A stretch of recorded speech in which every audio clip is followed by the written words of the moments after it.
So we're just doing like downtime day stuff. Yeah, for a couple weeks. You thinking what kind of fun thing I want to do? You know what? I'm a performer. You are. So I'm going to like go out and perform and earn some extra dough. Alrighty, sounds good. I was gonna say you can get a language and a skill too if you wanted. One or the other. Oh, in 2 weeks? Yeah, I'll let you do it in 2 weeks.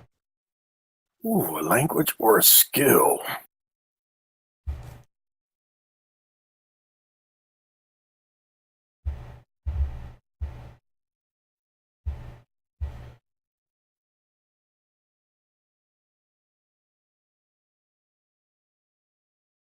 Ooh, contact other planes so that when I get sent somewhere else, I can contact the people to tell them where I'm freaking at. I saw that on the list. That'd be awesome if the party had some way of getting there or bringing you back.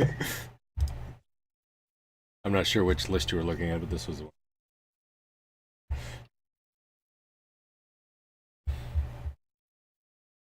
I don't know if that's completely updated either, actually. I don't. Yo, it does have Xanathar. Do we have somebody that can pick locks? Yes. Or we got somebody that can pick locks good, though? Oh my gosh. Yes.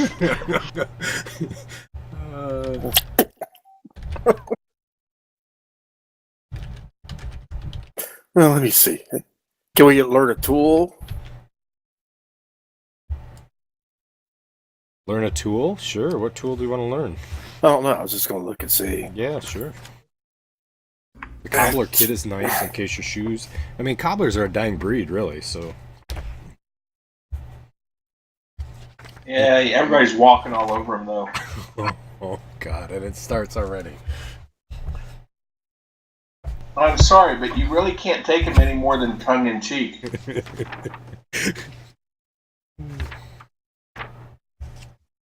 When was the last time you saw a good cobbler? I got it. I'm Oh, going to whisper it to you. Oh boy. Even after.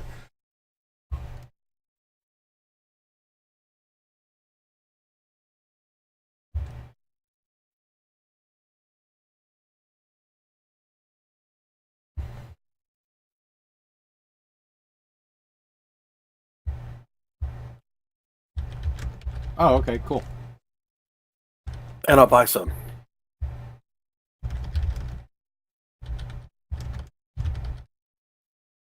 How much is it going to cost me to do this? I got to do some rolls and stuff too. Sure, we'll make you do some rolls. I didn't make anybody else do any rolls, actually. You don't have to do rolls. But the cost for learning that.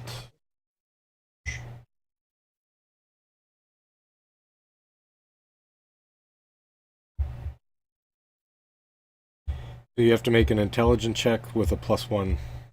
Oh no, I'm sorry. I lied. Sorry. It would be 100 gold. That'd be for learning a language and skill for the rest of the people. All right. Alan, what's your nature proficiency? 4. Okay, so it'd be 11 actually.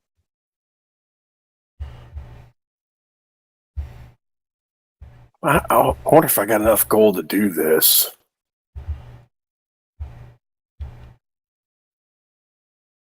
See, that's a Go 20, ahead. Oh, go 20 ahead. platinum pieces. Yes.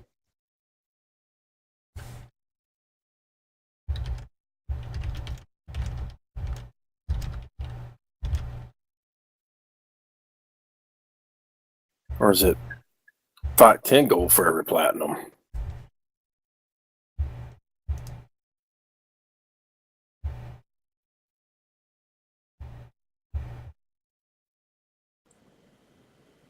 I have annotated that.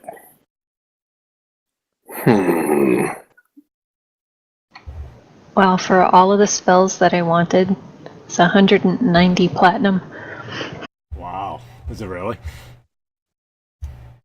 I need to go back through and make sure I've got all of them. I already knew Identify and Detect Magic from the feat itself, but everything else added up to 190. What do I owe you for my language? It'd be 100 again.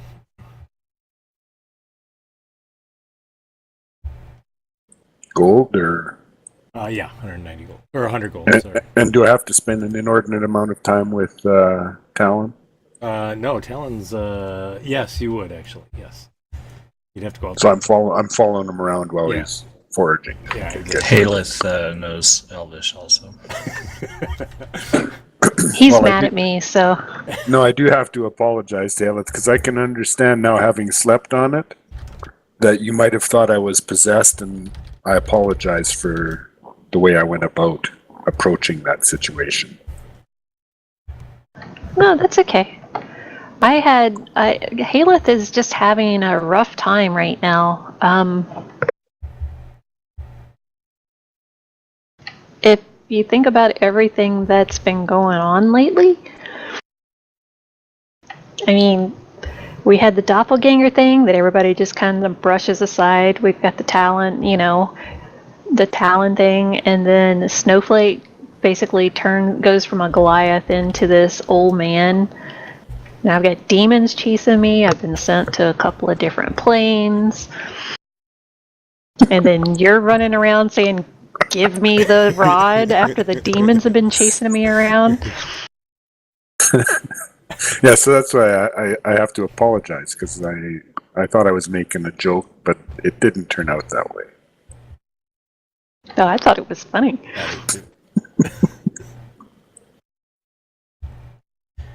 Being a male character, I would pick up on none of this.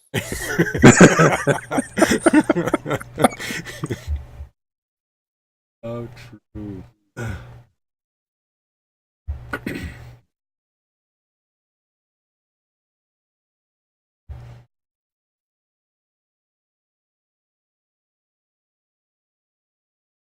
Yeah, I had forgot one, Greg. So that brings it up to 2,000 gold pieces. Alrighty. I know you have that much. You guys are like rolling in dough. Well, after winning the what was that thing called? That Tournament of Champions or whatever it was. All right, 200 platinum pieces. There you go. Oh wait, I just added it. They saved me. Thank you.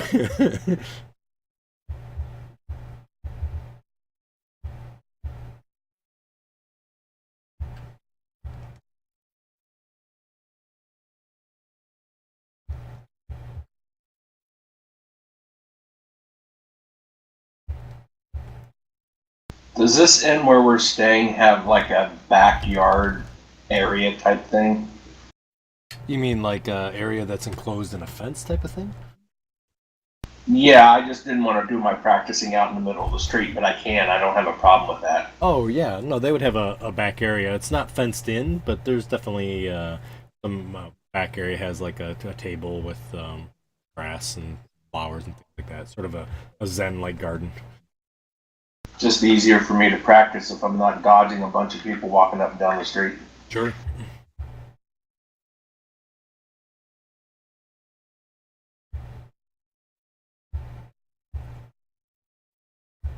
So I can make a phantom steed now with the ritual spell. So I'll try to make it look like a Ren's horse.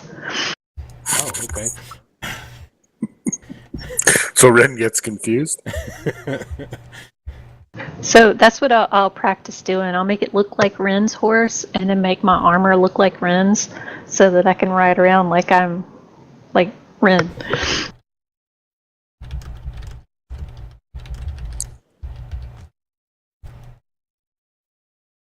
Cool. Sounds good. So there's gonna be 2 Wrens riding around. That's impressive. Two Wrens are better than one.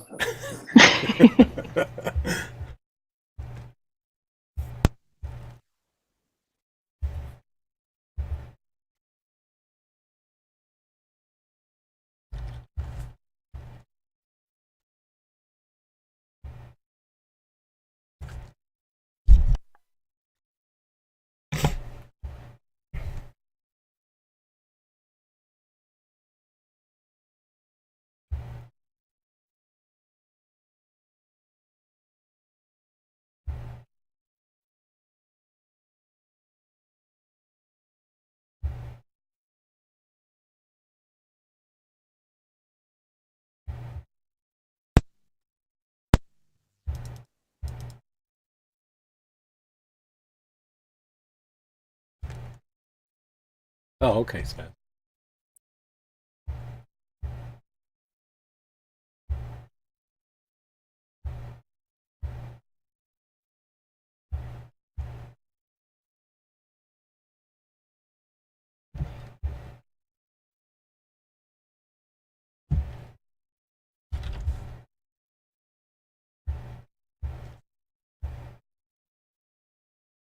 All right.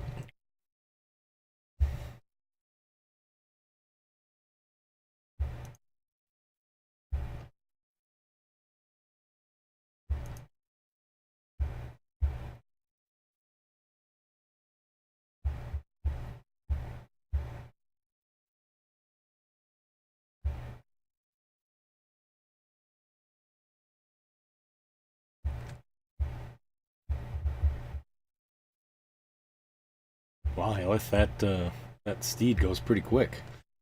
I know, right? It only lasts for an hour, I think. Holy smokes! I just hope you're not riding it when it Disappears. stops working. It specifically says the steed gradually fades, giving the rider 1 minute to dismount. Oh, that's neat. Steed takes any damage, it disappears immediately, though, right? It doesn't say that, does it? It does. Crap. It says spells ends if you use an action to dismiss or the steed takes any damage. But just don't get hurt, that's all. At that speed, you probably won't. How fast does it go? 100 feet per round. Oh, damn. I know, right? It beats my Griffin. It's Yeah. only 80 flying. I know, right? It's super fast. Crazy fast. What says it's a horse-like creature? Yeah, it says it's like a quasi animal, right, or something. Yeah, how many of us are horseless after that? Was it just me and Haleth, or? Yes, it was. It was you and Haleth. That's right, because we had a reverse gravity that sent your horses 100 feet up. I remember having one. Right. I gotta go find a horse then. If everybody else is gonna be riding, I can't be trotting. True. And I wrote it down, but I don't know where my piece of paper is. Themisian? Temesinian.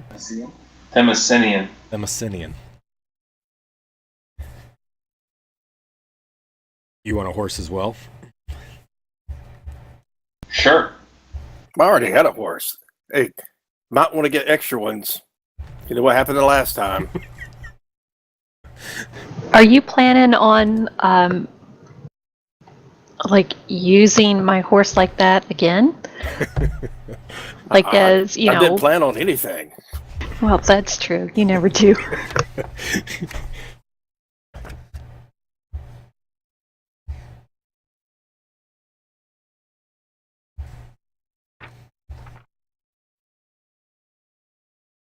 Hey, Greg, could you click on that thing in my inventory? And there's something you have to click to make it, magic. Oh, yeah.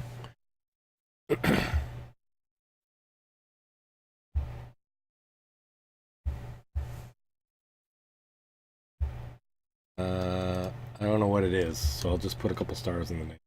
Oh, it's common. I thought I put the rarity type in there. You did. It's in there. Okay, cool. Yep, it's perfect. That sounds pretty neat. I thought about it since I decided to do this, and I'm like, I've never heard of that. So I looked it up, and I'm like, oh, cool. Oh, that's neat. What'd you take? Nanya? He doesn't want you to know. He's still Snowflake, isn't he? He's trying to pretend to be Snowflake. So a riding horse is 75 gold, if that's what you're looking for.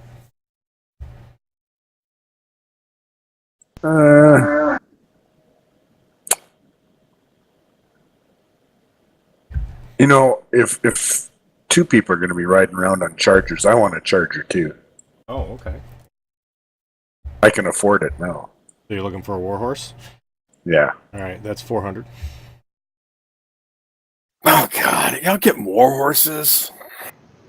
No, I would just want a regular one. Can it keep up with the others?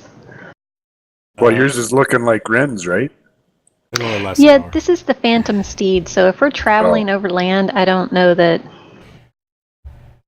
So riding horse and warhorse both go 60 feet. So 400 gold is 40 platinum. Correct.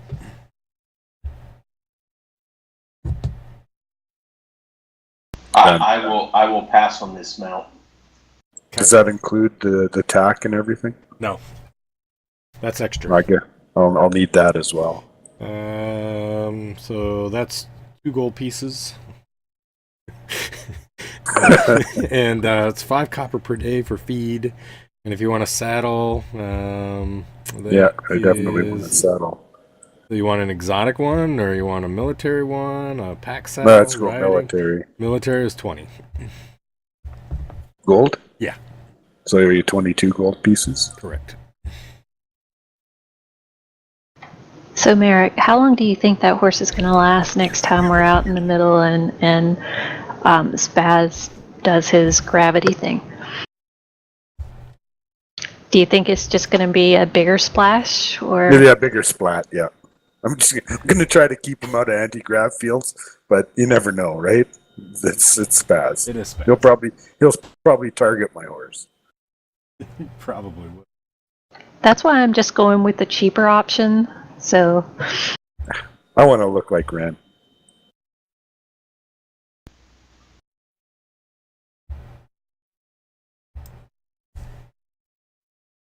I want to ride tall like Ren. I want to be, I don't want him looking down on me all the time. so you have horse envy? Is that what you're saying? Yep. It happens.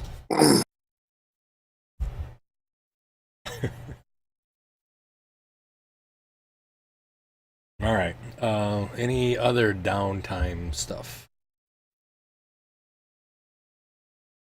I'm gonna go grab a drink. I'll be right back. Okay. I'm obviously going to have to learn mounted combat now. If he's grabbing a drink, that means he needs to do a carouse and roll. You failed miserably. I think that I would just like to get to know Celeste a bit more, since she's hanging out in town and Sure. whatever. Yeah. Sounds good. I spend most of my time out back at the inn. Okay. Alrighty. What's that plant there in Elvish, Talon?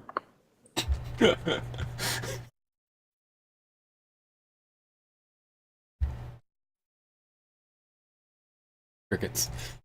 Just as I thought. He's the best teacher.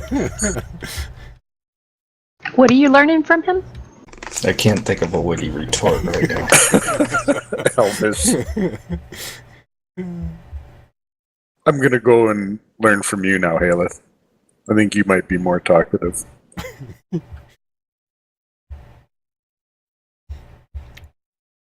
I'll cast comprehend languages.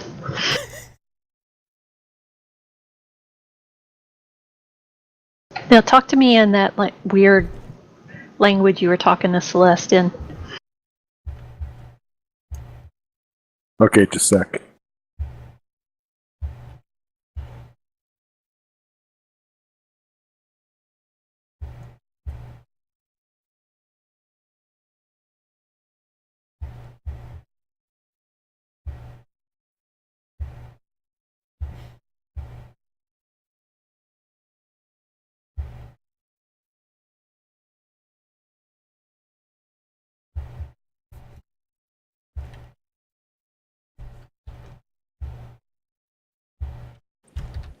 Did you get that?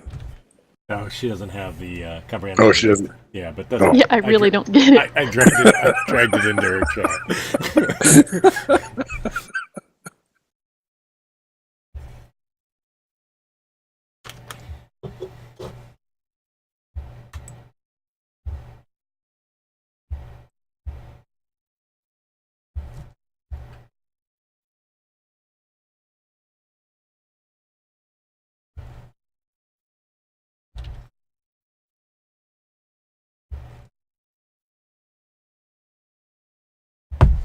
And since I still don't trust this town Yes.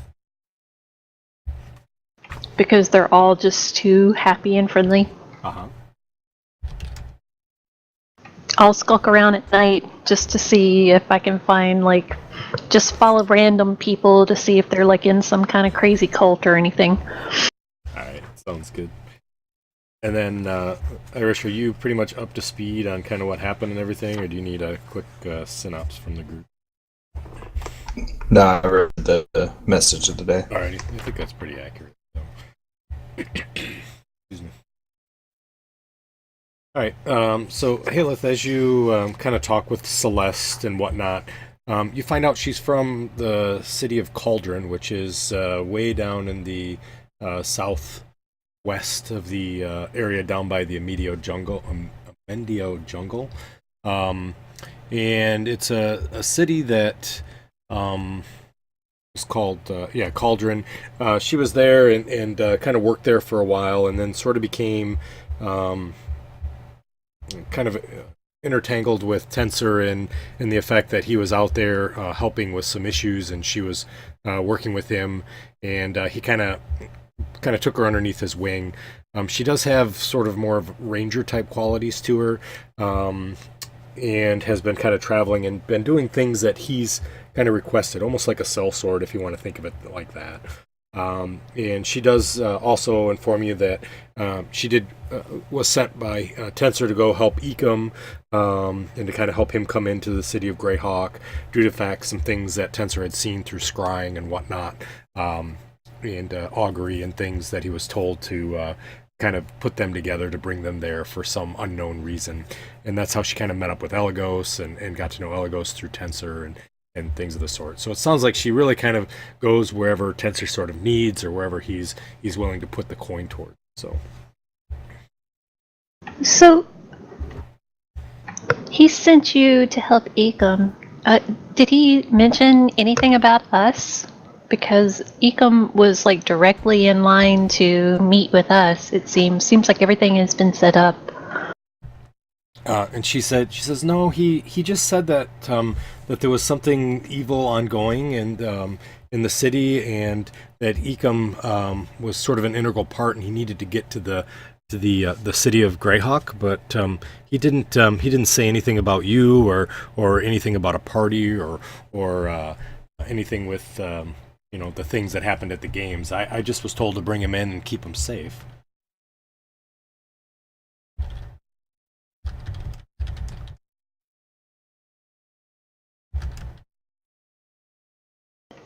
Just seems like a lot of people and a lot of coincidences are pushing us towards the direction of this place, for example. She nods and she says, "Yeah, it's interesting how the gods sort of force our hands into positions that we may not understand."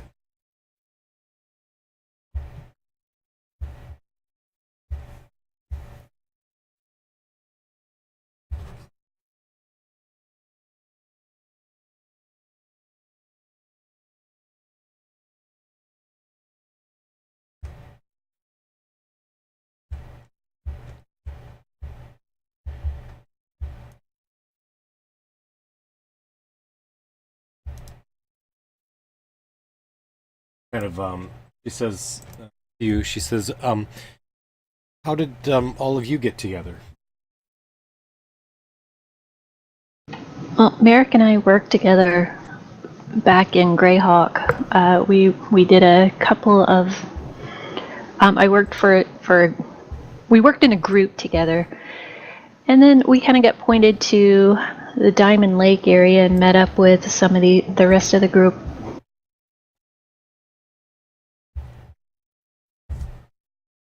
She says, "Oh, because it's interesting that you're all together."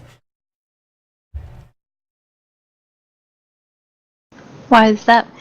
Well, just because it's a very sort of an eclectic group. I mean, when you look down the group and look at everybody that's in the group, there doesn't seem to be any sort of common bond.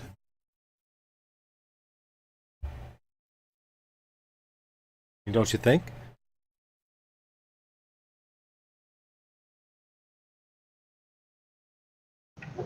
No, I don't think so. I think that, we were.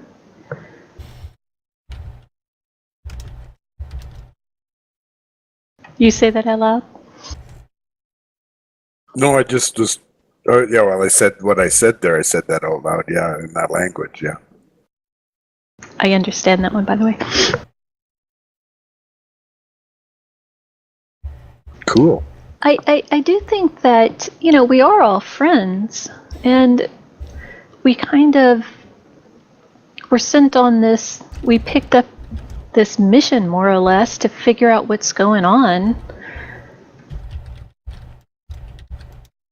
So, yeah, we're different in a lot of ways, but I guess we've become friends. Said, see, the gods have brought you all together, obviously, right? Same as you coming here.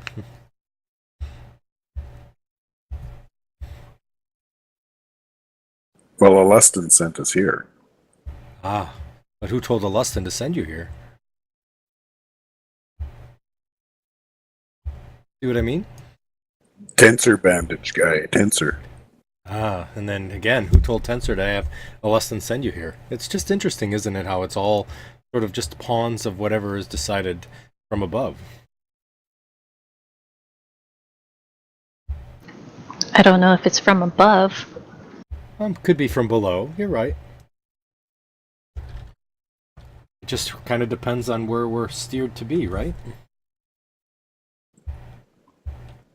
I'm not a pawn, by the way. At worst, I'm a rook. Of course, you must be very good at dragon chess. Well, I know all the names anyways.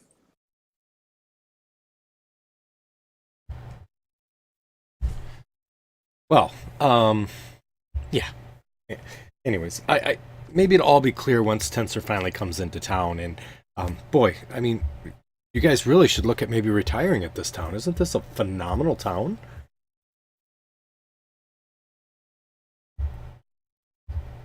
Everybody's very happy here. If it didn't give Haleth the heebie-jeebies. I don't know about retiring here, but it does seem to be a center for a lot of knowledge. Oh yes, absolutely. I mean, every mage around the area is really trying to move here. Tensor has made such a wonderful city, don't you think?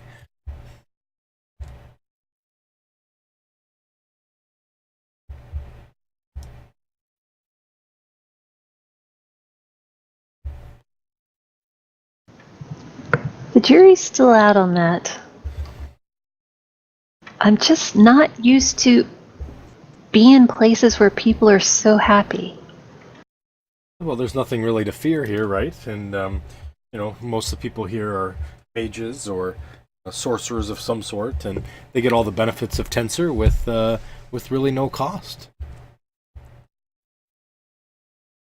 Well, do they, who is running the place, though? Is there a council, or? Well, I mean, it all falls under Tensor, really, to be honest with you. He is sort of the supreme sort of mayor, I guess, if you want to call it that. And everybody follows in line. There's no problems there at all. But I think if you're looking for, someone that needs to deal with the ins and outs of the town, I think Brannock probably is who you need to talk to. He seems to help out. Brannock, you said? Oh yes, yeah, Brannock Holdstone. He's lived here since the village was first established, almost as long as Tensor.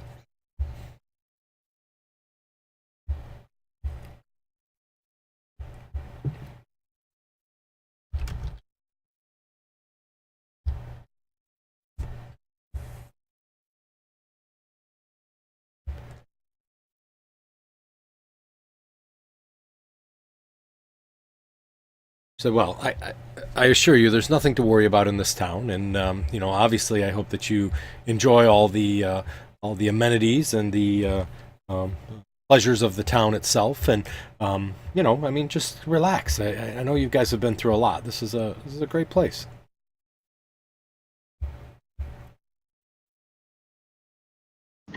Well, we'll see. We'll see. Fair enough. And as you kind of follow around the town, you do see that throughout the nights and things like that, as you wander through, for the most part, you do see people that are very happy. Occasionally, you may hear a discussion or an argument of some sort, but it's in very good taste. There's no yelling or screaming at all. You do hear there's some disagreements, and then they sort of say, well, we'll agree to disagree, or somebody say, yeah, you're right. But it does seem that the town does appear to have this overall sense of nothing really bothers anybody, and everybody's very happy.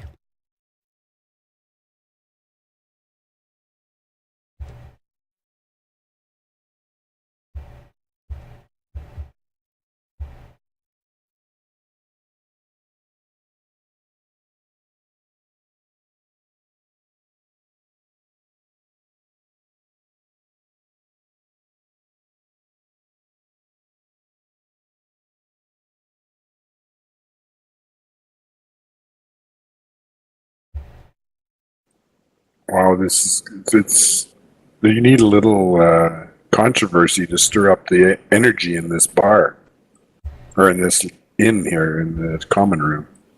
Well, that's what Spaz is for. Key Spaz. I go up there and I'm like, it's time to sing my famous song, I'm a Little Teapot. All right.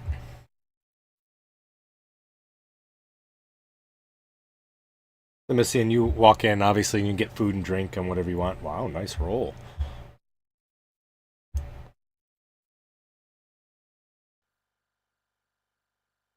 He's persuading them that he's a good performer, actually. No kidding. Jeez.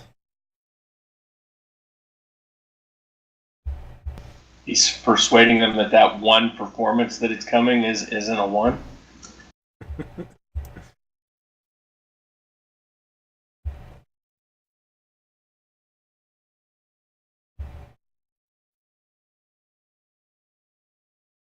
Whatever's coming, it's going to be big because it's taken a while. No kidding. So there's absolutely, like, I'm going to go up to the bartender and say, what's things like around here? Is there any action to be had, or are we just is everybody just so happy it's just the greatest place to live in the world? He said, he's like, it's it's a pretty quiet place. Not a lot of things occur. I mean, occasionally you'll have somebody cast some spell that'll misfire, and you may have some demons running through town, or there'll be a building that kind of implodes. But for the most part, otherwise, we're really kind of not bothered at all. It's a pretty easygoing town, to be honest. Not much to it. Is there a thieves guild? Oh no, no thieves allowed here. Wow, that's. Spaz has got it queued up. Oh, good, perfect. Yeah, because he did make a high roll.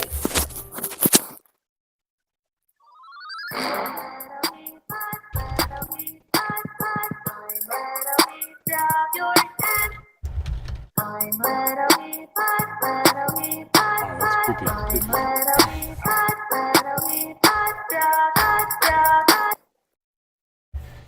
That's his rap version. And there's violence in the town. Yeah, right. The town implodes.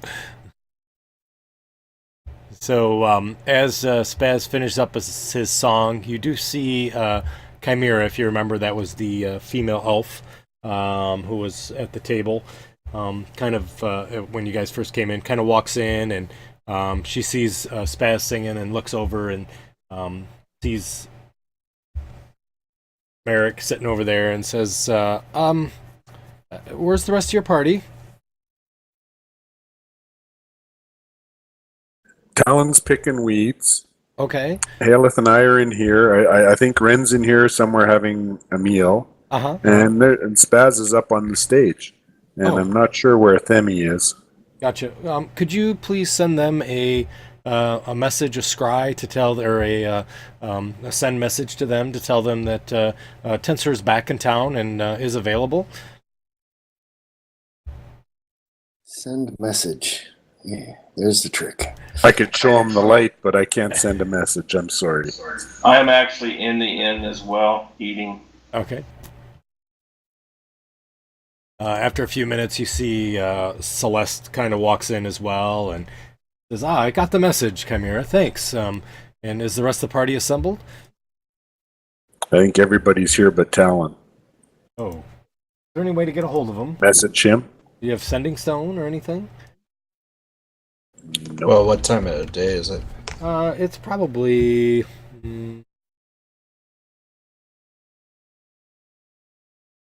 it's morning time. Oh, okay. Yeah, I'd be out picking flowers. She says, Well, no, I wouldn't, because wasn't that during the 2 weeks? I only spent a week picking. Oh, okay, gotcha. So yeah, he's hiding, hanging out in the shadows in the back. And Nobody knows where he is, really. right.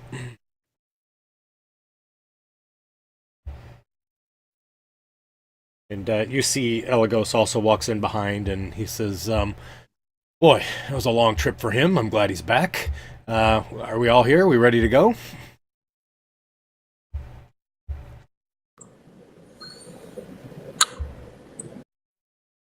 I guess so. Yes. Where yes. are we going? And Chimera kind of looks, and she says, well, of course, we're going to Tensor's Fortress. Sweet. How long does it take to get there? She said, well, it's the castle out in the lake. I'm sure you've all seen it. And just so that you guys are aware of what it looks like. So there's a large sort of castle that's about a half a mile into the lake of Neerdai. And there's a sort of a bridge, or if you want to think of it, a causeway that goes from the town all the way out there, about a half a mile down this this stone causeway out to the castle that's there.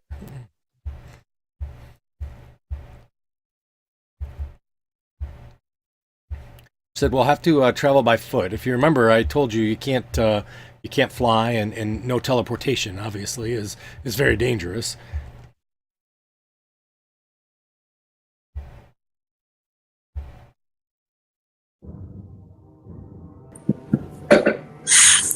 It's several discs linked together, right? The bridge, of course.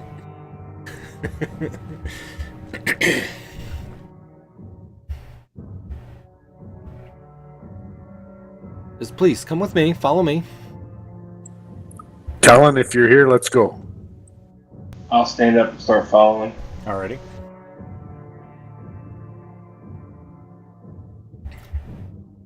As you guys move through the city, I assume everybody's going. You kind of get to the bridge that's there. You see that the large causeway that goes across, there's no guards sitting there at the entrance of the bridge. Nobody seems to really enter onto the bridge itself, such as the people in the city and whatnot. They walk by it, but you don't see anybody like fishing or sitting on the edge looking over or anything like that, even close to the land. And you guys slowly start making your way across the bridge there. Chimera kind of looks behind and sort of makes some small talk as you guys are going, talking about how the bridge has been here for several thousand years, and Tensor really liked the bridge, thought it was a nice way to be disconnected from the city and not allow his spells and casting to affect the city if anything went wrong, and just sort of giving you some general discussion. It also talks about the lake being so deep, no one knows exactly how deep it goes, and the castle sort of floats on a rock that's out in the middle of the lake, but that never moves.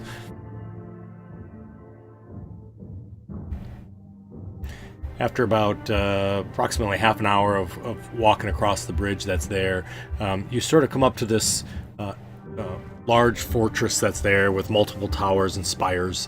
And you see there is a single person standing outside of these large gates. And he is standing there. He doesn't appear to have any weapons. He's dressed in a very nice, sort of a noble clothing, with a cape that goes down off his back. And he sort of looks around and nods and says, good day, Chimera, nice to see you. And she, of course, says hello. And he says, please, follow me. And he opens up the doors.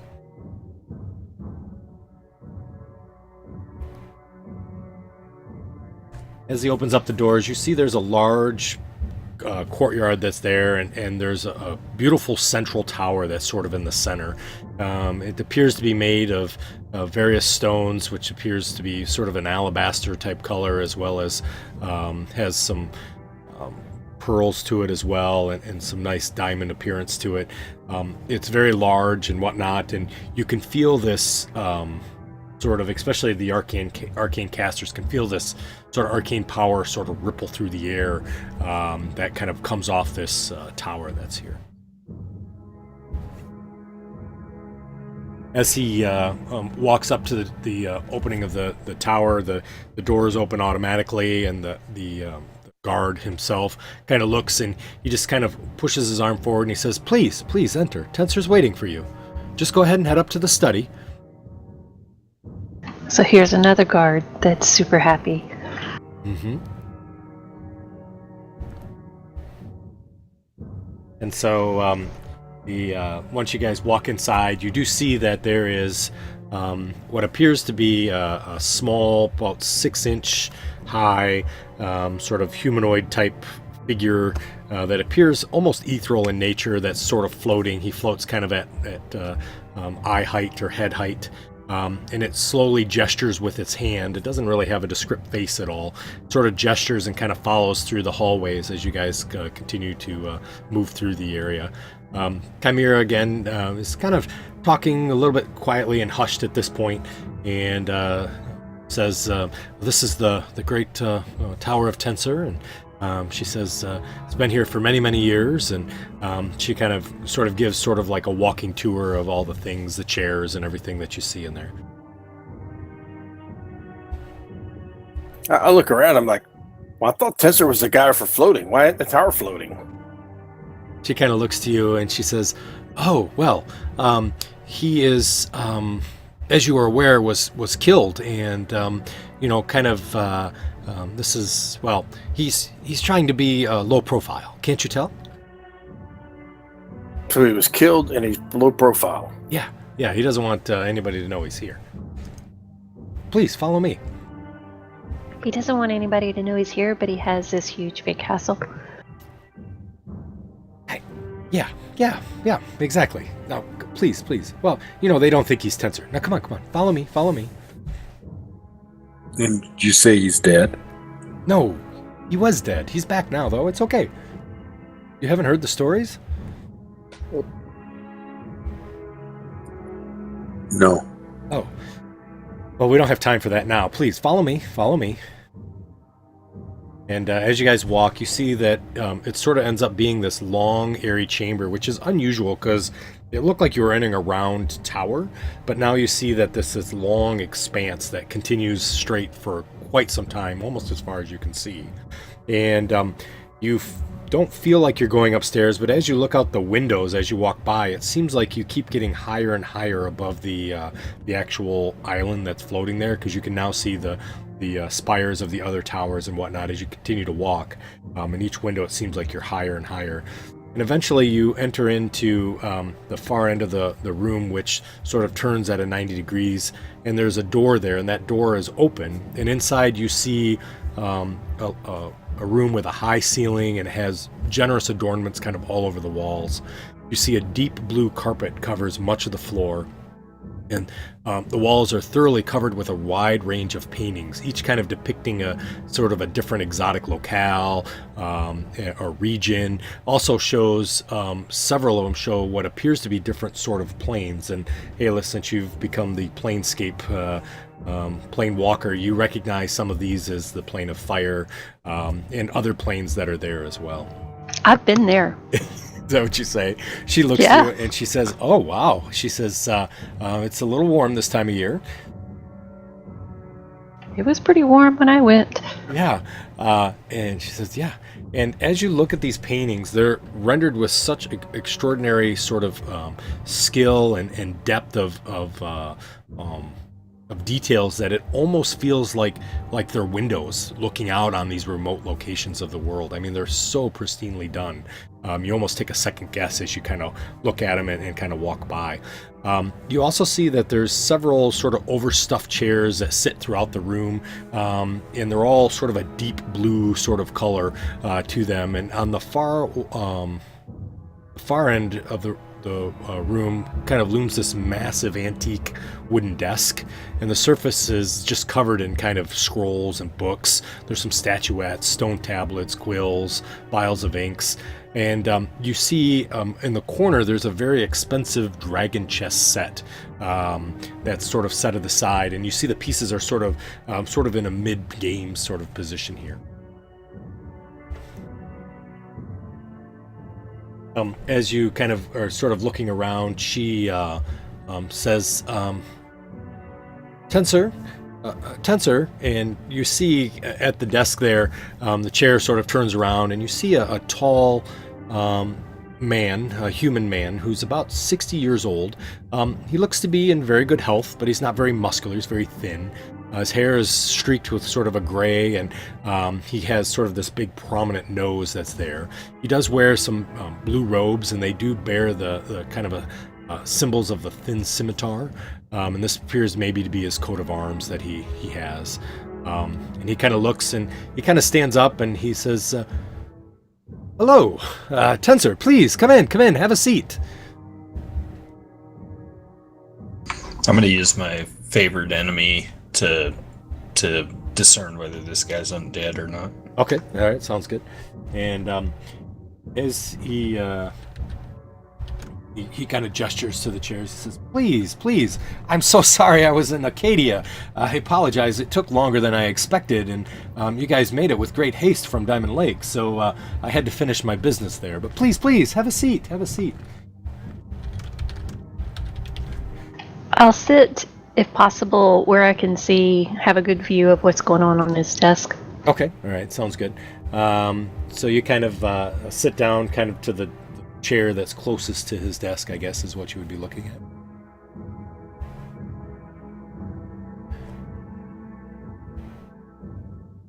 You see that both Elagos as well as Celeste and Chimera also sit. They sit at chairs that are a little bit farther from the desk, and kind of sit down there, and Tensor kind of comes over and looks to you, Haleth, and he says, Haleth, nice to meet you. I'm Tensor. You may or may not have heard of me. He puts his hand out. Oh, I've heard of you. I'll shake his hand. Alrighty. And he says, it's a pleasure. I have to be honest with you. I very impressed with the stories that Elagos has told me about, and he kind of points his hand towards Elagos, and he nods his head slowly and says, and you know, your work in Greyhawk was phenomenal. I have to be honest with you. And next she goes over and he says, Spaz, puts his hand and clasps your shoulder on top of it. He says, how are you? I'm doing good.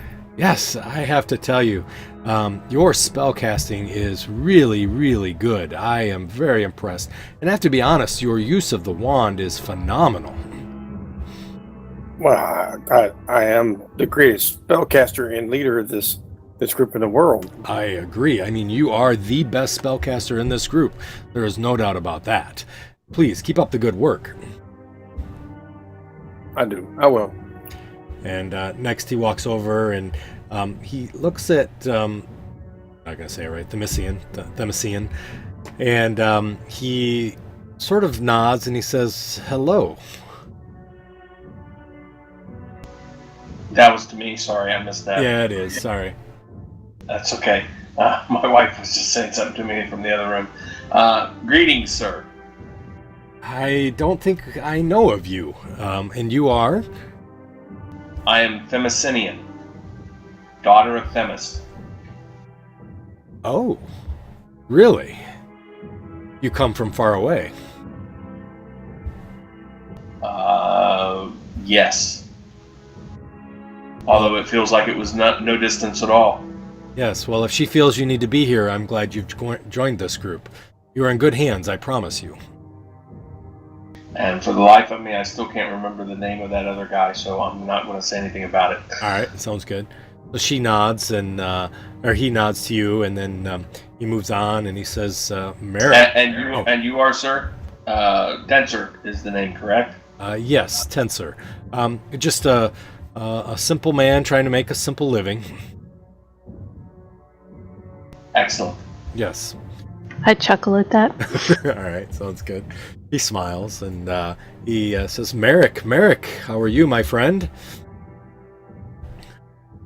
Ah, I see.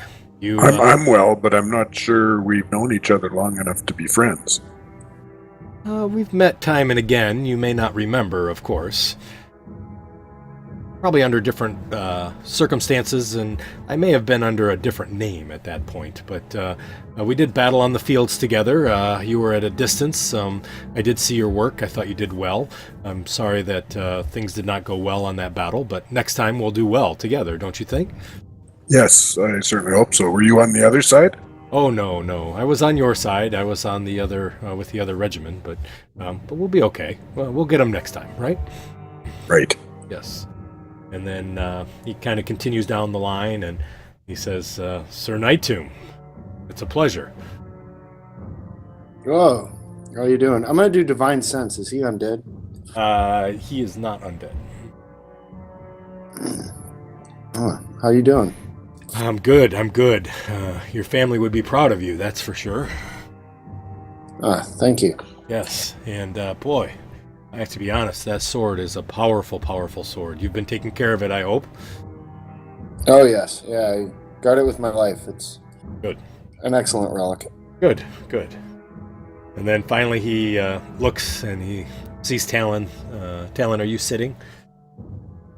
No. Okay. He looks in your direction and he says, Talon Gravewind. Are you not dead? The rumors are that you're dead or were killed. Mr. Gravewind, I'm not dead. However, I have been tried to be killed many of times. Thankfully, I made clones of myself, and if you must know, this is one of my clones. That way I can live forever. But no, I'm not dead.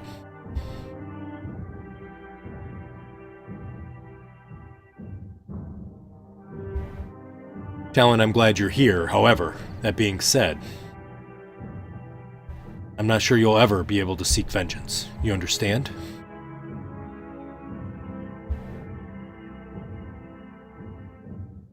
The time is gone. It's time to move forward, not past.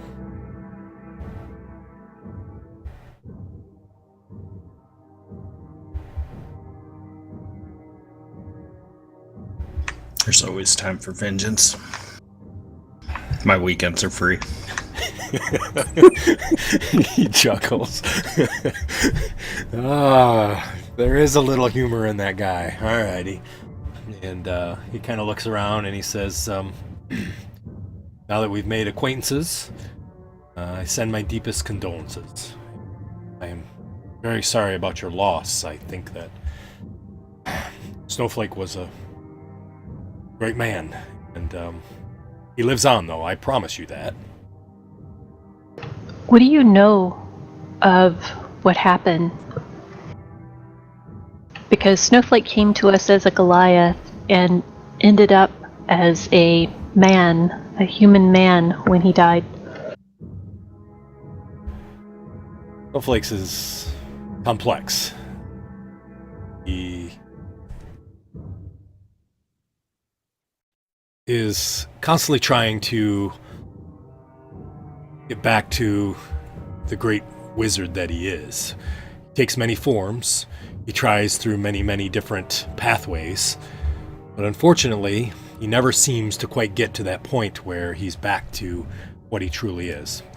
It's considered a curse of sorts. What's that? Was. Oh, no, still is, my friend. Still is. He's still around. He's not gone, I promise you. Yeah, he's in the ground. Powerful wizards like that aren't put in the ground forever. And just like me, he's well, still alive and well, I promise you. And So should we not have buried him? well, I think it's good to get rid of the vessel before it decays, so burying probably was a good idea.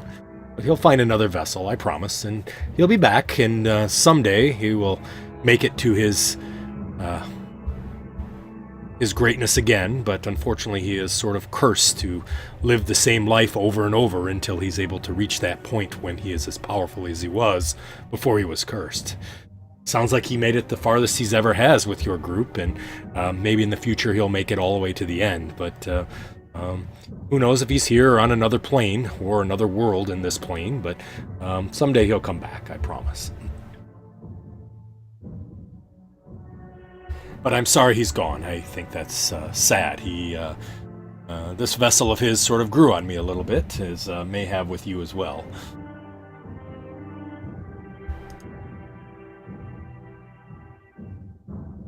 You hear somebody sort of clear his throat in the back, and you kind of look, you kind of all look behind you, and you see a man standing behind all of you, sort of in the area where you came, and this man is noted to be in an all black robe.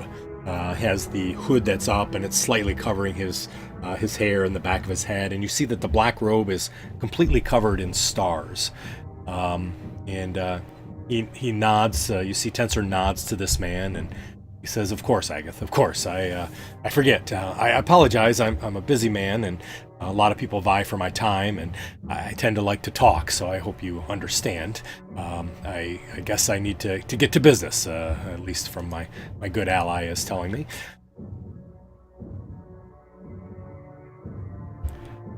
I appreciate you coming."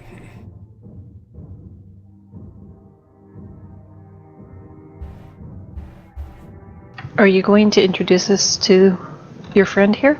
Sure. This is Agath. You could say my apprentice of sorts. He helps me keep on my time and keeps me on track. Agath just nods. He doesn't say anything at all.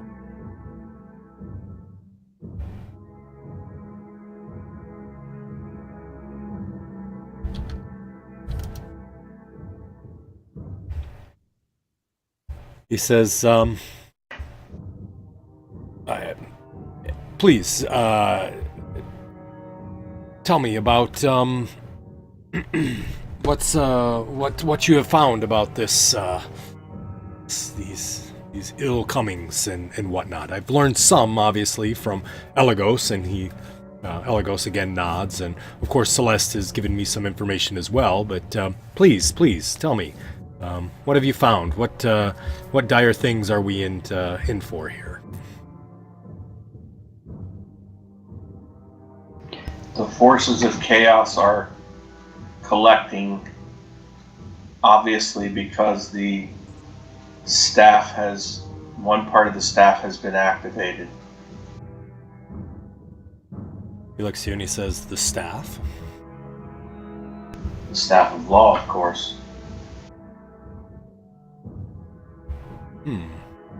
I was not aware. We found part of the rod in Akasasiel's tomb that Alustin was exploring.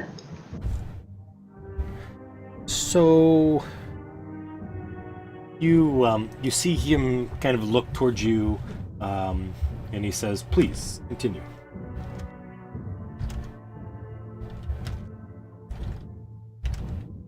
Looks towards me? He looks towards Haleth, actually. Okay, good.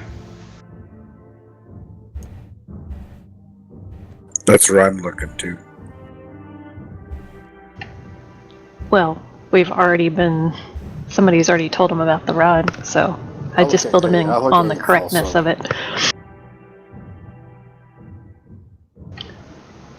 Yes. We followed Alustin down into Akasasiel's tomb and made it to his true tomb and found this rod that's in safekeeping of Rin here. Please continue. And not sure what else to tell you about that. We did find some other artifacts that we've encountered. I even think that some were blessed. A nod towards Merrick. Okay. It says, if I may I look at them? The artifacts? Please. Well, it's up to Merrick if he wants to share. I'll show you the sword and the ring, sure. So he takes a look at the sword and the rings, and he Actually, the two swords, isn't it? Yes. Yep, two swords. Yep. So he examines both of them, and he nods and kind of looks at them and hands them back to you, and he says, Akasa Seal's weapons, I see, and his ring. Very, very nice artifacts. What else?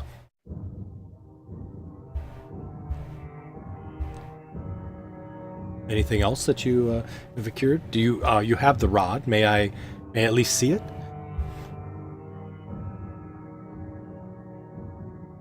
Have you never seen part of the rod before?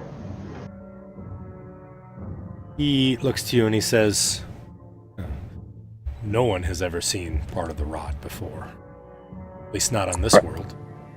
I start rummaging around in the bag of holding. And, Well, we were accosted by demons, apparently, who were after it right before we came to the city.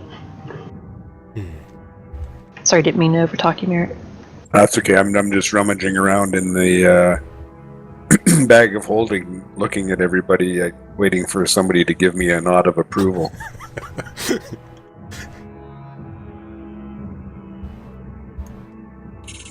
I'm saying, it's in here somewhere, I know it.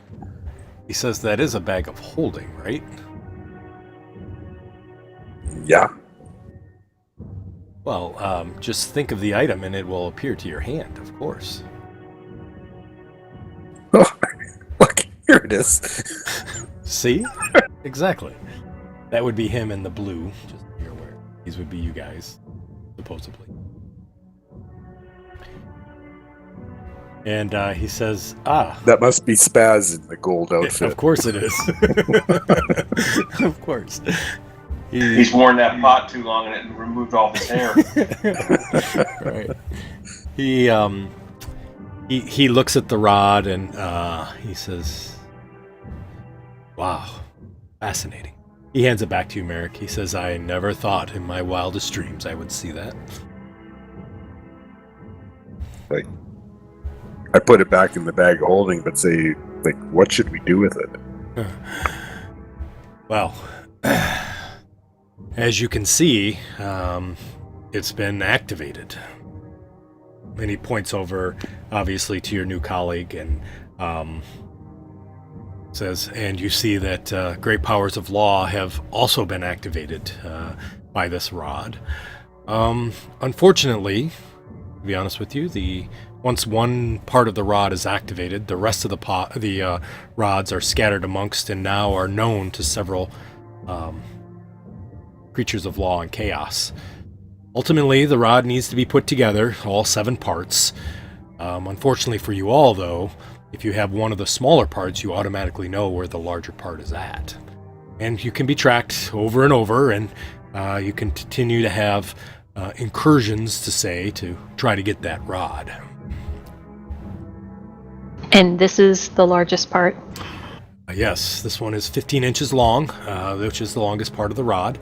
And it does have some very powerful magical effects to it, of course. It can cost a heal per day, so it's not anything to sneeze at, that's for sure. However, that being said, you probably will be continued to be terrorized by other groups that have other pieces of the rod trying to get this piece. Now, what to do with it? That's a choice for you that I can't make. However, I do think that before we discuss that, we really should talk about this age of coming. Don't you agree? The age of reckoning. Okay, yeah, sure. Though, would it be safer here than with us out on the road? He looks in and he says, I am more than happy to hang on to it to keep it safe. I do think that probably is the safest place for it. I do have a vault. It's very safe here. In theory, it's a dimensional vault. I don't think that anybody could get to it. I have to be honest with you, though, and I'm being honest. Owning that fragment or holding on to it appeals to me greatly. It's not that I, have this burning desire to fight you for it or anything, but that is a very powerful fragment, and I would love to own that. Isn't putting it in the bag of holding just like using your dimensional vault? Similar, but on the same token, they will know that you have it, that it is in that bag of holding. That rod is very powerful. They will know that it's in my vault. However, I have, no offense, much greater powers to prevent incursions to steal that, as opposed to you all kind of adventuring around out in the open. Well, before we discuss that, let's go over some of the things that, some of the other information. I agree. He hands over the rod back to Merrick.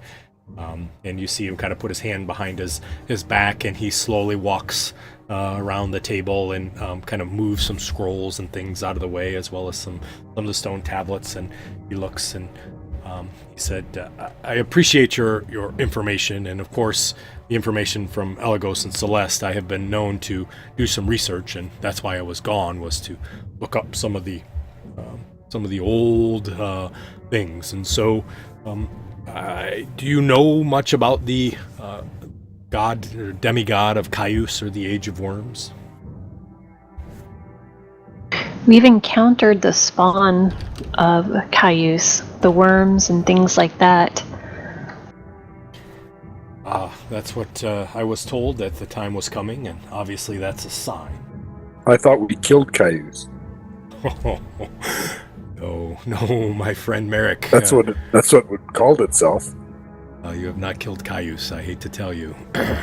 Caius is a demigod of sorts. Unless you have fought a towering, gargantuan pile of worms, you have not killed Caius. It was a big worm. Yes. I believe it was, but I have to tell you, I don't think that you've killed him yet. Okay. Caius is sort of an enigma, really. What we know of him is sparse.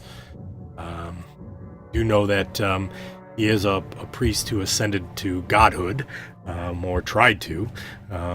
He was immortal at once, and he ruled a city. The city was called Cluth-Mar. I don't know if any of you have traveled there before. No, where is that? Far south, down in the Amendio jungle. It was in the middle there, and it was sort of famed for the creation of undead, to be honest. A former companion of mine, a wizard named Balakard, kind of made extensive study of Caius and his ways.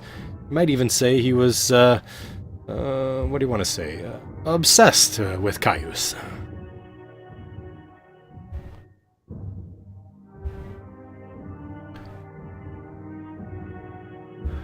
Obsession's not a good thing. Is not, I agree. And I think that even shows, when Balakard had sort of learned of the Cluth-Mar, it was the likely location of where Caius's divine hypothesis of changing to godhood was, he could barely restrain himself. I cautioned him not to go and investigate the ruins, but, one does not, typically teleport into an unknown region without doing some research, right, Spaz?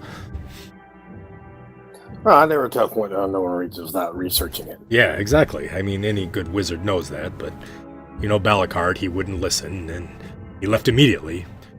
He returned 2 weeks later, but he had this sort of wild look in his eyes, and wouldn't say much about what he found there, but, before he moved on, and he asked me to hold on to some of his notes. He promised to return later, and tell me more, but that time was short, and he had to head north to follow some sort of a new lead. Vanished without a trace long after. I intended to track him down, but unfortunately other events conspired my attention away, and as you know, that's why my clone is now here, but I suspect he's dead now, or even worse.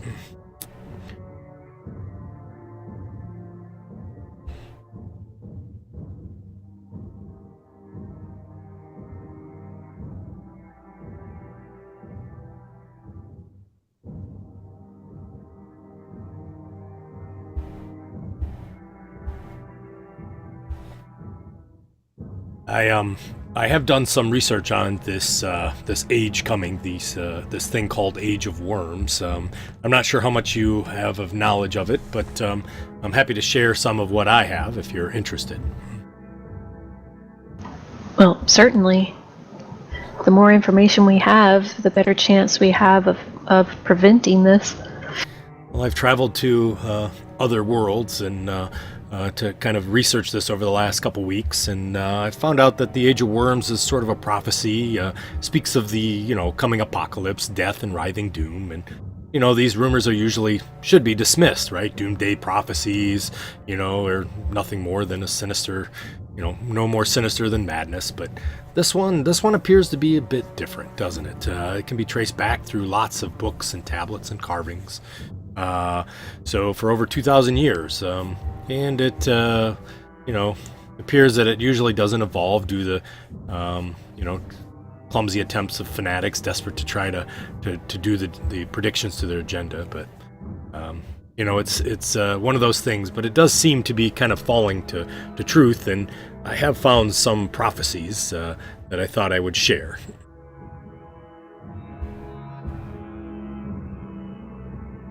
They're always fun to listen to. They are. So, but I have to be honest, over the last few years, some of these predictions have actually come true.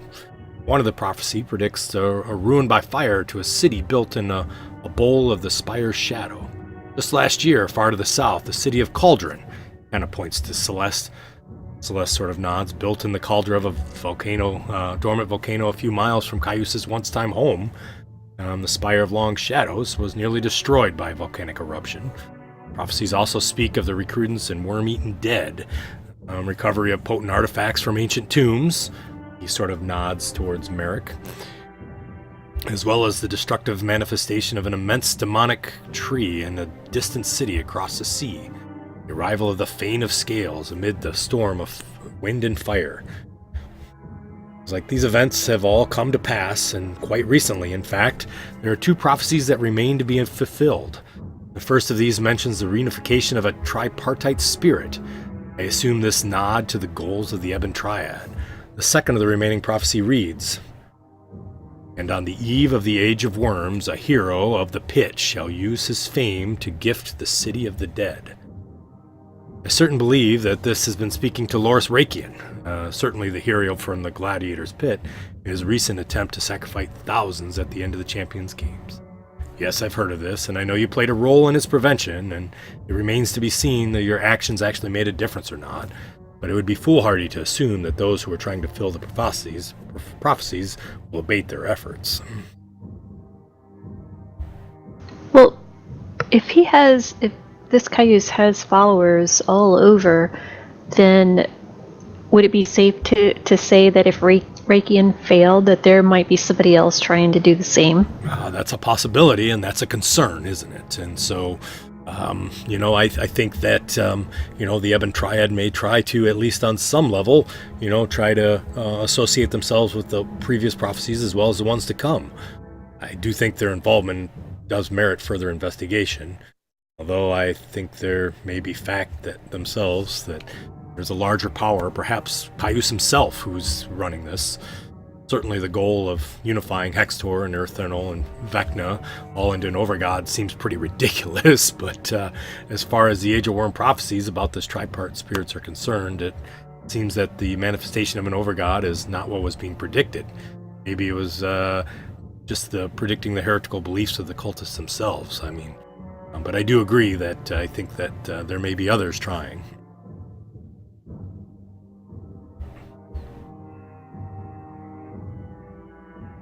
Well, you know that we found an underground temple that had all three, well, temples itself to Hexter, Rutheniel, and Vecna, correct? I do, and I was told, and I think that obviously this aspect of the Overgod that you guys destroyed may have been part of the plan, and they may still be trying in the future, of course. But don't you think it's unusual that these three gods would try to activate another god? Seems unusual. I agree. Why would they want to bring someone else into their little godhood I agree. pantheon? It seems weird, and I think that maybe it's a ruse by maybe Caius himself to keep the other gods at bay, thinking that the three gods of evil are trying to bring in something. I don't know.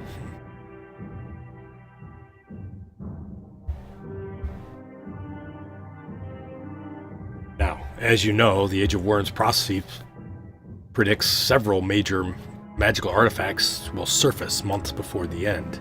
As you can see, it doesn't indicate if these artifacts will play a role in the realization of the worms, but it appears that it marks the time as near. I know that several have surfaced of late, such as the Black Blade of Aknar Rathnal, the Tome of the Black Heart, the Obsidian Eye, the Death Forge, the Bindings of Ervatus, and now I'm sure you're aware, with the Fragment of Rod of 7 Parts, there's a lot more to come. Like 6 more parts. Yes, exactly. I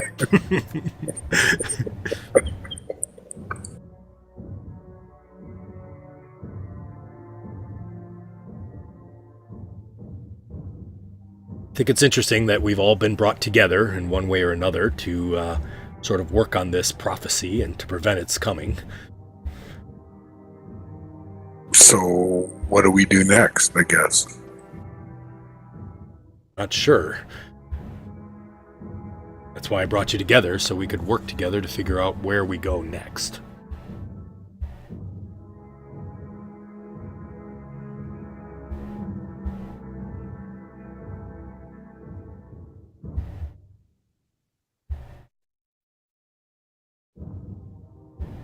Okay.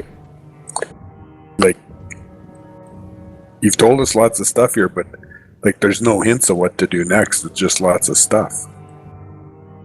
I've got an idea. Okay. It's getting near lunchtime, so maybe we go to a tavern and get some lunch.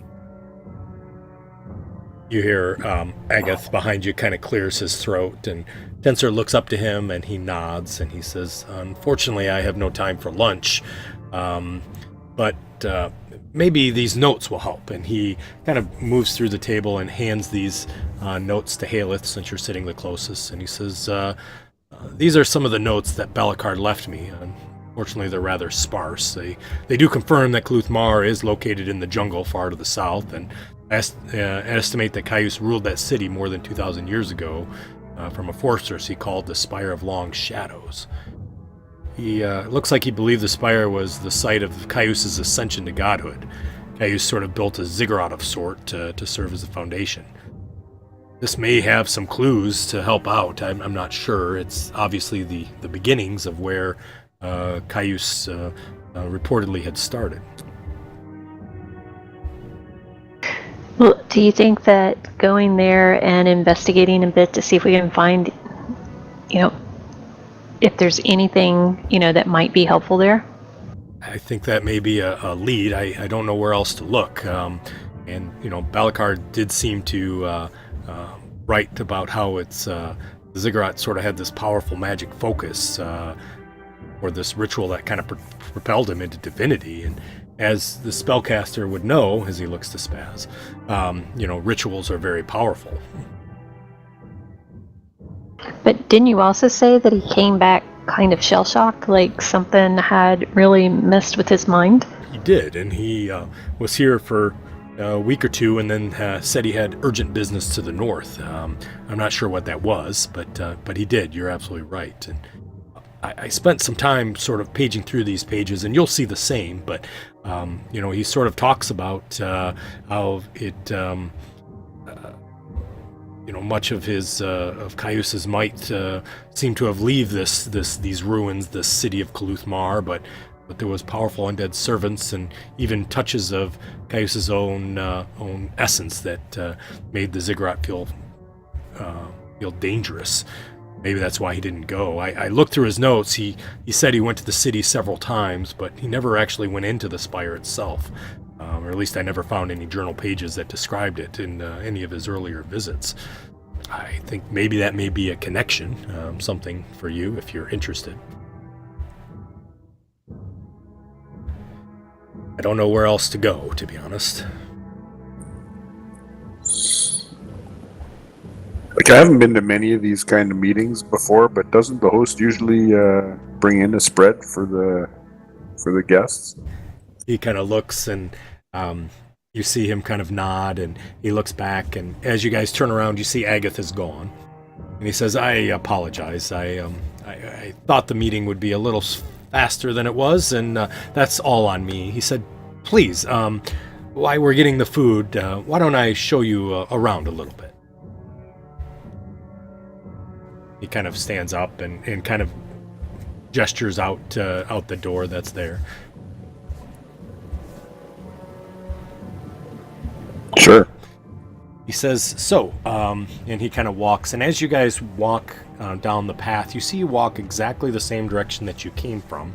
Outside the windows, you see that the windows now, all you can kind of see is clouds around on the outside, and he just continues to walk, and he says, I know you had talked about me protecting the rod, and I'm more than happy to do that. Matter of fact, if you're willing to give up that rod, I'm more than happy to take it, and I promise you'll be very well compensated for that. I have a small vault that I'm happy to open up, and each of you can take one item if you would like. I think we're probably good. We'll probably keep the rod. As you wish. I'm more than happy to show you. He says, oh, right here. And you see there's now a door kind of on the side wall. He walks over, and he opens the door, and as he does, he says, this is my vault. And he opens, and you see there are tons of gorgeous items that are sort of lining all the walls. And as he does, he says, please, these would be the items. You could take one if you would want for each of you, and please take a look. Just make sure that that's how you feel. Each of those are the items that are actually on the wall there. It's none that's identified. Oh, they're not? Okay, I'll take care of all that.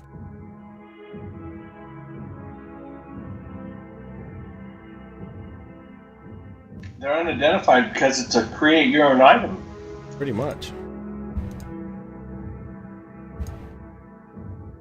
It's scary when the list Nice. is longer than my It's screen. going to be a ring of greater invisibility that makes me fly, then yes. Almost there, yep. And so as you guys continue to look around the room, you see various items that are there. And each item, as you walk up to it, you may not know what it is, but as you kind of reach out or examine it, you immediately find out exactly what that item does. He says, it's only one item for each of you if you are interested. And I have to be honest, it's a very nice collection that I've collected over many, many years. And I think that... as you can imagine, a powerful item such as the rod does deserve to have retribution, which I'm happy to share.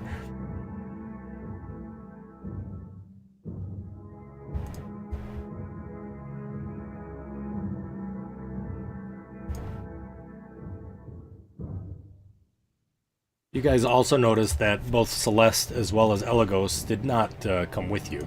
They are still in the room itself.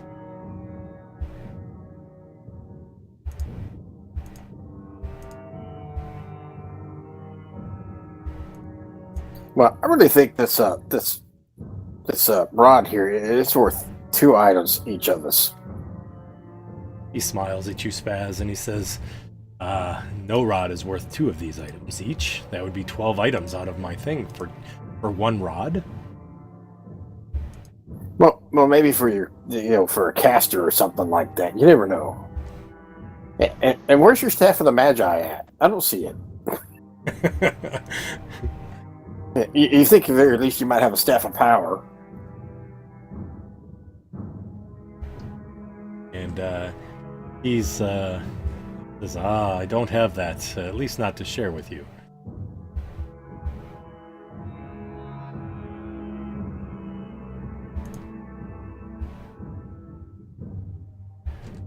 Alright, I see there's a few I missed. Oh.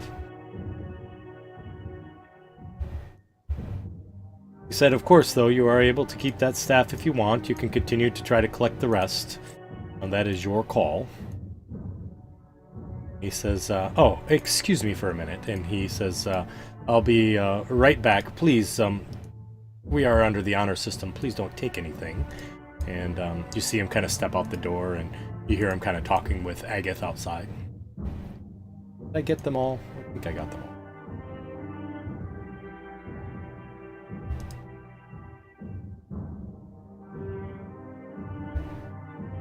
That's some really nice stuff.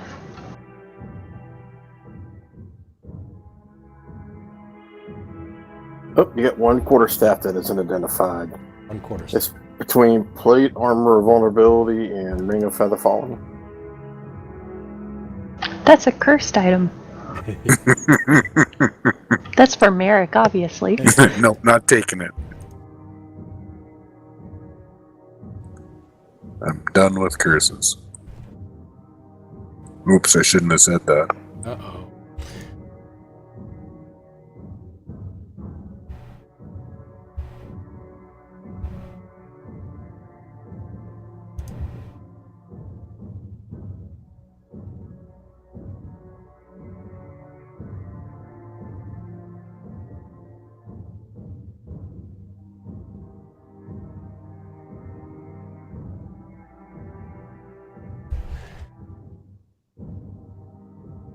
Yep, no staff of the Magi. You suck.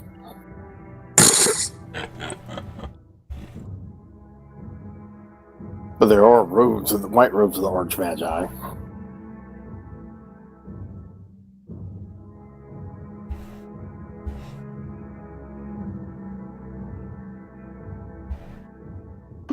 Gauntlets of overpower.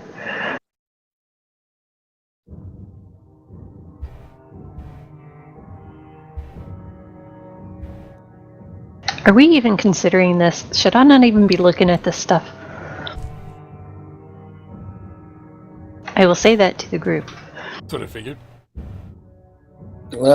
He seems too interested in that staff, and he even kind of admitted that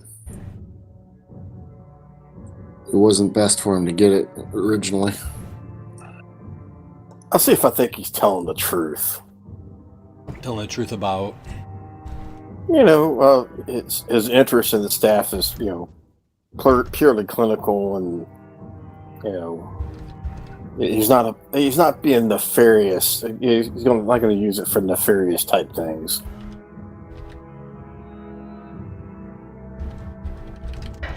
We know a bit about Tensor to know that he's a good guy. Correct.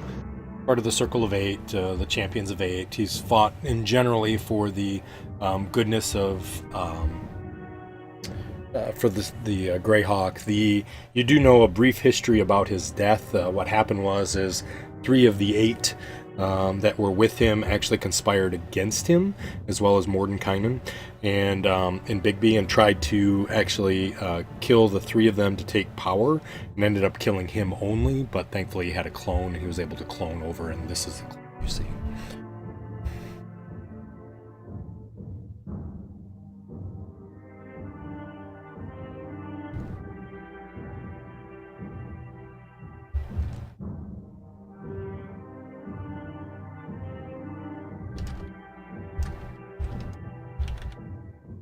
By the way, whatever the group decides, Brian is not allowed to have the Helm of Brilliance. I was just thinking about that. That would be fun.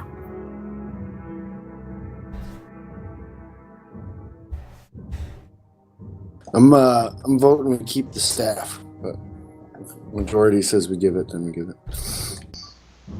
I will tell the party that the more of these pieces of the rod that are assembled together, the more powerful it becomes.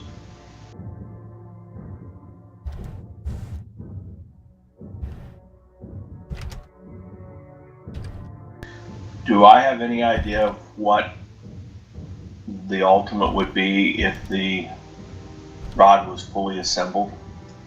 I do know that it was used to beat Chaos the last time, correct? Yeah, so you do know that if the rod was completely assembled, that it has two things it could do. One, it could defeat Chaos back and put it back into its plane of chaos, or it could allow the god of Mishka to arise and not be defeated. So that's why Chaos wants it, and that's why Law also wants it.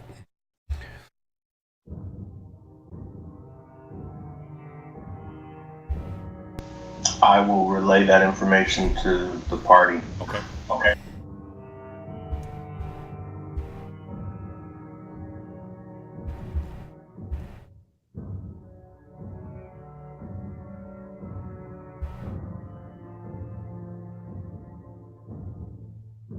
Allowing the forces of chaos to gain control of the rod and assemble it would be an extremely bad thing for this world.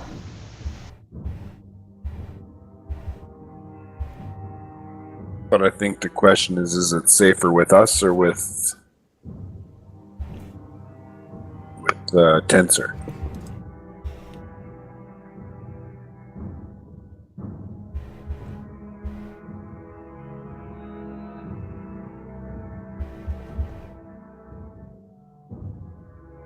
Well, we already know that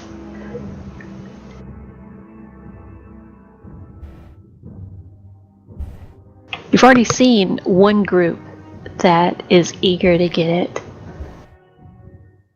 The demons.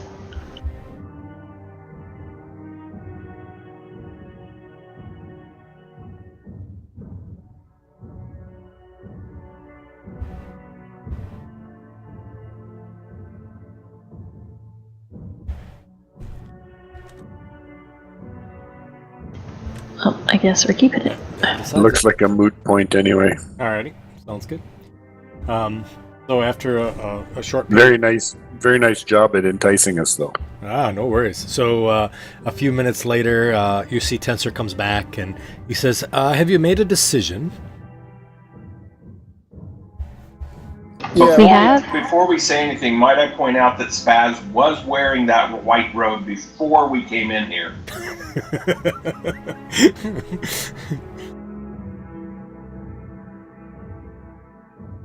And I'm just wondering if you have a rental option or something like that. I don't. Are you looking for something, Spaz, in particular? Well, that robe would be mighty nice. Wouldn't it? Yeah, it'd be cool. He said, "Are you willing to do a trade? Maybe. What do you want to trade? Take your rod of absorption and your necklace of fireballs for this item." Rod of absorption. I forgot about that. Oh, what does my rod of absorption do? Obviously, no loss. Yeah, if you don't even know what it It's is. just one of the ones I just got. Yeah, you think you stripped it off of Snowflake's body. You You know, really should have challenged him, Greg, and said, "I'll do you an even trade for your wand of wonder." I know, right? No. The Wonder Wonder's going nowhere. Why I didn't offer it? That's my precious. Well,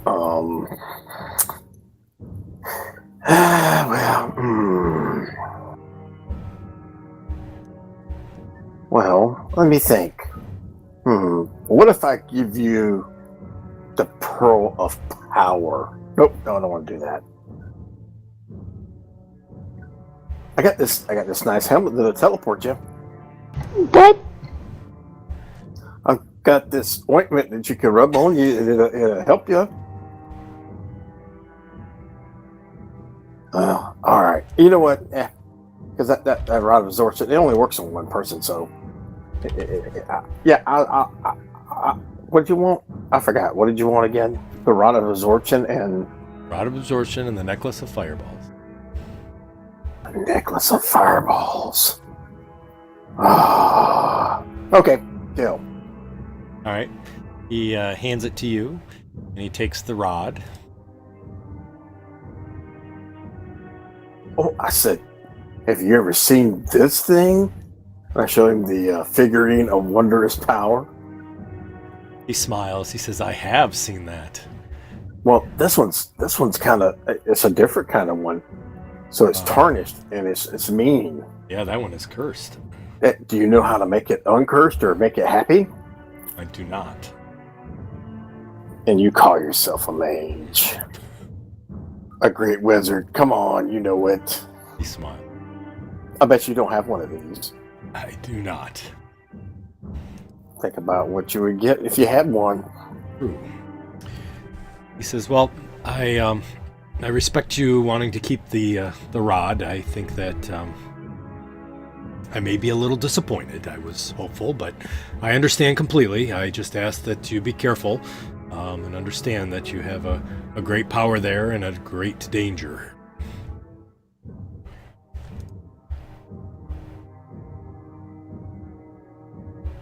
He says, Agatha tells me the food is available. Why don't you follow me and we'll head back? As he does, you see the door closes behind and the door sort of dissolves and disappears into the wall and turns into a regular wall. Walks you guys back. The group has a bag of holding. He has a room of holding. Right. And he walks you back in. You see this beautiful spread of food that's now on a table that wasn't there before in this large blue room, and the chairs are all arranged around it. You see Elagos and Celeste are standing on the far end, not sitting at the table, looking on to the group. He says, "Please, please, sit."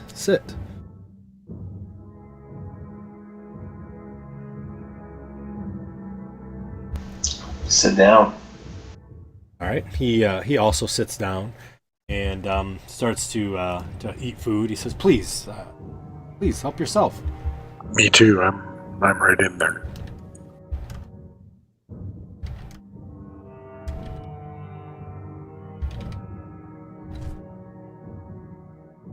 So you and Merrick, you and him continue to kind of eat, and he kind of makes sort of small talk about your adventures and things of the sort.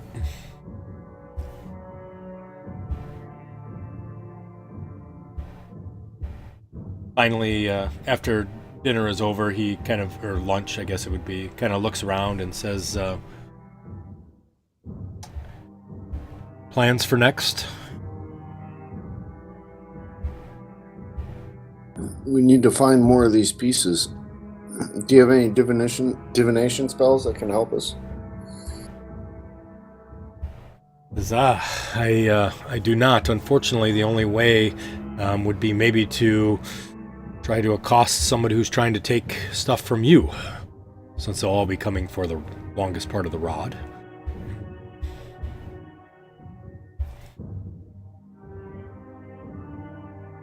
Can we tell where the other parts are with the longest part?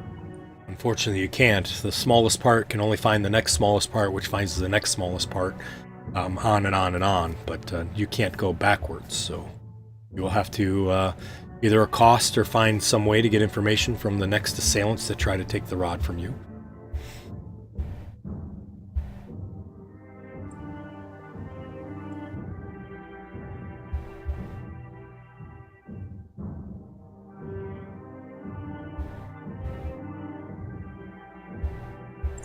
All right, sounds like a plan.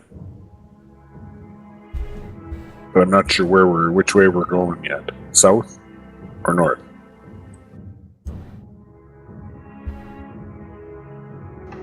Well, we have no idea where the other pieces of this rod is. And we wouldn't be the first group to go looking for this. But our real focus should be on Cayuse, Mm-hmm. in my opinion. See, Tensor nods. I agree. I have a feeling the rod parts will come to us, or we'll discover their whereabouts on the way anyways.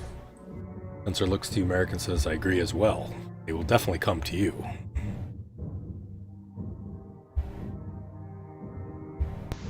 So the jungle then, is that right? Cluth, I think? Kaluthmar, yes. That is where Balakard was at, the ziggurat. You see him kind of stand up, and he points to the picture, as you can now see on the Tensor Study picture. You see a jungle picture in the middle with this large ziggurat. He says, this was the place. This is the Spire of Long Shadows. Do you have a map to that area? Because I don't know. I'm speaking for myself. I've never been that far south. Well, I don't have a map, but I do have this picture of intricate detail. I'm sure, as he points to Spaz, Spaz can cast a teleportation spell based on this picture to get you in the relative close area to get there. And then, of course, you now know Mage Point, as he takes his hand and spreads them out, and you will be able to now teleport back. So that's the best clue that I have, is this painting. And as he points around to the other paintings, if you so desire to go to any other place that's here, any of these paintings, please feel free. It's a great way to get orientated to the picture to be able to teleport there. Spaz, do you actually know how to teleport? Well, it might take me an hour to do it. I gotta put this helmet on. But I could do it with this helmet on.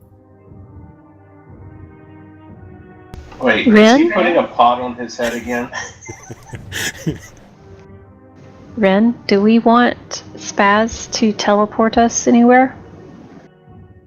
Yeah, I'd like to go. I didn't think Spaz would be able to teleport us.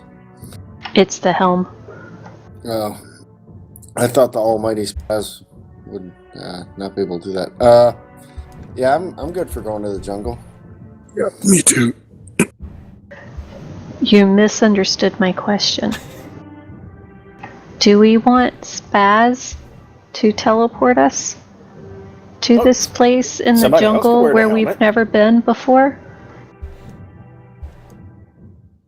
I give him a look.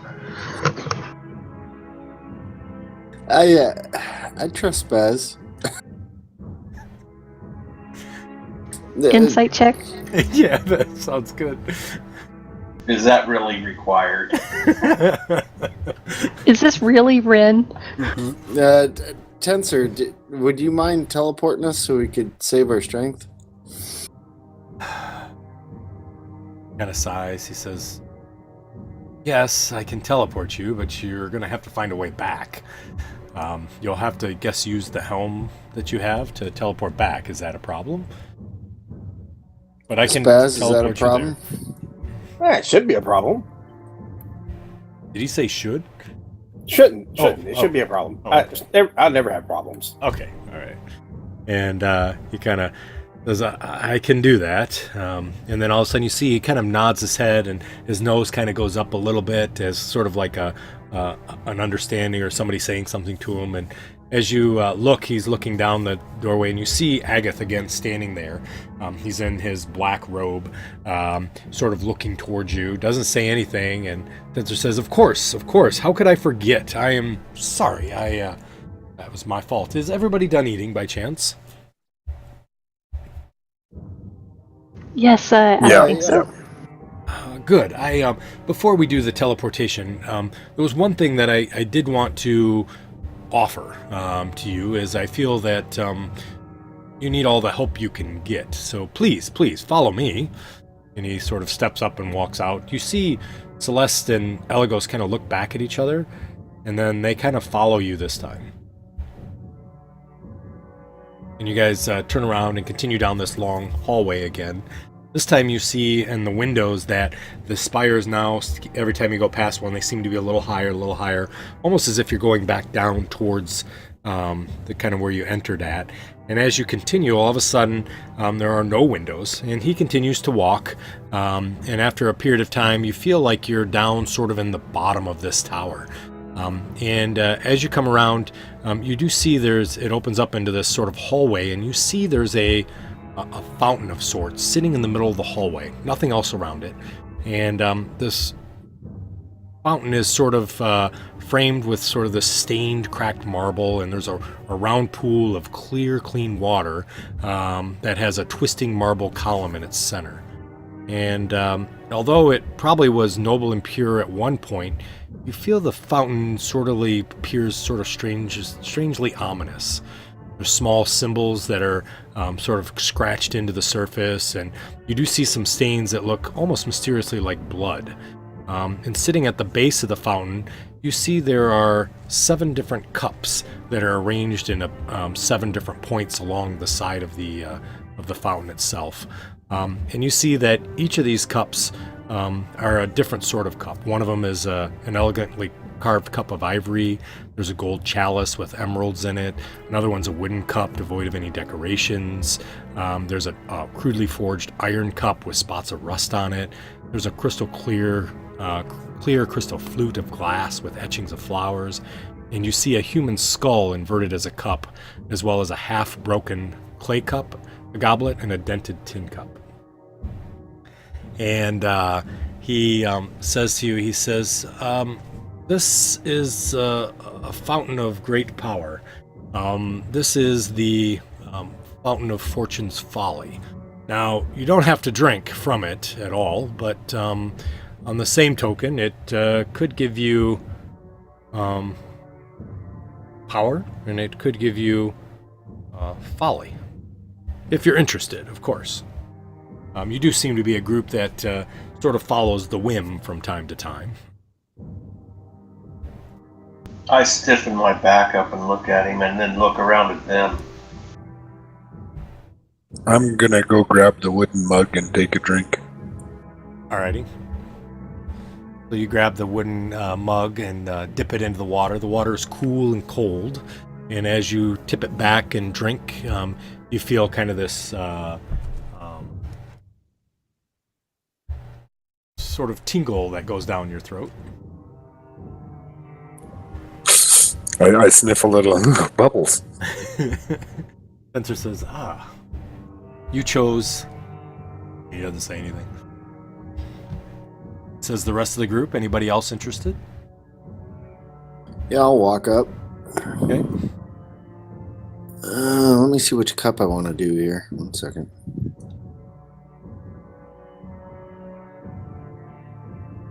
I think there's 8 cups, actually, now that I look at it. Which Second description. Which one did Merrick do? Merrick took the wooden cup. I can put it back down if you want. If that's allowed. Oh yeah, it is.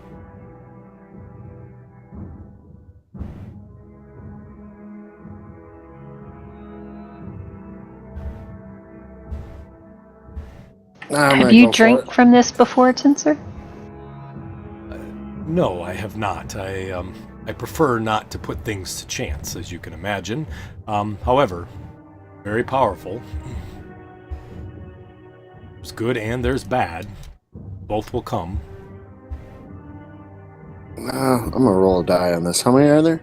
There are 8 cups.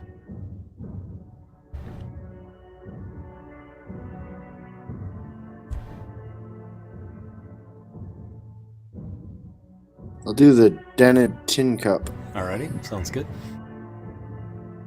You're going to become a bad golfer.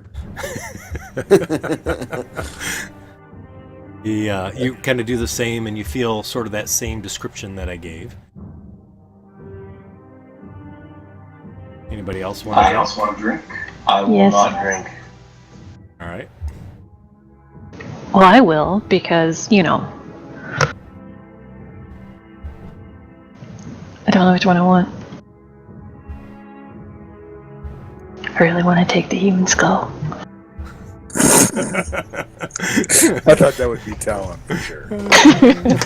Talon will do the crystal flute glass with etching of flowers. Alrighty, gotcha.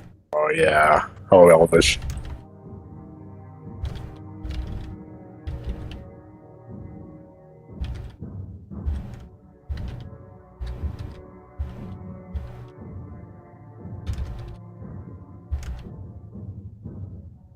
I'll take the human skull.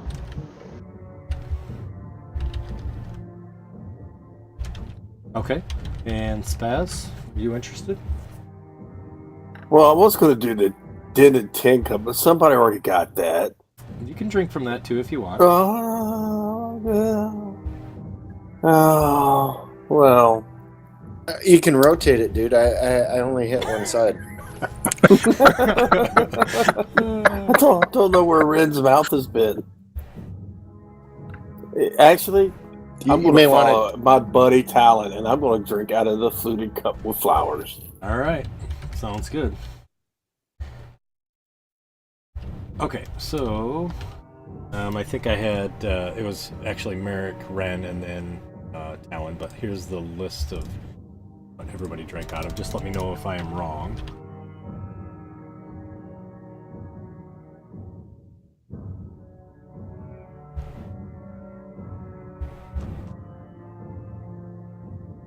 I was gonna go human skull.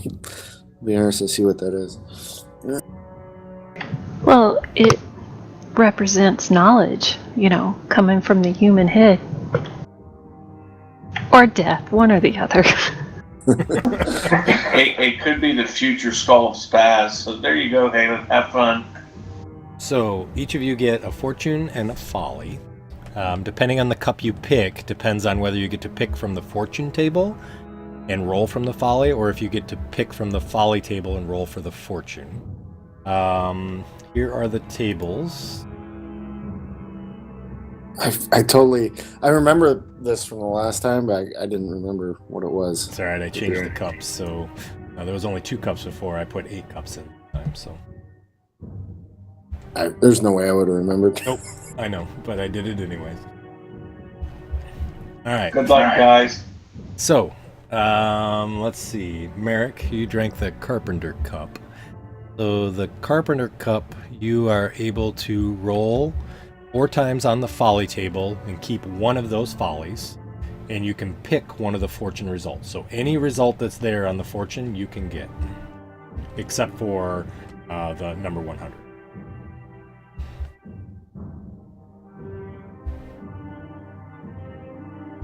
Okay, I will roll the 4 dice too. Okay, sounds good.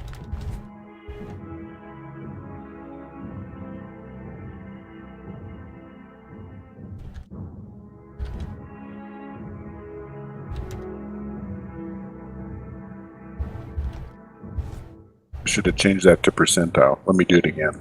I think you can click on it actually and roll it off the top of the table there. There's a die that's at the top. Can you see that? There you go. 1, 2, 3, 4. So you can pick any one of those 4.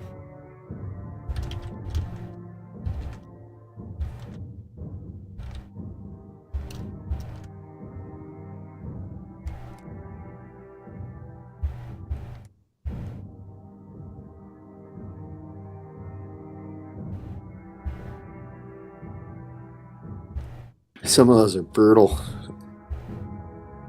Whose idea was this? Spazzes.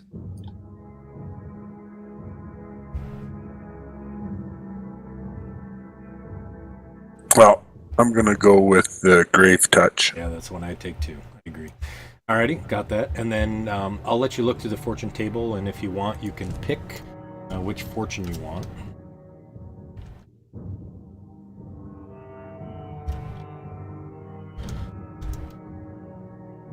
So Ren, you used the tin cup, I think, wasn't it?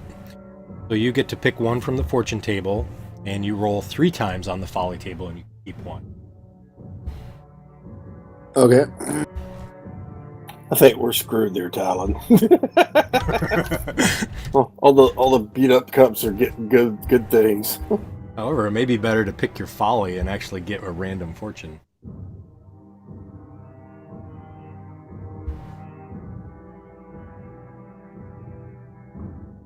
I already know. All right, I'll take the -1 on perception checks. Alrighty, sounds good. And then you'll have a chance to pick which fortune you want to take. Alright, Talon. So you took the crystal. You can pick one from the folly table and roll 4 times on the fortune table, keeping one of those.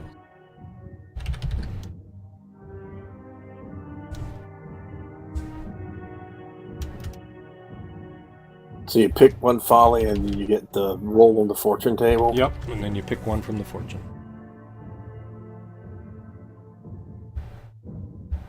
There you so go. we Smooth talk. roll on the which table? On The fortune table you roll on, and then you pick from the folly table. so that's what Talon did. Yep, and you're going to do the same.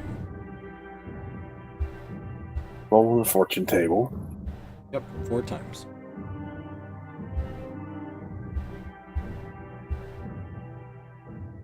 What do you think, Talon? Still reading. Okay, no worries. Oh, I guess I should choose the one I rolled before Yeah, it the fortune. disappears. Yep.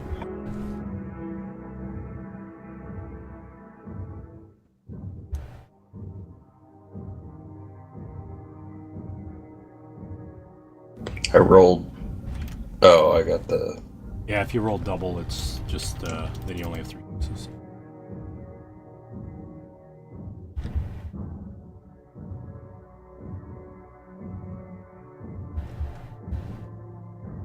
I'll take the +2 to initiative rolls. Alrighty, sounds.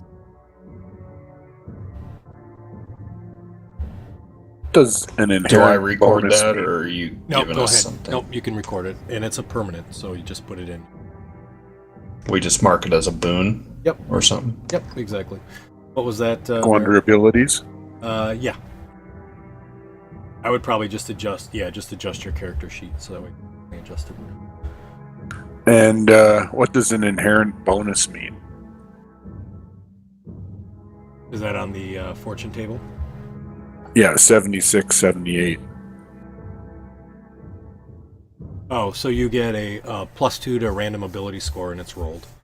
But you can't go above 20. So if it's 20, we'll reroll. So it means you just get a bonus. You get a +2 to whatever ability score. I'm gonna go with that one, Greg. I'm going to take that one too. Okay. Sounds good. Brian, which one are you going to take for the for your fortune out of the tables? I'm still looking. All right, no worries. I might need a boon of luck. You want us to roll a d6 for that, Greg? Yeah, D6. I'm sorry, I said D. No, yeah, D6. Yep.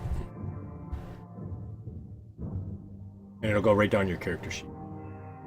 You got lucky, right? Was that intelligence?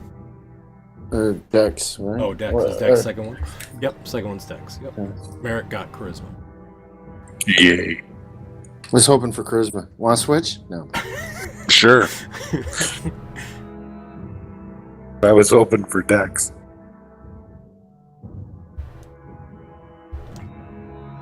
All right, and then Aelith. So you pick one from the fortune table and you roll one on the folly table. Just one? Just one. I'm gonna take the +1 to ability score, so I'll make my Dex 16, Okay. and now I got to pick my negative. Yep, your folly. That'd be hilarious if I chose the slow to react, which is a -2 penalty to your initiative. You could, and it would cancel. I it thought out. about counteracting it You myself. should. Yeah, it would counteract. You absolutely can if you want to.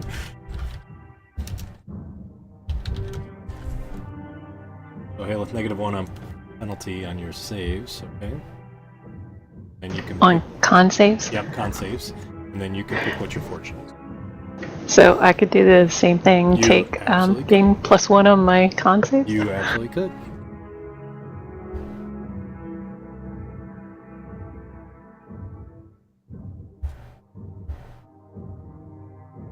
I'm sure there's one there for con.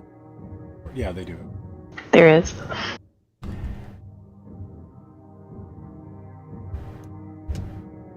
So I guess I'll just have to remember to tell you that I have to take my death saves at -2.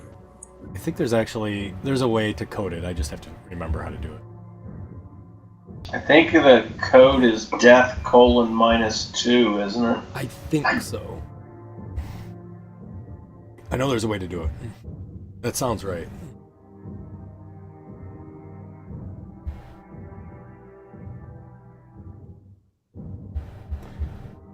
So it looks like all I need is Ollie from Talon and Spaz and a fortune from. So Tensor kind of looks and nods and says, "You're. I was told that you guys were risk takers. I see that that's still the case."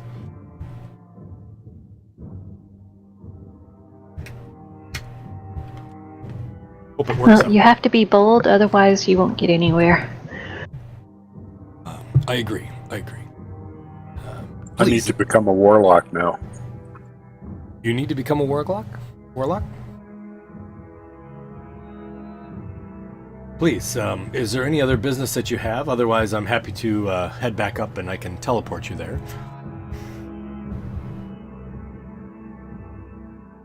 I believe I'm ready. I'm ready. I'm ready. I was born ready. He says, "All right." He says, "Follow me," and you see you guys continue to follow back up the same path that you had gone before, and see the sort of openings in the windows and whatnot. You get back up to this main study. You see that the table is now gone. The food has disappeared as well. And he kind of walks over to the picture and he says, Dang, I was hoping for another butter tart on the way out. he kind of looks to you, Merrick, and he says, you like those, huh? I sure did. They were great. They came all the way from Crockport. Pretty tough to bring this time of year. But I maybe- guess. How far is Crockport? Oh, it's quite a ways west from here. Right over by Shendell is where it's at. What's the name of the baker there? I might visit someday. Oh, yeah, the baker's name is Illith. What? Illith? Illith. Okay. Yes, yes. Very good. Very, very good.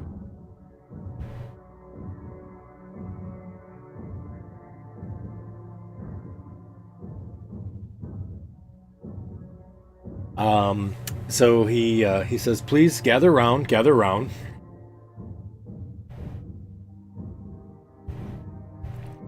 As you do, he looks to you all and he says, "Now, all of you have to be willing to go. If you're not, one of you will stay here, and I will be unable to teleport you, the last person there." He seems to be looking directly at Spaz. I said I was ready. I'm always ready. Uh-huh.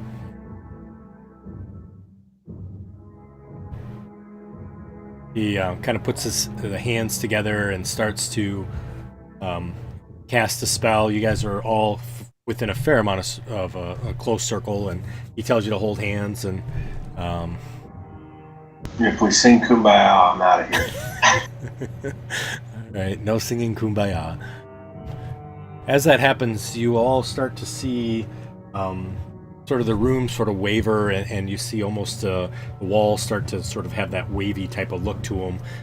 It suddenly turns black, and you see what appears to be just openness, space all around you, and suddenly you see multitudes of lights all over. Oh yeah, I forgot. I need to do something. There is something with teleport that needs to be done. Percentage roll? Percentage roll. All right. So, let's see. Perfect. So as you guys kind of continue to teleport, you see one of these little dots sort of gets bigger and bigger, and as it gets bigger and bigger, you notice that it's green, and the light becomes more and more green, and suddenly all you see is a large green light You guys are now standing in the middle of what looks to be a large field full of jungle.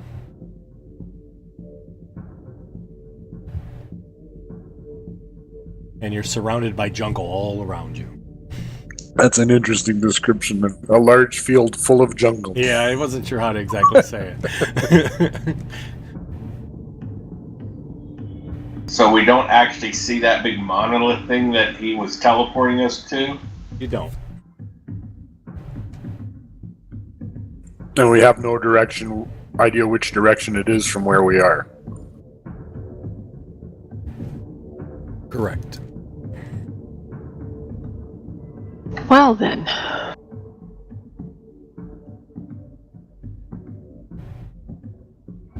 So Black Angus probably didn't make it because he wasn't in the circle of trust. Right? Right.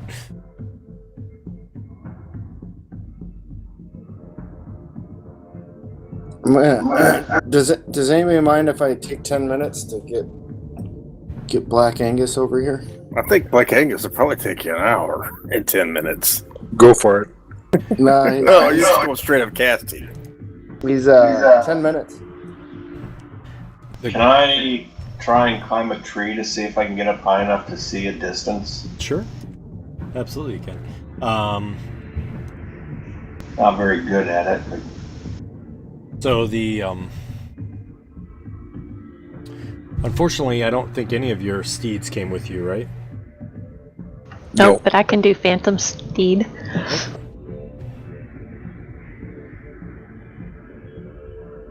So if Ren is going to call his, I'm going to sit down and do All right. my Phantom Steed. What would the rest of the group like to do while they're sitting in the middle of the jungle? if that's not the right one. Greg, let me know. Oh, that's perfect. Love it.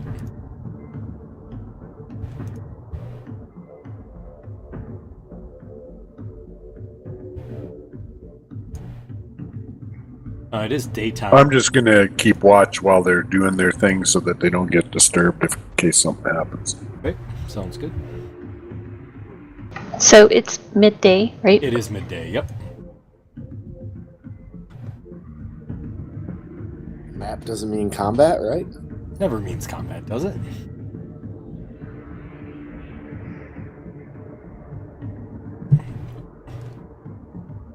I was going to play my lute. You can if you want to. That looks like a big tree right there. That's the one I'm climbing.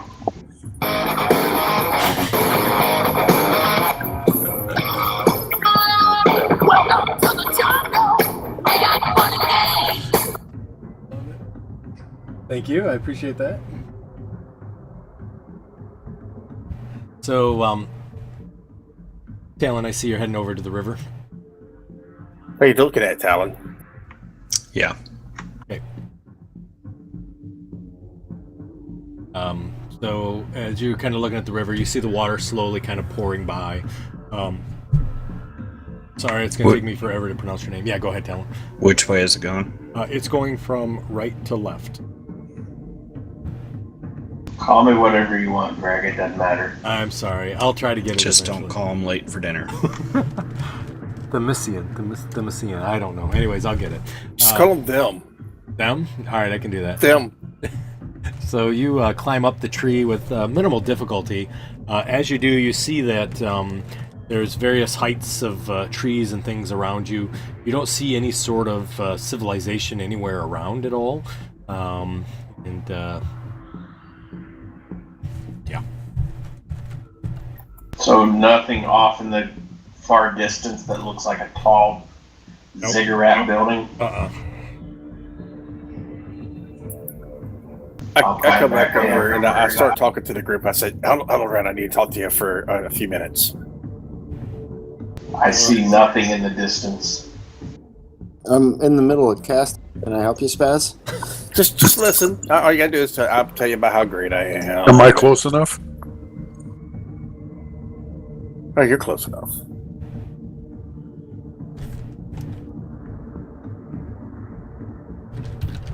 Yeah, all that kind of good stuff. That's it? I didn't hear any of it. That's because you let it go in one ear and out the other. I do feel better though.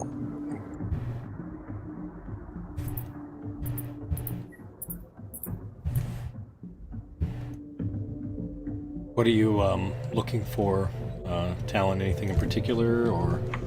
Just kind of scouting around. Okay, gotcha.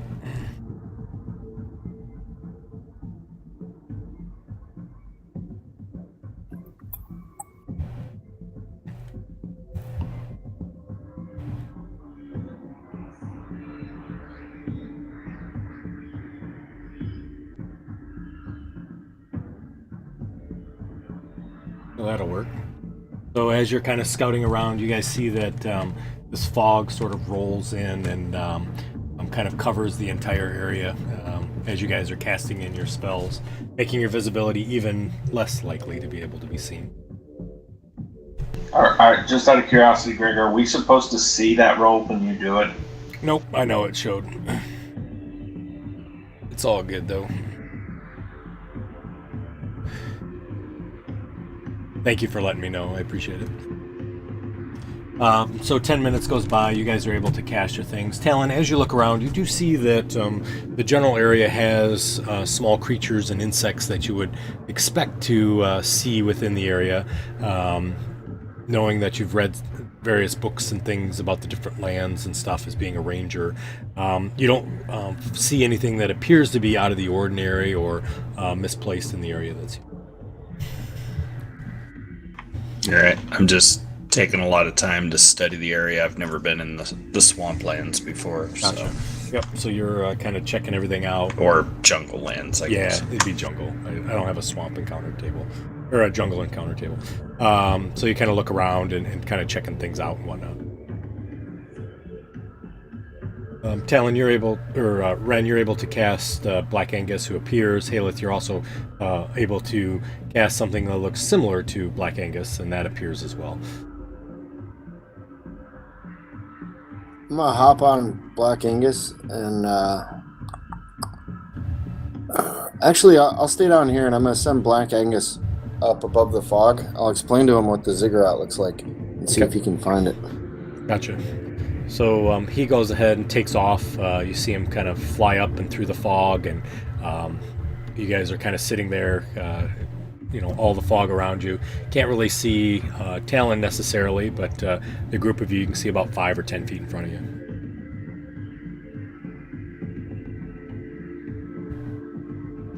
All right. My horse is named Brown Sirloin, and we're just gonna ride around this area real quick. No, it should be top sirloin. I like brown. So you see Haleth disappears on Brown Sirloin into the fog. The question is does the horse make noises?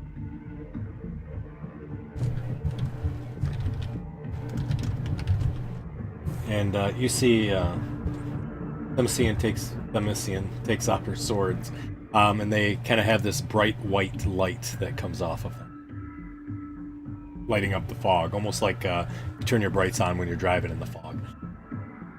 I'm going to say, are those always on, or is it only when there's danger around? They are always on. They glow a normal yellowish color, and they glow white in the presence of forces of chaos. What color are they right now? White. There's something chaotic around here. More chaotic than Spaz, or just Spaz? Unfortunately, chaotic. Unfortunately, it could be one of you that causes that to happen.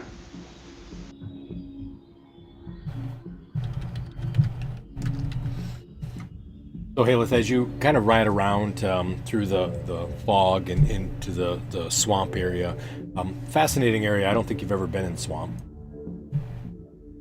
We have been in a swamp. Oh, I meant jungle. I'm sorry, not swamp, jungle. I apologize. I'm misspeaking.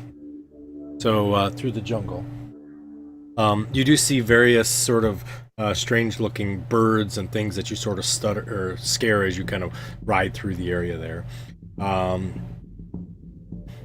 And you can hear the call of a large creature kind of to the north west of you. Kind of cackles out into the distance.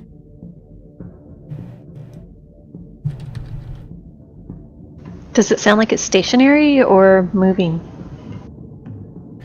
It sounds like it's off in the distance. Okay. All right.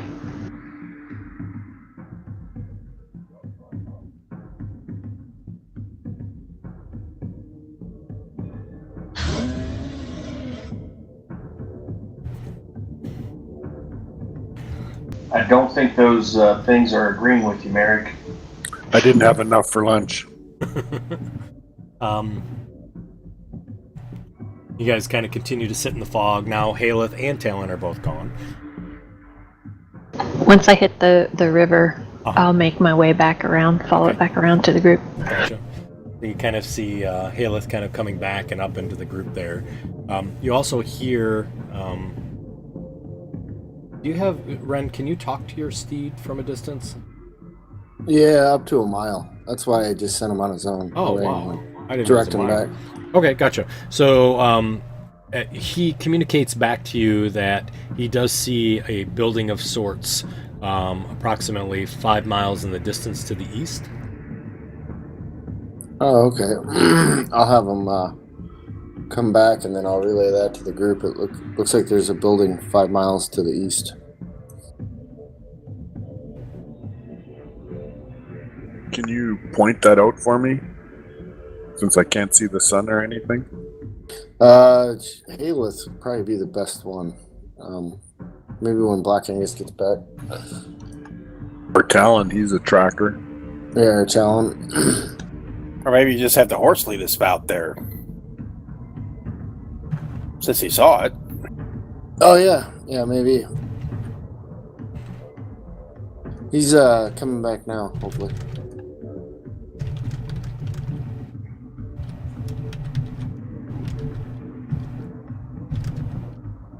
If he can find us in the fog. He's got to have a homing beacon on you, Ren. How long is it going to take for him to get back? It'll probably take about 30 minutes to an hour. Okay. Well, my horse only lasts an hour, so Oh, okay, gotcha. I just wanted to make sure. Yep.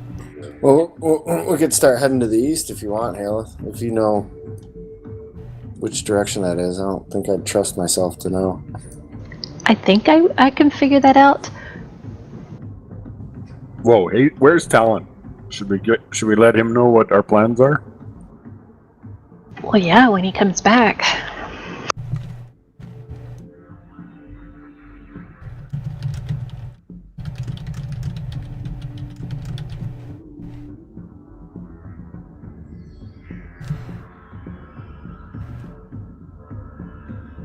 Okay, which way's east? Let's go.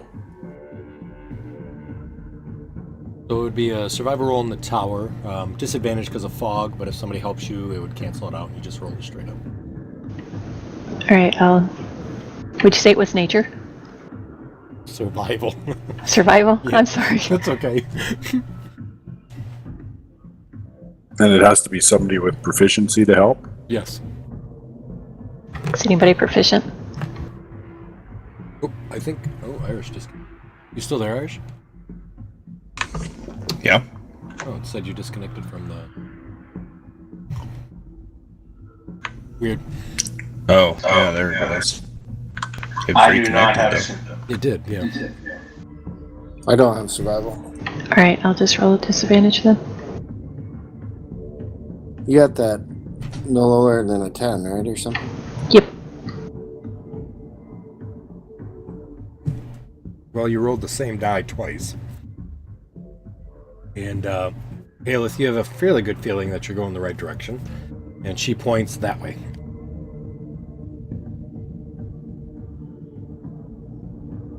All right, so let's make sure that we stay within sight of each other. don't know how thick this fog is, so. I'll just use my proficient survival skills to track you guys as you guys go. Which way did you point? That way? Yep. This fog's awful thick. I'll just follow you. All right, so you all continue to follow the direction that Haleth is pointing.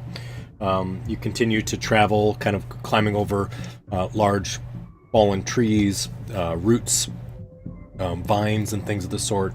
You do hear animals kind of scurrying off in the distance, and kind of like some weird sort of frogs kind of croaking in the distance as well. You end up walking, and in the right in front of you, you see what appears to be a human form sort of dangling from a tree.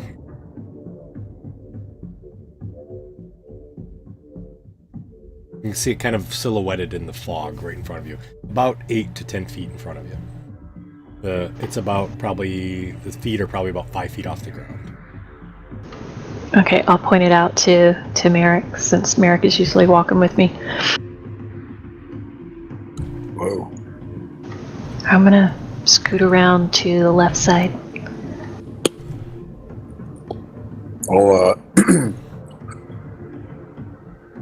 I'll walk up to it and try and get a closer look at it.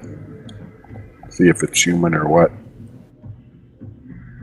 I will go with Mary. Alright, since it's the fog, I'm just gonna hide and try to, flank it Okay. to make sure that there's nothing on the left side. Gotcha.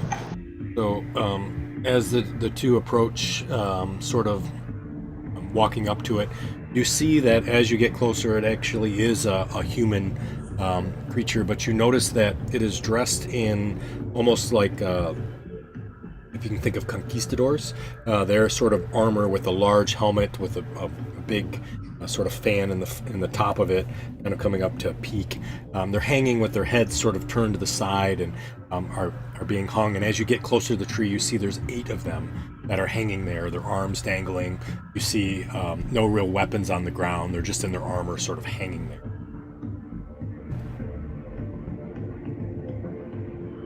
Does it look like they were strung up on purpose like that, or did they walk into some sort of 8-person trap? No, it looks like a lynching.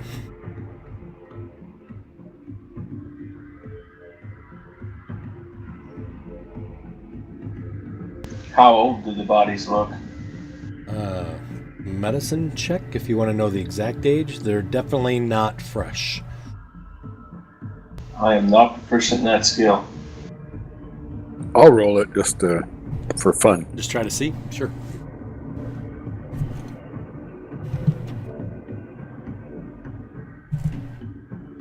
Merrick, you know they're about a week to 2 weeks old. And they haven't been picked at by the local animals at all? They haven't been picked by anything. Huh, that's odd. I say we should probably cut them down and then bury them. What do you guys think? Sure, we can.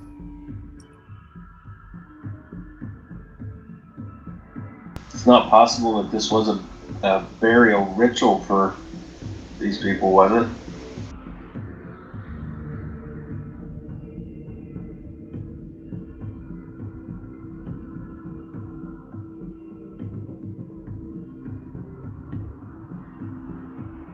It does not appear that way to me. It looks like they were lynched.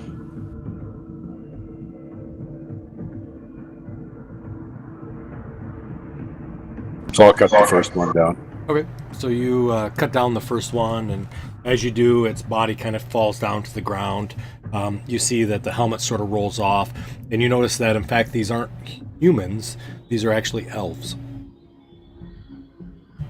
I'll cut down a second one then. All right, you do the same. It's another elf. Hey, Talon, what's the burial ritual for elves? Or the death ritual? Cremation. Oh, it's going to be tough to get anything to burn here. But we could try. Oh, I could try. I'll cut down the third one.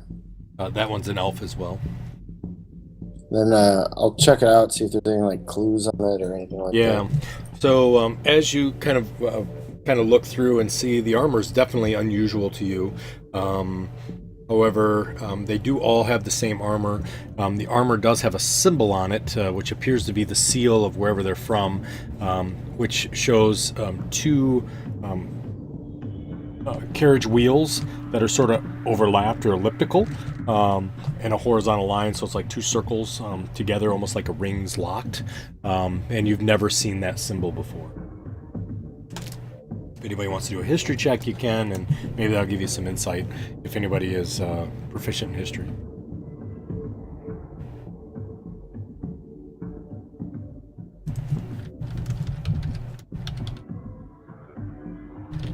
I'm staying hidden over on the side just Okay. to make sure that nobody is sneaking up on the group.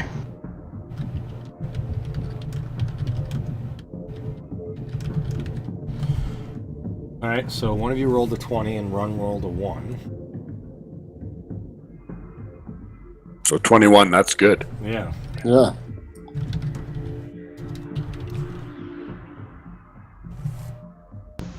Those are the symbols of the city of Caldrone. Supposed to be Celeste, not Celeste.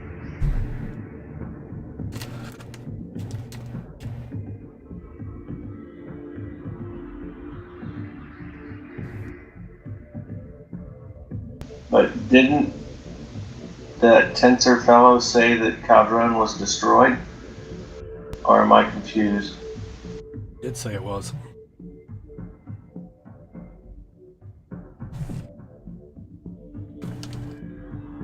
Or maybe these were some survivors from that city?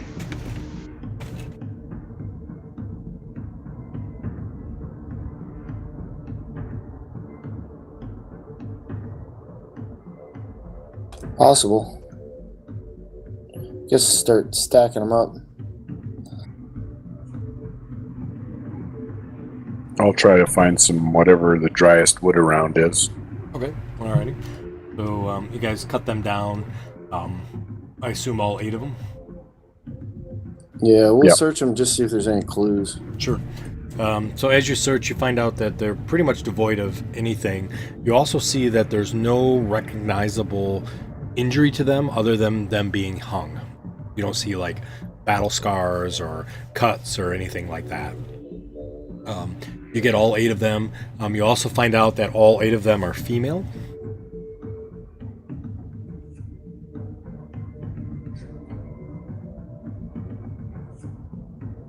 And they have no identifiable values or anything with them. Valuables. They have values.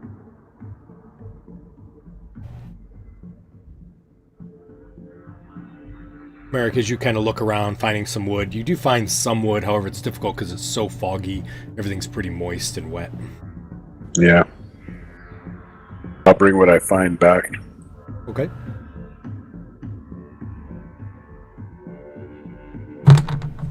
Sorry. So you bring it back, you guys have that. The rest of the group is, I know, Haleth, you were kind of hiding in the fog, kind of watching things. I assume Talon was doing the same. Yeah, I'm just hanging back and behind the group. Okay. Sounds good. Spaz? I'm just staying back with a group. Okay, gotcha. All right. So you guys are building a funeral pyre, I assume? Is that what you're doing? Yep. Yeah. Okay, gotcha. So you build up a nice funeral pyre. You get them all on there. How are you guys gonna light this? I'm gonna toss an alchemist fire on it. Oh, okay. So you pop one of those open and throw it on it. As you do that, it hits it. Immediately it starts, lights up in flame, and as that happens, the fog instantly disappears.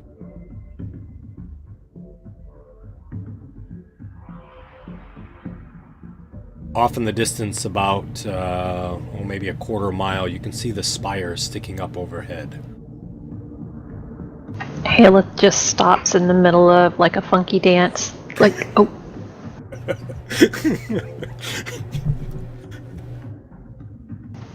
yeah. Did you see? There's a spire over there. Well done, Halos. You brought us in the right direction. Mm-hmm.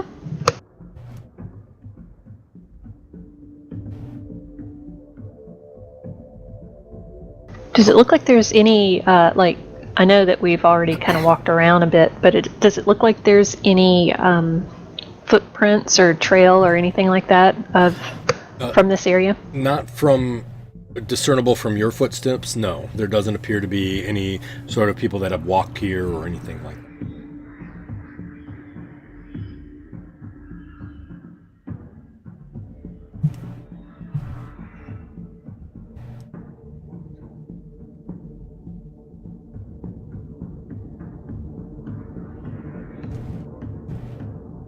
Well, he just changed because I got the greater steed spell. Yeah. So now I can be a griffin. Oh, cool.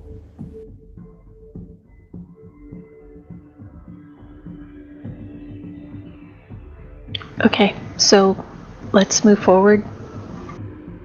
Alrighty. How far is it? Maybe we should have Talon scout ahead first. I mean, there's obviously some nasties around here that do mean things to elves. So you want to send the elf up front? Well, he's the sneakiest one of the bunch, isn't he? Like, he No. disappears in shadows. Oh, that's true. He does. Good check. Both elves, right? The two sneaky people are elves. Yeah, we Yeah. can send Well, both so- elves up there. Send in the elves. Send the elves. Or let's just go then. Let's go. It's about 3/4 of a mile, is what we're gonna say. You can see the spire. You're assuming from the distance.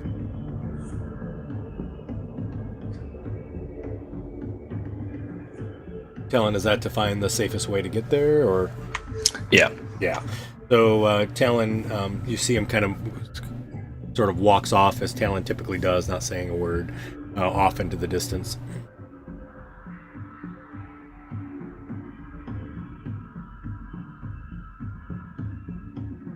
I assume the rest of you follow. Oh, yeah. Okay, gotcha. Well, how far back does he want us? Just like 15 feet. 15, 20 feet, something like that. Alright. Okay. So you all continue to travel through the jungle and whatnot, and as you do, the air, obviously the sun is getting higher and higher, so it becomes kind of thick with a kind of that feeling of heat and moisture, and you sort of hear that cacophonous singing of the jungle, chirping birds and insects whirling around and whatnot. Okay, gotcha. So you're on the ground.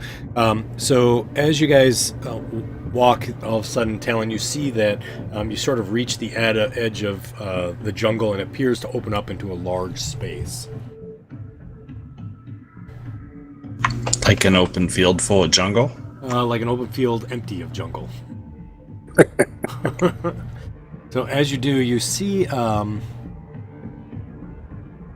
it's sort of a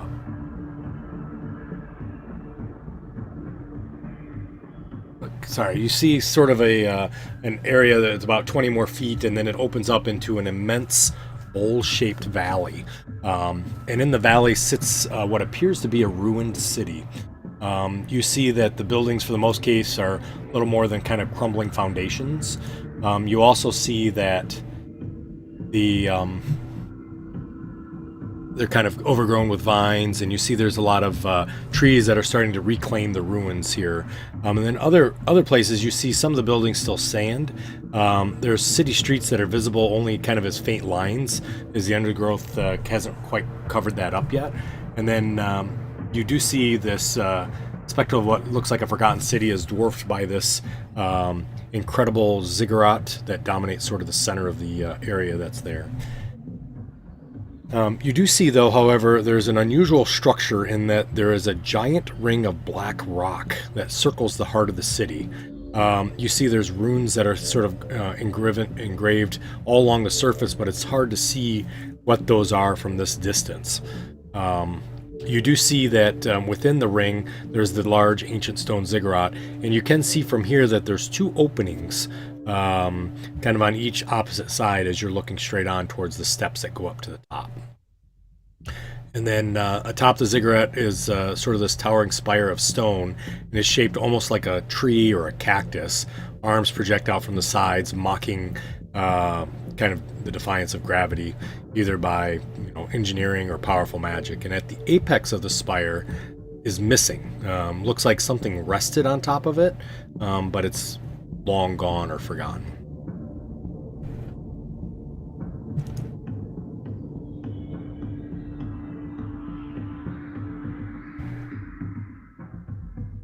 Yes, you guys are all the way on the left of that map.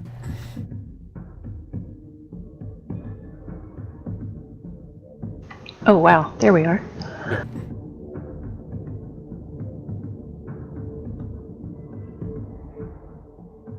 And that ring is it's the black Yes. that you were talking about? Yep.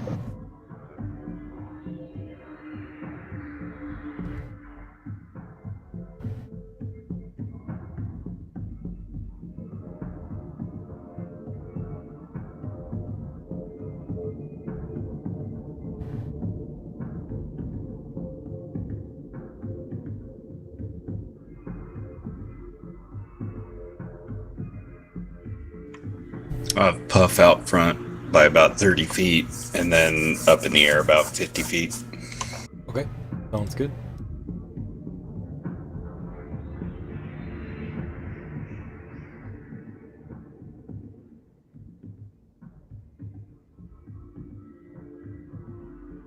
So as you enter into the ruins, you see that the ruins appear to be sort of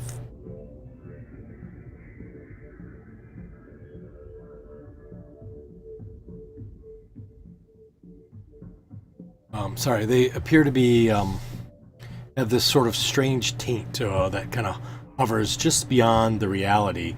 And as that happens, you see this like an oily stain spreading over a pool. There's sort of a vision that opens up and wavers kind of in front of you, in front of your eyes. Within that tainted energy, you see a man sitting sort of on a great throne made of green stone. He wears sort of this ornate plate armor. He has a black circlet that rests on his brow. Both the circlet and the armor are adorned with silver symbols, overlapping skull and scythe. As the vision expands, it widens its scope to reveal the throne is located at the apex of a large ziggurat in the shadow of the spire that you saw as you walked in. The spire itself gleams with flashes of white light, and the peak is at its peak is balanced a 15-foot tall black stone monolith shaped like a trapezoid. Around the ziggurat spreads a thriving city. Its streets are paved with white stone, the buildings are painted and whole, and you see thousands of figures have gathered in a large open plaza that surrounds the ziggurat, all facing the figure seated at the center. Their cries are a rhythmic chant, almost a surging of waves on the monolith shore. Each of these cries rise in volumes and threatens to shake the jungle apart. The vision fades just as it is replaced by the ruined city that you see today. Could we make out if the people were elves? Yes, you could. They are not elves, they're all human.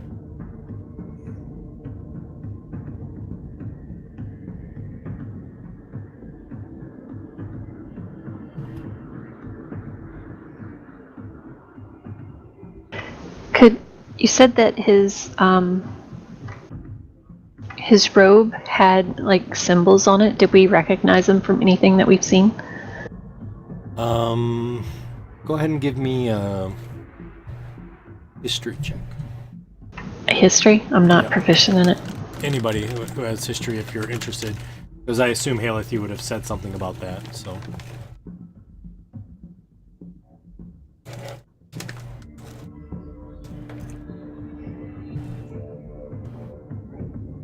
So it's not any symbols that either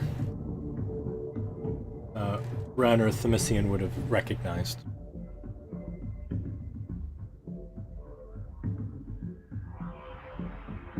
Ellen, what are you trying to perceive from? Ah, gotcha. Okay. No problem.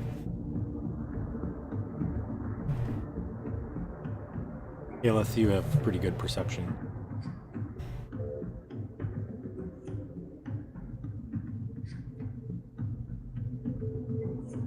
So they were chanting Caius, so do we think that this was a vision of Caius himself? Gives you that impression. The symbol was of Neural.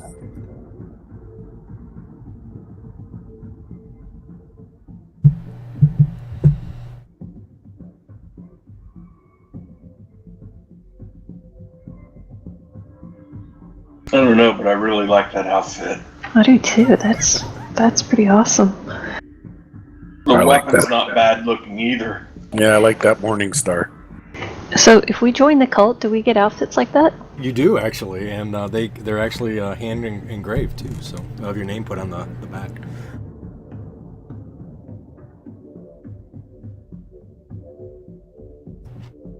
Like a little more leather on mine, but whatever. Yeah, I'm not for sure if I'd call that a Morning Star or what we'd call that weapon, actually. Well, he's also you got to get the skirt away from there because you can't see his codpiece. That's a good point. He's going commando. So it looks like we're in the right place.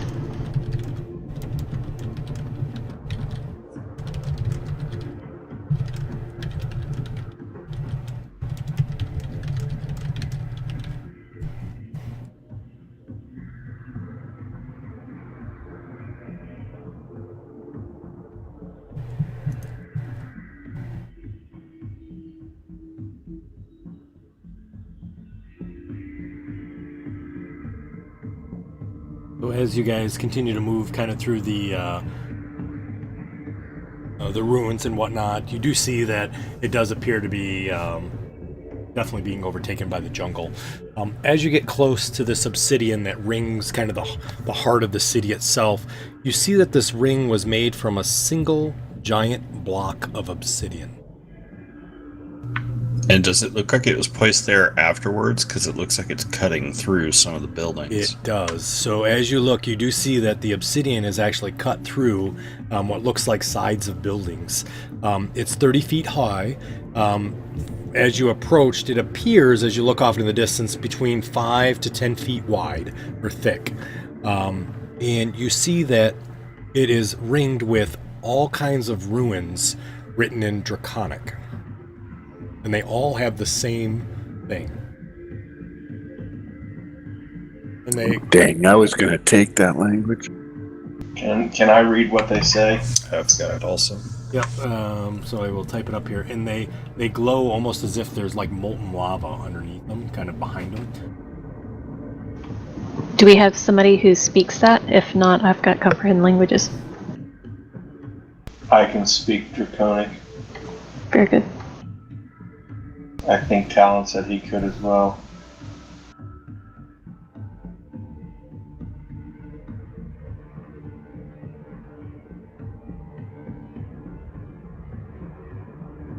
It says Caius forever bound. Forever bound? Yes. At least that's how I'm translating it.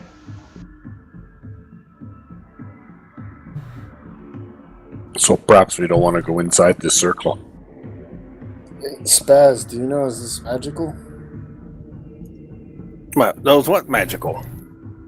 This obsidian, is it like a ward or something, or is it a trap? No. There's nothing to it. I can tell. I'll pull out the wand of magic detection and cast it. All right. So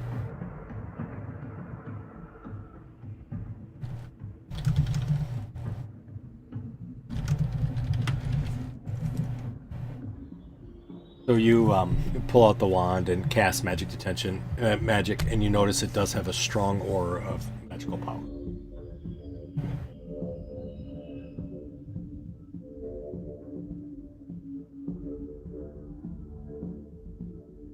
Spaz, is it possible you're wrong?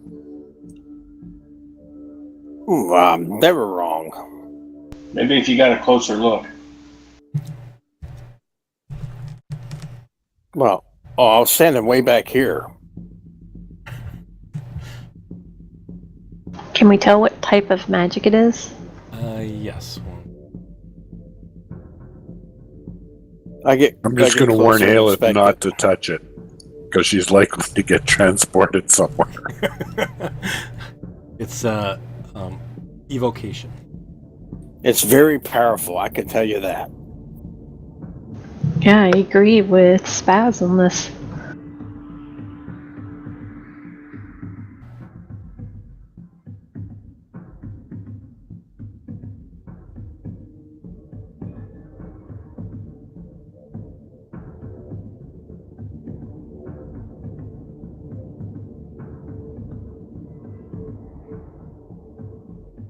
It was interesting that it says Caius is bound.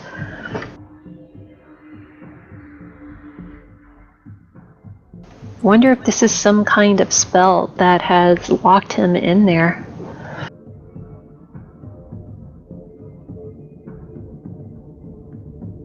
Ren, can you send Angus in? Yeah, I was thinking that. I wonder if it's just if you touch the ring. So, I'll ask Black Angus to fly over the ring and then touch down on the other side. Okay, gotcha. So you guys see Black Angus flies up and over, and as he goes up and over the obsidian, you see him kind of sort of sail down, and he lands down on the ground on the other side. How tall is this obsidian? 30 feet. Feel anything weird over there, buddy? He tells you that he feels like the ground is moving. I'll ask him to come back to me. Alright, he flies back. I'm gonna hop on him and then fly over and take a look. I'm not gonna touch down. I just want to see what I see. Sure.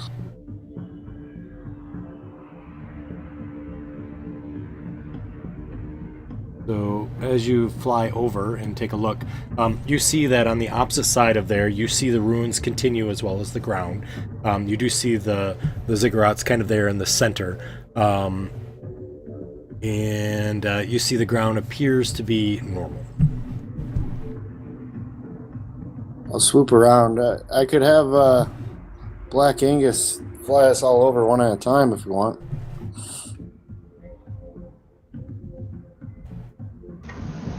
Yeah, that. Sure. Let's do that. Yep. I'll land and then send him over to grab somebody. Okay. That sounds good. So as you do, you kind of feel the ground. The ground feels fine to you. You don't really feel anything that feels unusual. Who's he going to grab next? Or what order do you want people to come? I didn't talk to him, so they'd have to decide that probably on their side. Okay. I'll go. Okay. I'll go last. All right. So Talon, then Haleth. Merrick's going last. I guess that means Spaz. And then Themyscinian. If Merrick doesn't mind, I wouldn't mind going after him. Okay. All right. Gotcha. So first one to come over is Talon. Second one to come over would be Haleth. Spaz, you would be next. Merrick, and then Themyscinian. You all are able to get over onto the other side.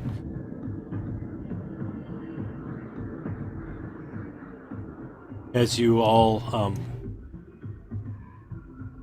get on the other side, you see that the spire kind of rises indomitably from the peak of the Great Temple, the ziggurat in the center of the city. It rises almost 100 feet in the air at its central point, rising in steps like ziggurats found in other parts of the jungle itself.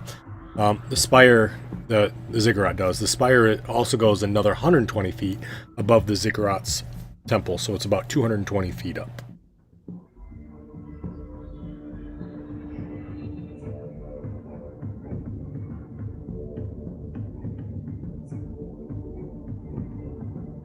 Haleth, okay. I was getting worried that Haleth actually didn't come in. No, she came with. Yeah, she's here.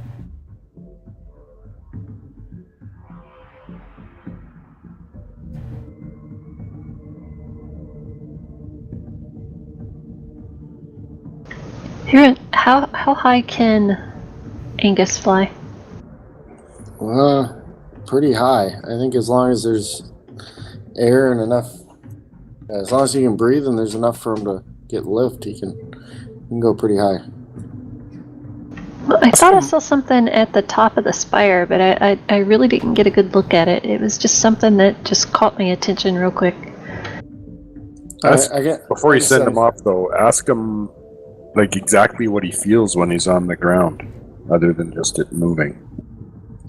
Hey, Black Angus, what do you feel on the ground? Tells you that he feels things moving. Say he feels something moving under the ground. Are you thinking about those carrots? We've moved past that. I'm thinking worms, Worms for what? I mean, what do you mean? like green worms crawling around below the ground. All right, well, I'll go up there with the griffin. Yeah, me and Black Angus, we'll go check that out. I'll be right back. Just kidding. I send Black Angus up to look at the top. Okay. Black Angus flies up there, and you see Black Angus sort of stops in midair as it gets close and just kind of hovers there for a minute. What's the problem? He doesn't communicate back. Crosswinds? Mic check? Nothing. Just Come sort of back. Floats there. He just keeps floating there. Oh, man. We're going to have to go get him. Can you reboot him? That's awesome. that's like version 2.5 of the software. I haven't updated that yet. Well, I know you just patched him and got an upgrade, so, you know. Yeah. You didn't pay for the worm protection? No. I didn't get that yet. I was going to put it on, but So suddenly, after about 2 minutes or so, you see he sort of turns around and he says, "Coming back." okay, that was awkward. And he says to you, dragons. Dragons? Dragons. Oh. What color? Let me see. What color is it? Red. Is he saying he saw dragons, or that it was a statue or something of a dragon? He can't really describe it. Alright, I'll use my favorite enemy to see if I can sense or... Yeah.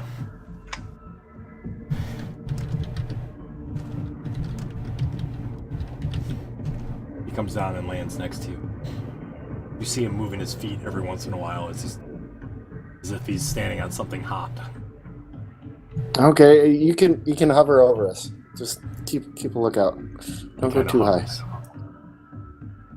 Suddenly, you see a figure kind of walk up out of the or down the steps from the opening that's immediately to your west.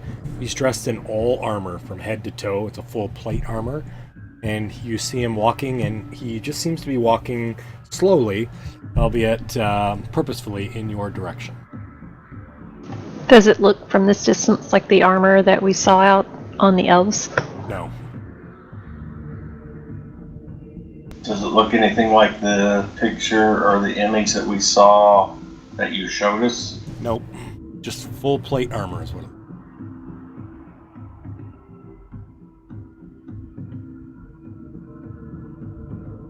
How far away is he? He is 10,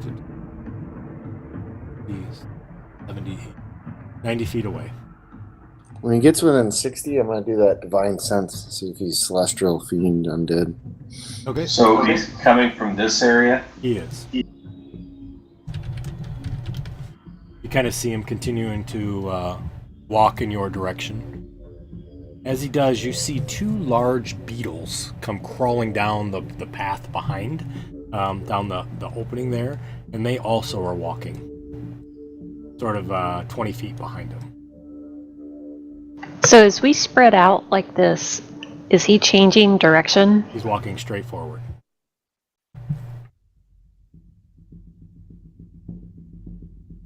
Towards any one of us in particular? Right towards Ren.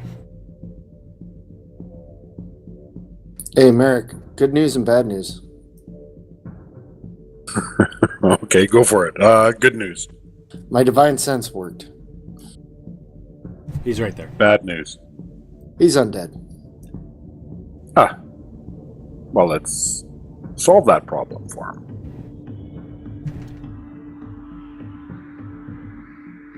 You guys gonna attack? I'm waiting for Ren. He's the undead leader of the pack. I'll call out to him. I don't know what to say here. Hey, how you doing? What's going on here? As you kind of yell out, you see he stops for a second. And then he immediately starts to run towards you. Go ahead and roll for initiative. Is that something I can hide behind where I'm standing? Yeah.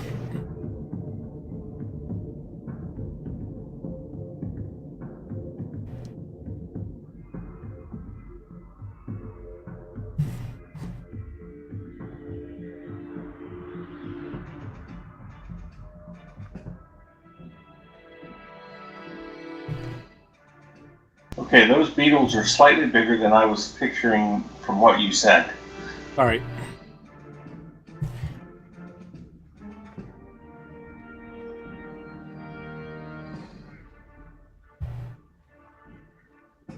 So, Ren, as he runs up, you see that his face is gaunt, and he has eyes, but the eyes are actually large worms that are kind of looking out at you.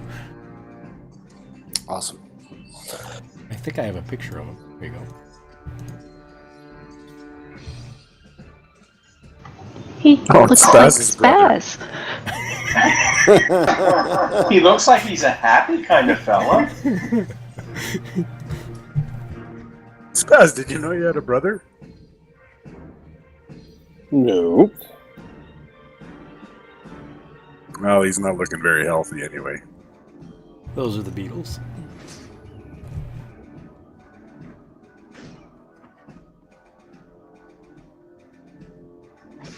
Alright, so he used his full action to get to you. Okay. Alright, so it goes up to Haleth. Alright, well, I'm going to shoot at him, since he's right in front of Ren. Okay. Do I get advantage on that? Yep.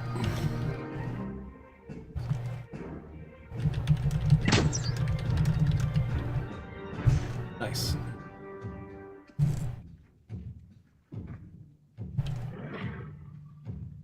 Oh, that's not good.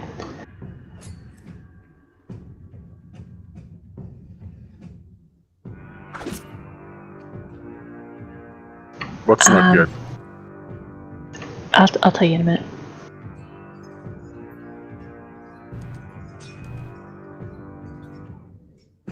So everybody has advantage on him until my next turn. Oh yeah. Everybody? I forgot about that. Yep, she's right. Yep. Sweet. And I'll use my bonus action. Before I hide, I'll shout out that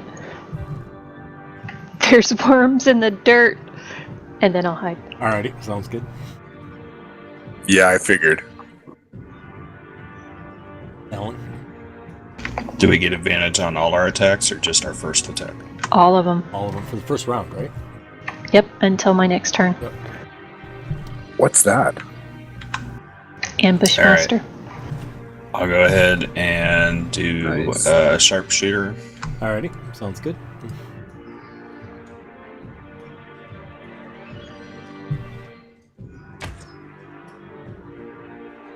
Nice crit.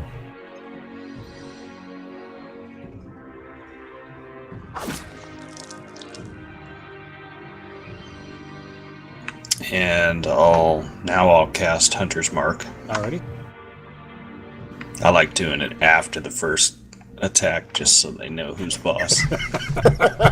Just so they know who it's coming from, right? I love it. And then we'll do second attack. Should have drank out of the rusty cup. Oh, that's a miss. All right, I'll use Stalker's Flurry to Okay. redo that attack. Yep.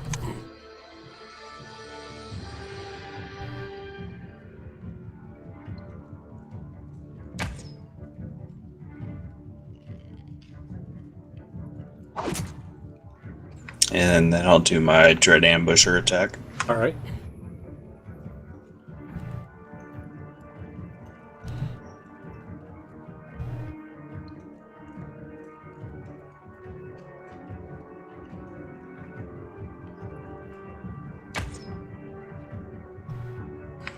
And I'll use my Elven Accuracy. Sounds good. There you go. That's a hit.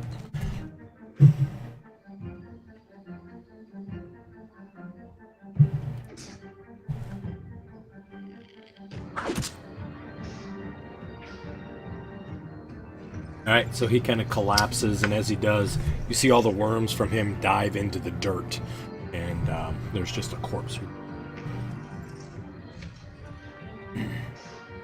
And that's it. All right. He's just gonna circle out of range, Okay. like above us. Sounds good.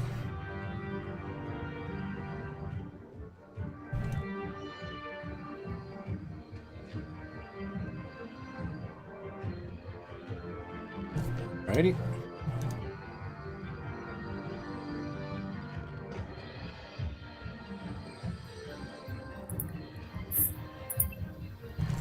The beetle quickly scurries across the ground towards Talon. Merrick.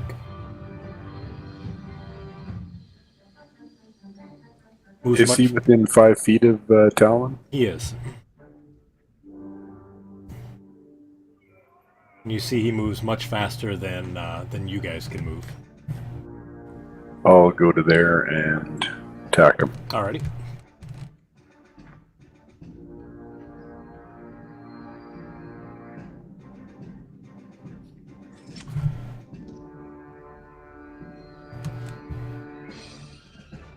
Zap. Oops. Not sure. Did you target him? I don't know if you targeted him. No, I didn't. It's a hit. There you go. I put it on for you. Okay.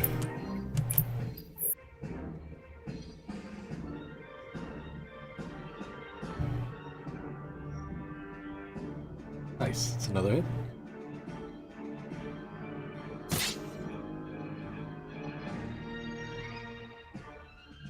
Oh, do I get advantage on every hit on him when I'm opposing, or just Yep. the first one? Nope, everyone.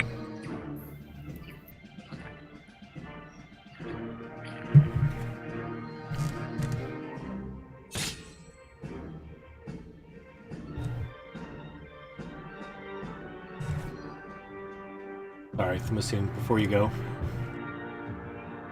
there's 2 more in front of you.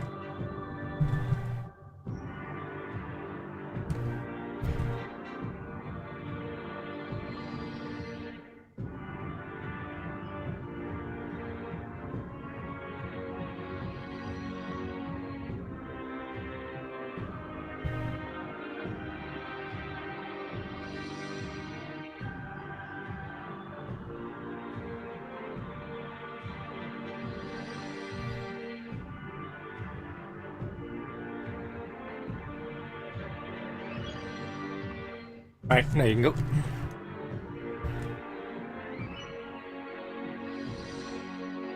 Okay,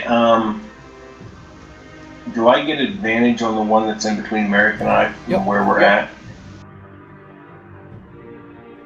I'll take one shot at it. Okay.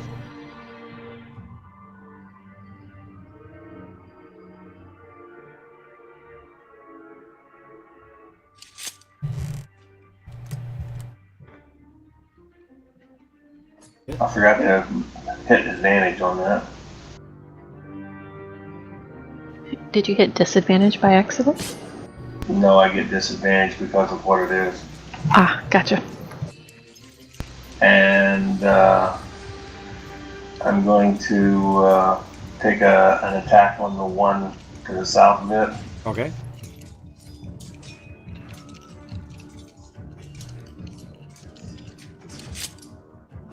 Hit.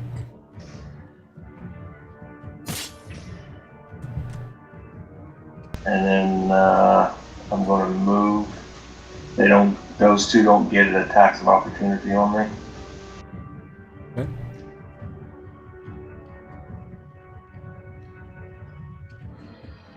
I'm moving around it. Yep, no problem.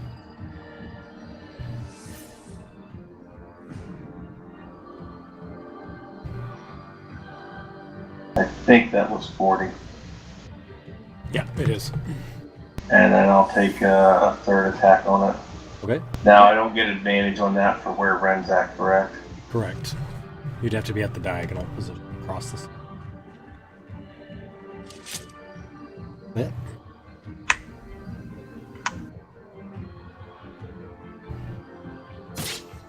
And offhand. Okay.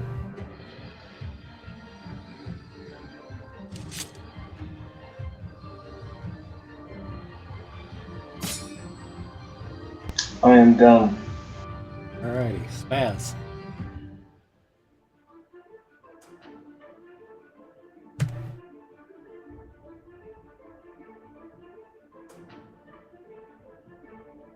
What'd you do to him, Ren? Inhaleth? That's me, Spaz. I'm on your side. Good guy. Well, I think that's 30. Yeah, that makes more sense. I'm going to cast Hypnotic Pattern. Here we go again. America's done. Well, Merrick, go ahead. You always wind up in it. Make that wisdom saving throw, buddy. Do I make it, or are you just going to force me? I'll let you go ahead and do your own saving throw.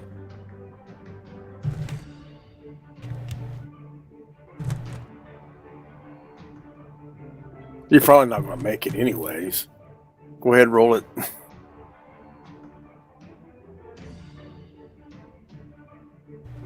Oh, I can't do nothing to help you there, bud. No. Or you put the effect on. Can you roll a d4? Absolutely. Thank you. Oop.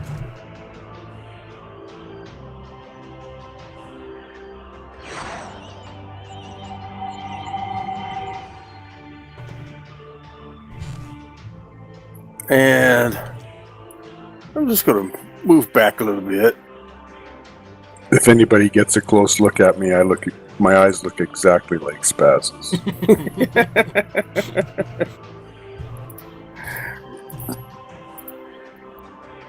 Sleeping on the job again. Move over to there. Alrighty. Oh, they're all asleep, huh? Yep.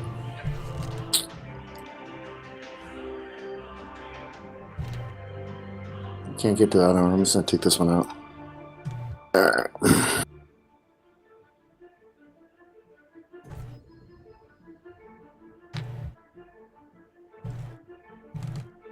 Unless you roll a 1, you're gonna hit. We'll do level 1 smite. Okay.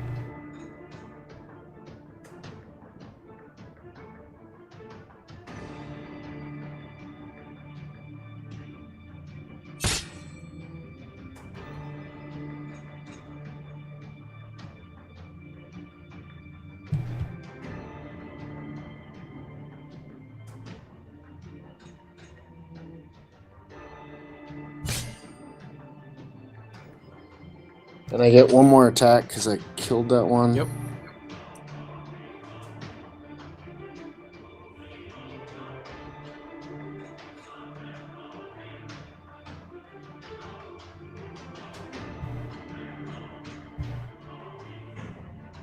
I move 10. I can get to there.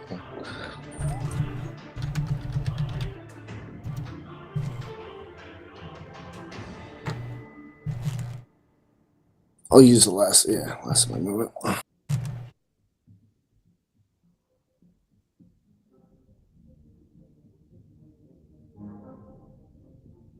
Nice. Hit. I'll do a level 2 smite.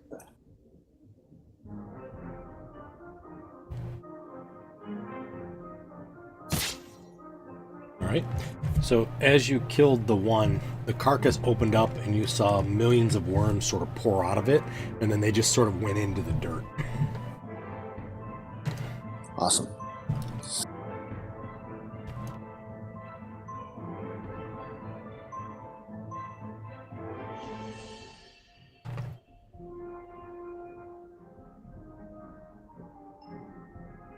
Buff just have circling around. Talon. Yeah. Aleph. Alright, I'll pop up and shoot the one in front of Ren. Mm-hmm.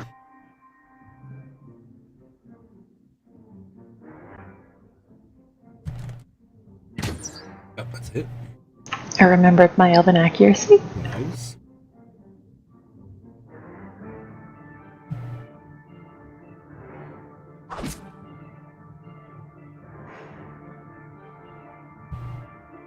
I'll just change position a bit and hide again. Alright, sounds good.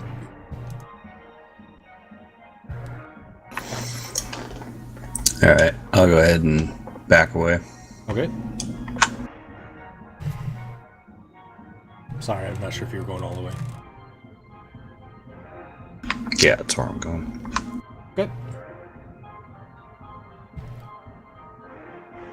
I assume he attacks, or is that one still asleep?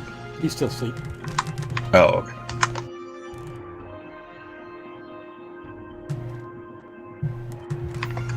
Alright, I'll take a couple shots at this guy. Mm-hmm.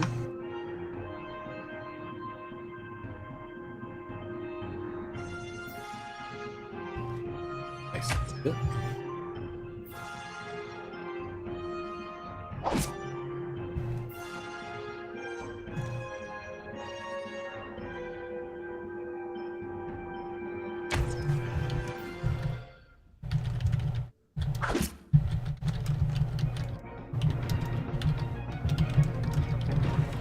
Same thing again there, Mike.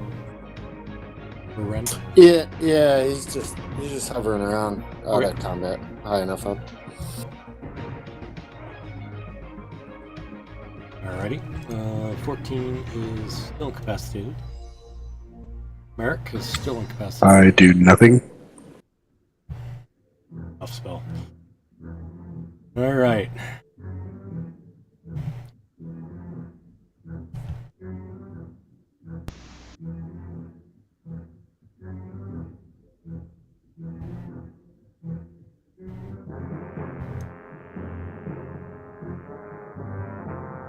He's going to attack.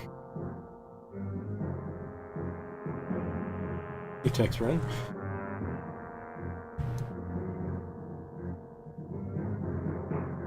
Misses.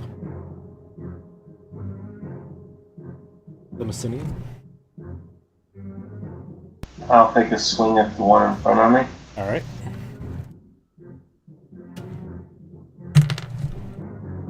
Yep, that's a hit.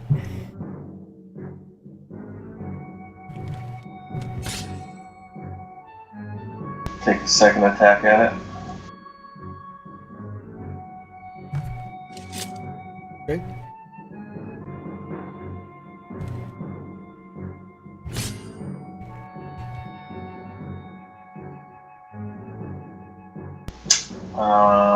I'm going to take a 5 foot or a 10 foot step over to here and attack the one between Ren and Merrick. Okay.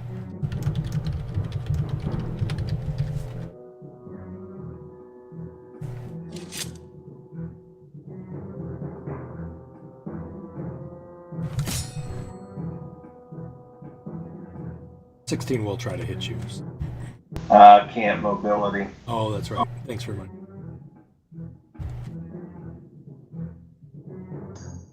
Uh, 5 foot step back over for my offhand attack on this guy. Okay.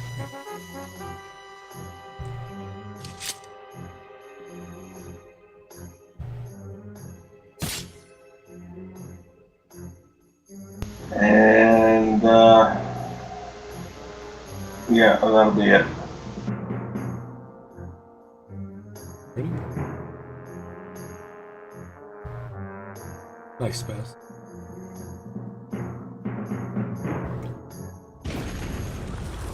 Raz lights it up.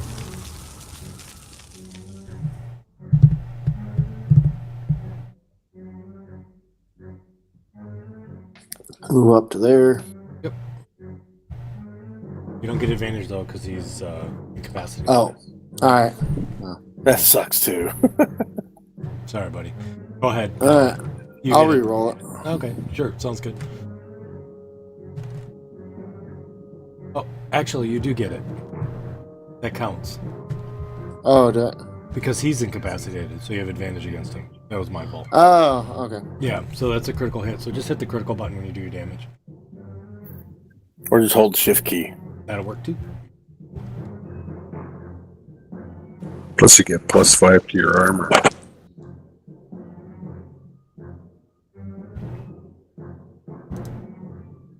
Since I got a crit, I get 1 extra attack.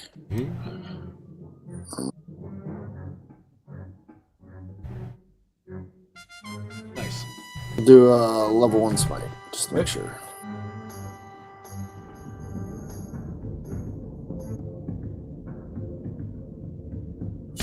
All right.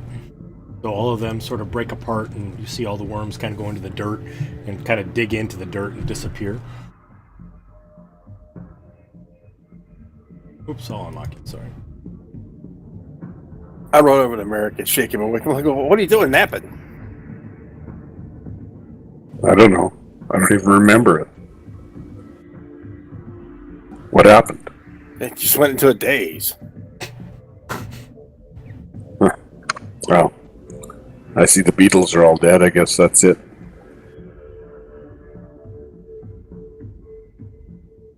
What happened to the beetles? There's nothing here. They broke up.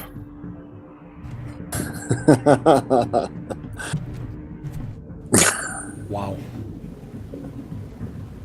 I'll kick at the dirt and see if I uncover like the worms everywhere. Yep, so as you kick open the dirt, you do see tiny little green worms digging through the dirt, and then they sort of dig back underneath into the dirt itself.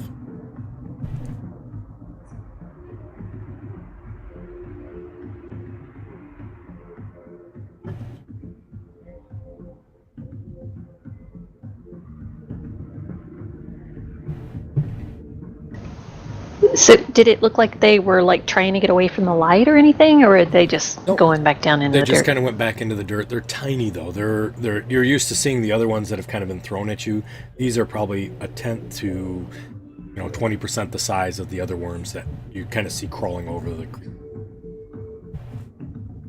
But the ground is you scraped it off and it was covered. There was literally tens of them. As you scraped off the dirt, you could see them kind of digging back into, just like an earthworm.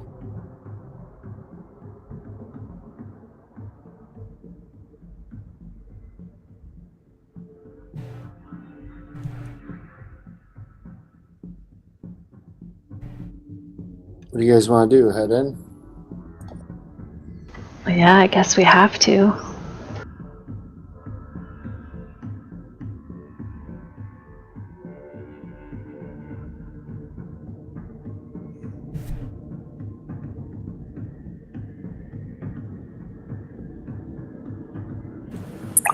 Is that an entrance there?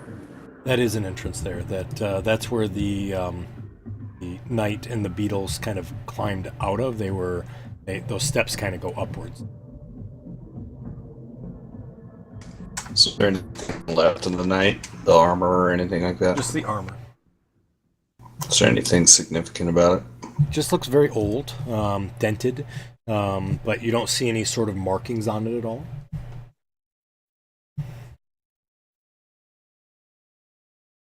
As you get to that point there, you suddenly see this strange dark stain sort of wavers and then grows to become sort of this large solid black area.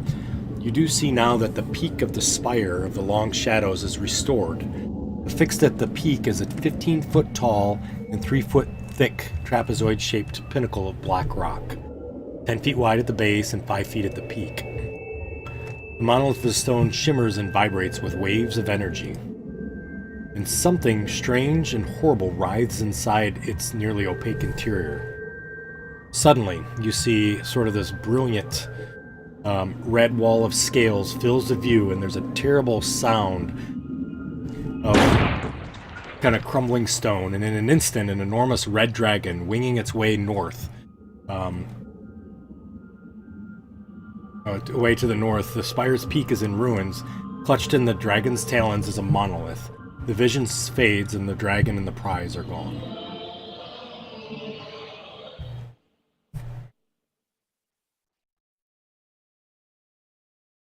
Wait, didn't Tensor say something about a monolith?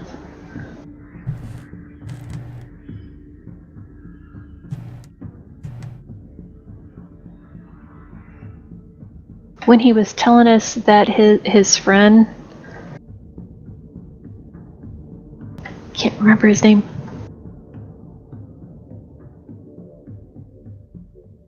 Bellicord, I think. Yeah, Balakord.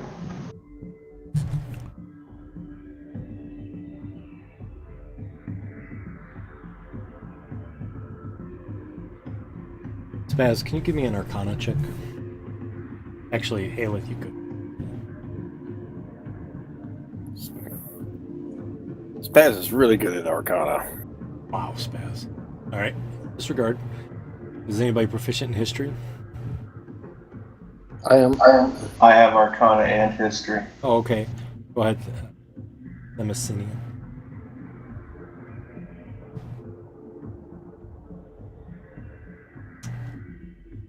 Alright. Sounds good, folks. Strong work.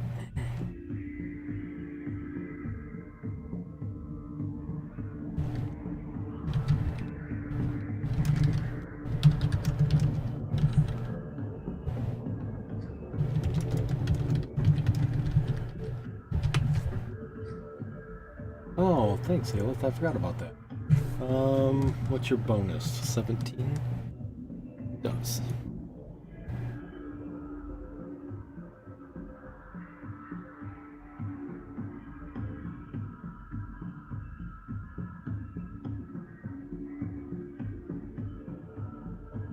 Aelith, did you do a history check too, or no? No, you didn't. Just Arcana. I'm not proficient in history. Alright, gotcha.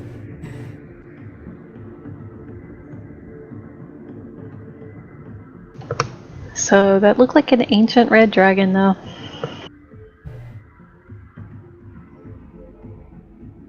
So much older than Ilthane.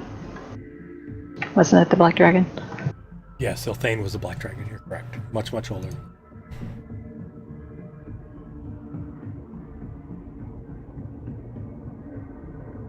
Plopped you all down, so if you don't want to be in that position, you can move.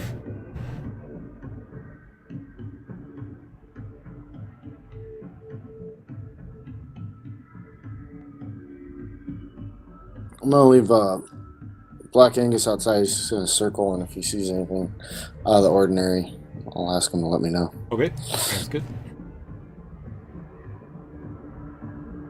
We'll carefully walk up the steps and take a peek to see what's at the top of that ledge. Alrighty, sounds good. So, as you slowly make your way up the steps there, you see that it opens up into a chamber. And this chamber...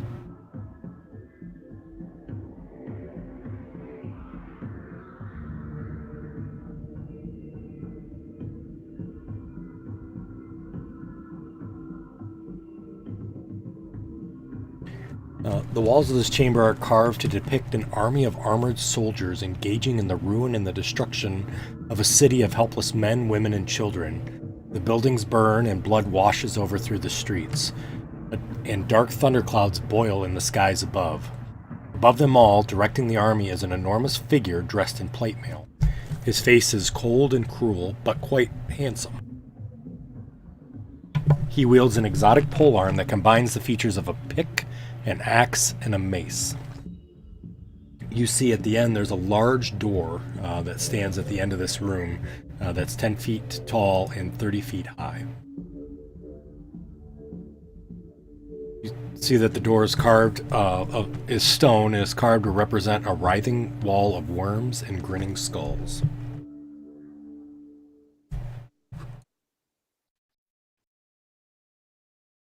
The image on the wall, does it look like the other vision we saw It with the does. guy in the? Okay. Yep.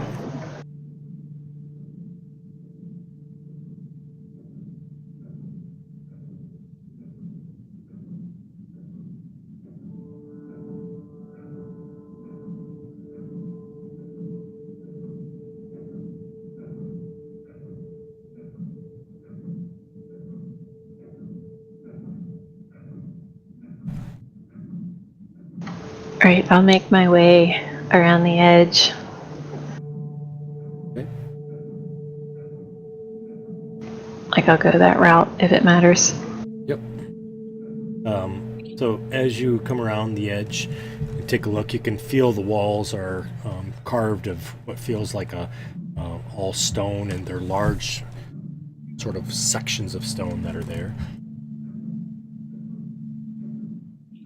No murder holes or anything like that. Nope.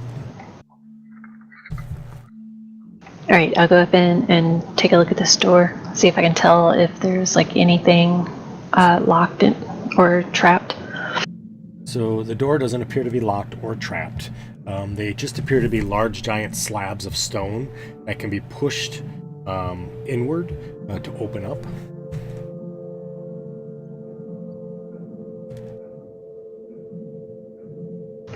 Ren? Merrick? Sure. All right. So I'll just like give it a nudge. Alrighty. So as you kind of push the door open a little bit, you see that it opens up into a huge chamber. And you see there's some debris, looks like some pillars have fallen. There's a large hole in the center of this room that sort of is having this green sick light come out of it, and there's like this vapor that's just sort of coming out of the hole, but seems to fill approximately 30 feet of the room itself. In the center, the room is gigantic. It's huge.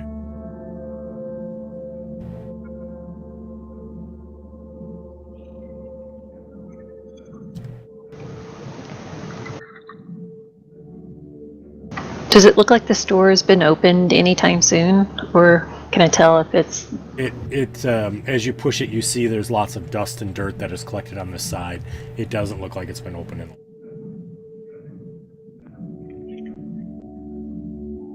I'm gonna push my side open. Okay. So as you completely push the door open, you see that this was a once grand chamber that suffers from long neglect. It's the dark green stone floor of the temple lies broken in the center, giving way to a gaping pit. Writhing tendrils of sickening green vapor slither up from the pit, only to break apart and fade before seeping much further into the room. Great pillars line the outside of the vast chamber, but near the center of the room lie broken, almost blasted outward by whatever force caused the hole in the center of the room. The immense stone double doors stand at the center of each wall. Those are the same as the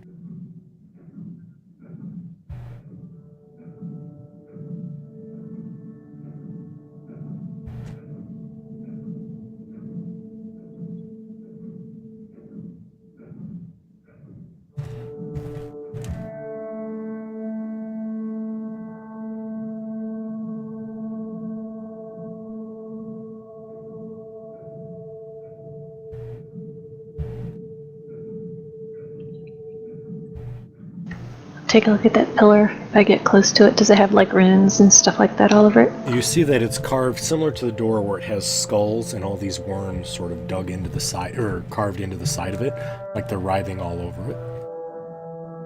Okay. So, Merrick, as you get closer to that hole there, you feel this sensation of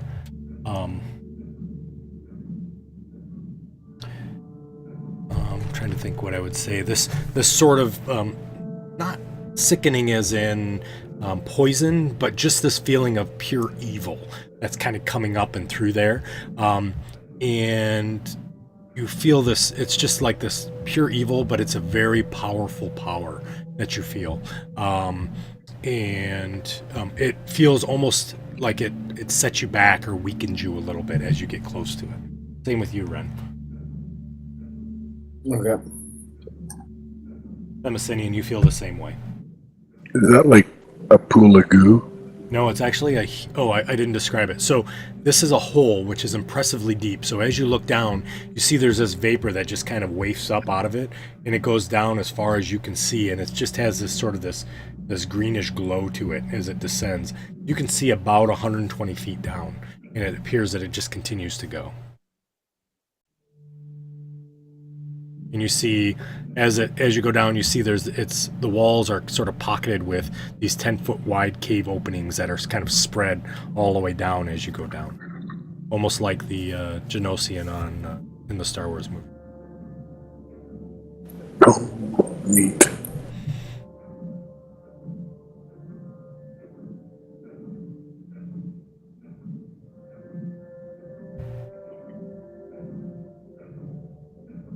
So everything is blasted outwards from that, right? Correct. That is absolutely correct. It's blasted out like something burst out of the ground. Kind of like that frog in the Yes. in the arena. Kind of like that, yeah. Is that what the green light looks like too?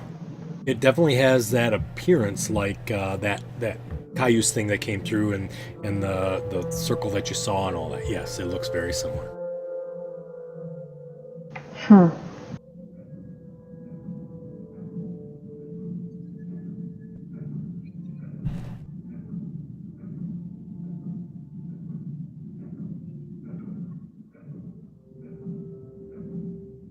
And it makes me feel uneasy, right? Yes, but once you get about 30 feet from the hole, you feel a lot better. Same with Merrick and the Messinian.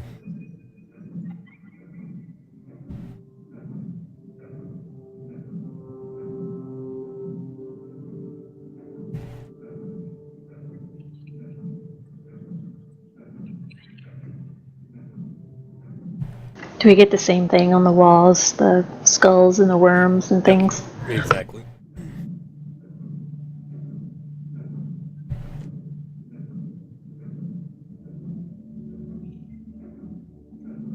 Right, I'll take a look at this door. This door looks exactly like the other door that you saw. They are large, and these ones open towards you. There appears to be almost like an inset where you can put your hand into the door, the stone, and pull. So all the doors appear to open inward.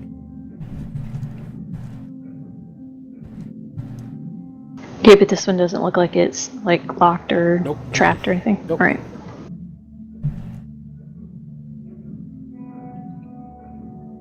Right. Ren? I'll, Merrick? Okay.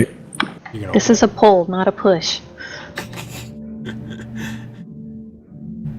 I'll pull one side open. Yep. So I'll pull on Red. all right. So as you pull it open, you see what appears to be a library. You see dozens of bookshelves that kind of line the wall, and there's some in the center as well.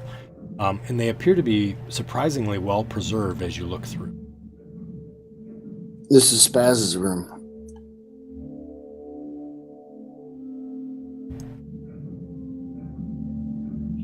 What room? This is your room. It's all books. Do they have pictures? I haven't gotten that close. Maybe. Are you guys hungry? Yes. Well, when we can take a break, I'll fix us dinner.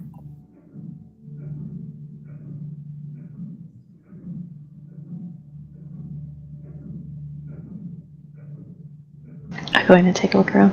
Alrighty. So as you step in, you see that the rest of the room, you see there's large tomes that kind of go through, and there's various shelves, and you see that on the far end towards the towards your right or towards the west side of the map, you see there's 12 clear jars that sit on various shelves. However, as you look in that direction, you also see several worm-ridden corpses standing there.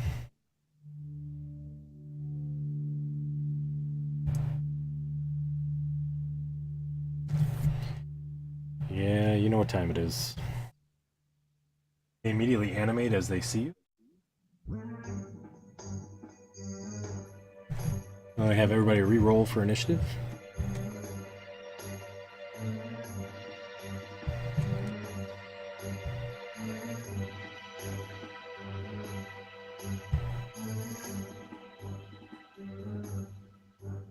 Okay, we got everybody. So Haleth, you're above all of them, so is there anything you would yell out or say? Ren, you would see the same.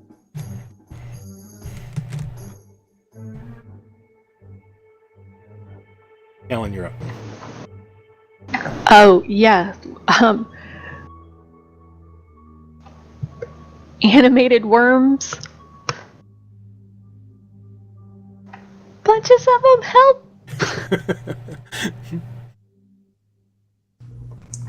Can I shoot at that guy? You can. Yep. Alright, I will move my hunter's mark to him. Okay.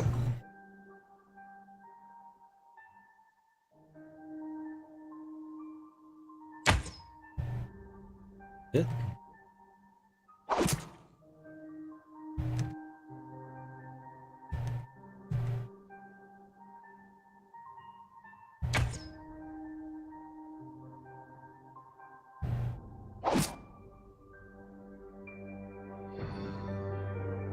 And I'll do my dread ambusher shot.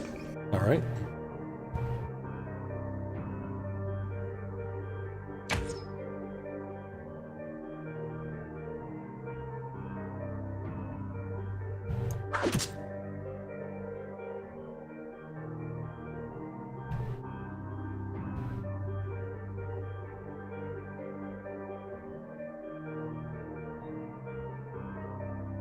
Animated worm armor. Yeah, I couldn't describe it very well. So armor with worms in it. Alright, these guys are undead, right? Yep.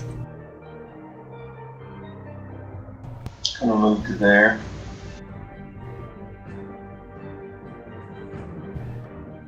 And I'll put 2 attacks on the north one and 2 attacks on the south one. Okay.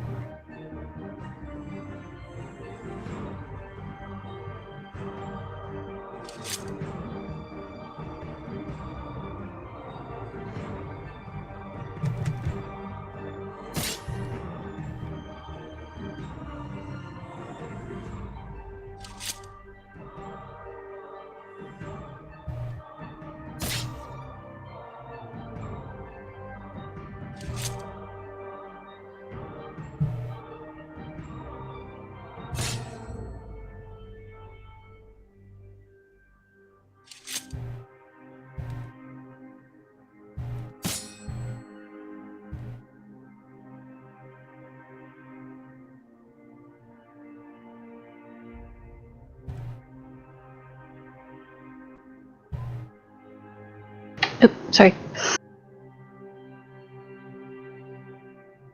I will shoot at that one right in front of me. Alrighty.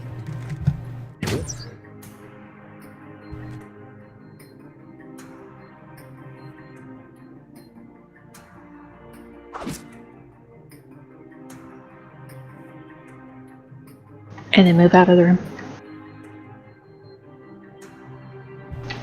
There's 5 of them that I saw. Spaz. Well,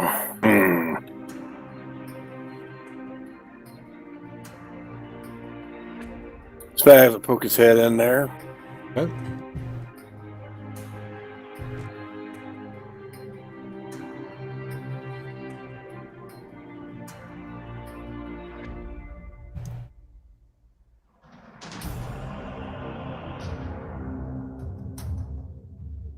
Oh, I know I couldn't get a piece of either of those 2 there, can I? So the best thing we'll do is 3. Alrighty.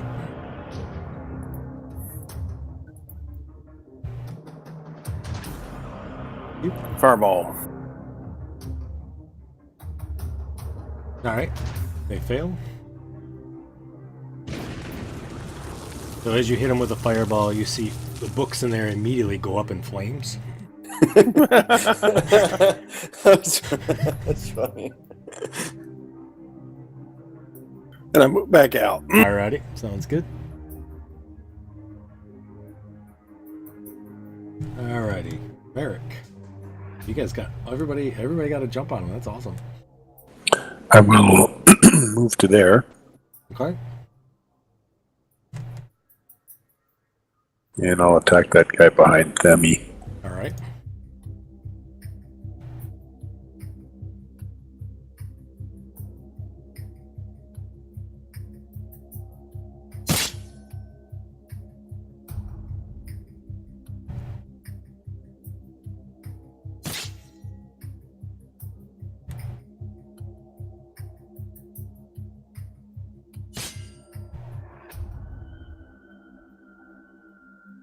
Alright.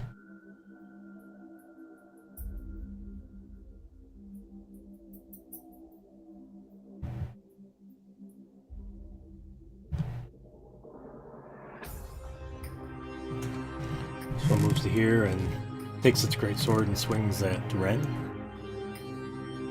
This is with the first attack. Crits with the second.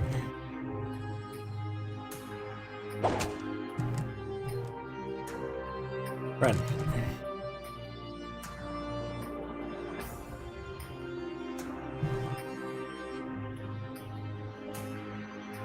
I'll move around him. Okay. Attack that guy.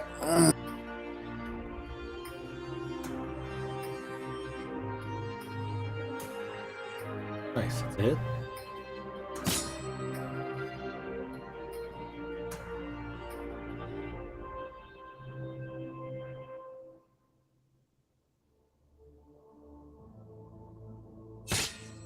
Because I killed him, I get one more attack with Yep. Great Weapon Master.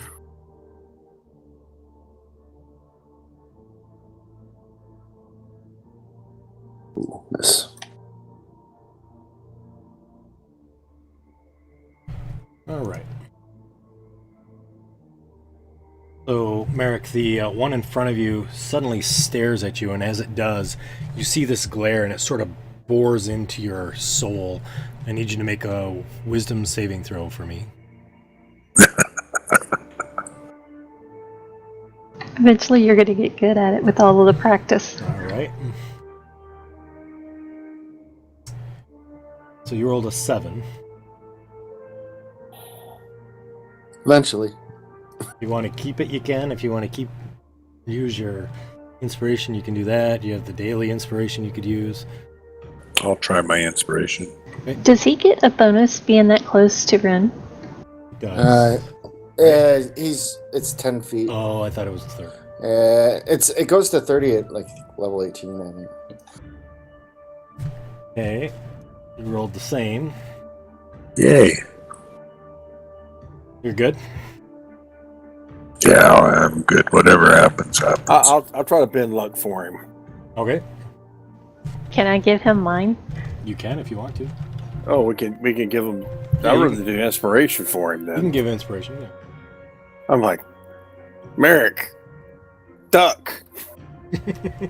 I gave him my inspiration. Come on, Merrick, roll better. Hey, don't make me have to bend luck on you too. You rolled better. Oh god damn! I'm gonna bend luck. Here, let me give him my inspiration. I'm gonna burn out We everybody's played inspiration this on game. the way. Merrick, plug your ears. Close your eyes. Blink. Think happy thoughts. Yeah, and just to make sure he makes it, bend luck. All right. That's a 19. Hopefully that does it. All right, gotcha. So, Merrick, you shake off the effects from everybody else talking to you about stuff. You do okay. So, Ren, Yeah. you see a creature that you've not really seen before. Comes crawling and behind, it's almost like an ape-like creature. And you see it peek around the corner of one of them. And it starts to cast a spell. Uh-oh.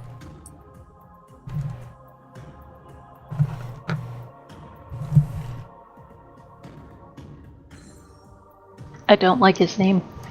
Mm-hmm. I don't have counterspell. Well, that doesn't look good. It's not on my spell list.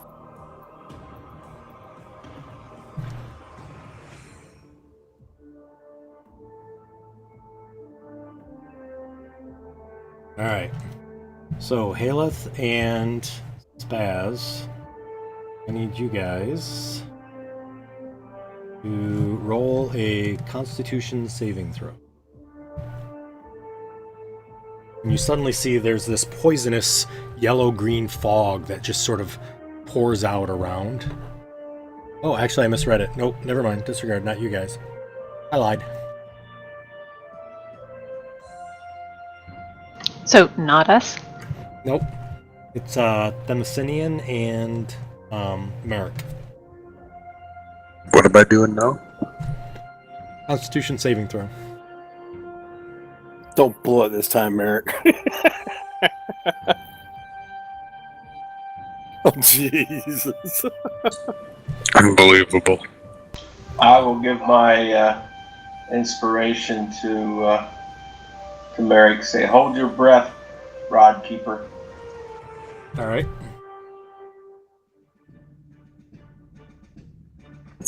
Unbelievable. We have one group one left, guys. All right. So, I need to change my dice. yeah. So you see this big, thick green cloud kind of comes out. I think. Gotta look at these guys to make sure. Pretty sure. And you made your save, right, Themyscinian? I did. Well, I rolled an 18. You tell me if I made it or not. All right. So, and then he steps back behind the bookshelves.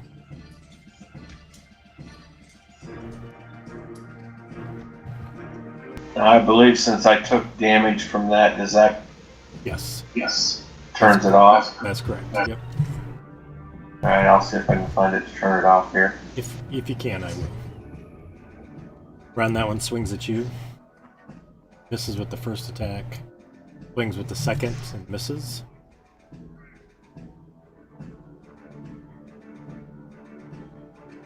You got it. Good job. This one swings at Themyscinian. Hits. Just 1 second. Yep. I will use my reaction to use my defensive duelist and add my proficiency +5 to my armor class, giving me a 24. 24. All right, gotcha. It's just for that attack, I assume. Yes, just for that one. Oh, it's going to drop every time. All right, that's fine.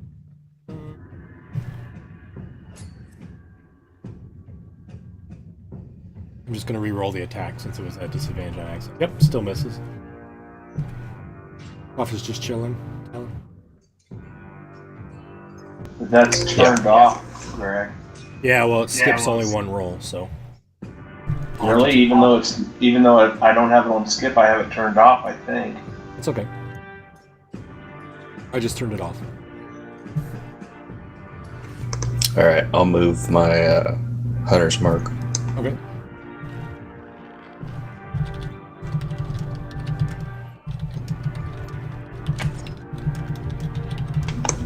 And I'll use my Stalker's Flurry to re-roll that. Okay.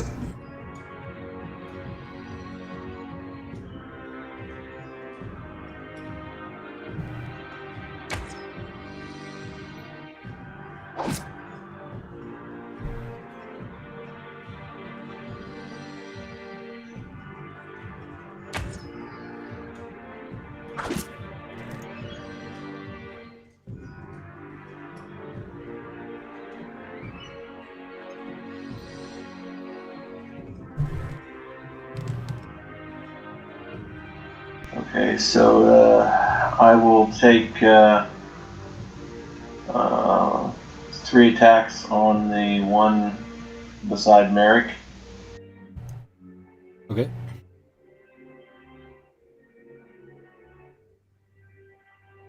No, it did not. That's it.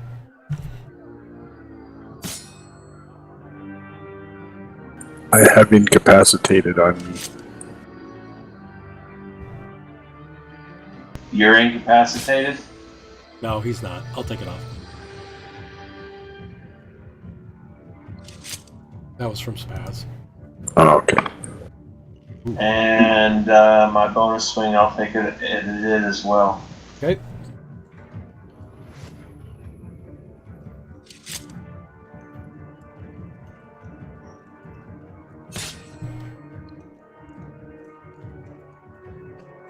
And I'm going to move around to the other side of this guy. Okay.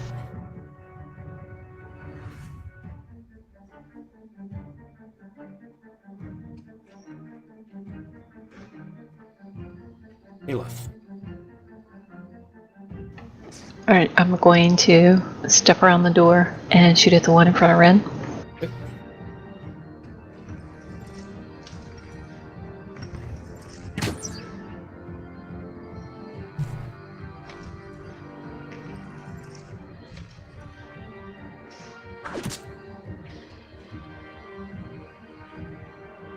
And I will step back around and hide. Alrighty.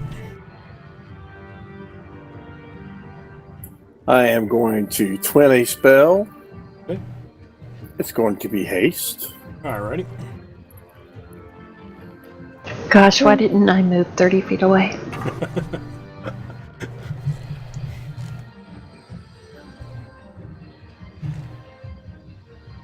Spaz is on it tonight, so He he is. is going to hasten. Damn, I won't do Ren for sure. Trying to think, am I between Tennyson or Merrick?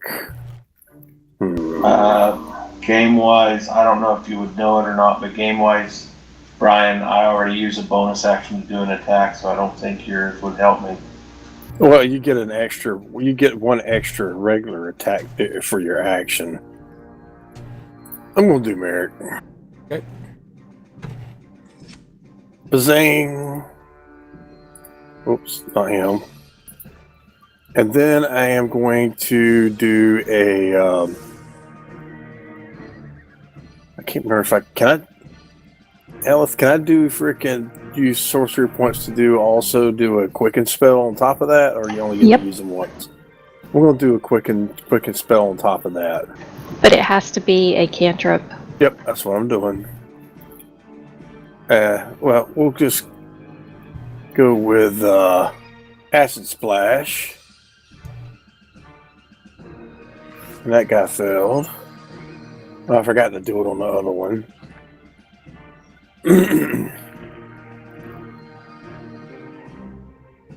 That one succeeded, so he's the only one that gets damage. But it didn't take him out. Okay. That'll be my turn. Alrighty.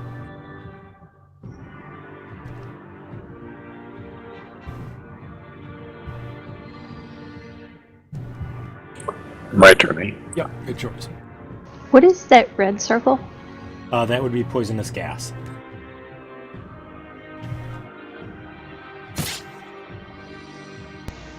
Should have asked that question myself. I didn't realize I was staying in it.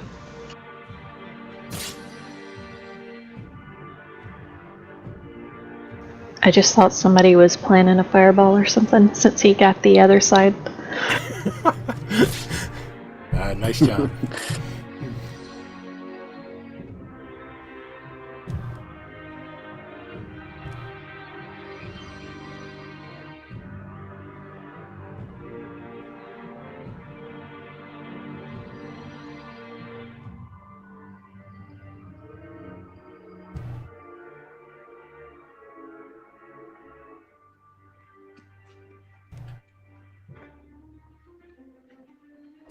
So, Brendan Merrick, can I have just a quick perception check for me, please?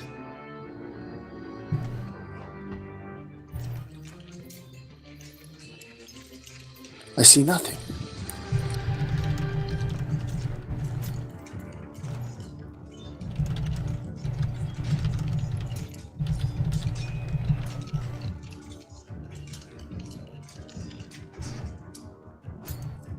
All right.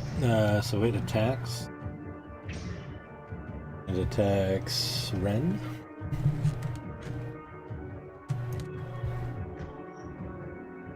This is with the first. This is with the second. Ren, you're up. Worms are filling in the spots that we're missing.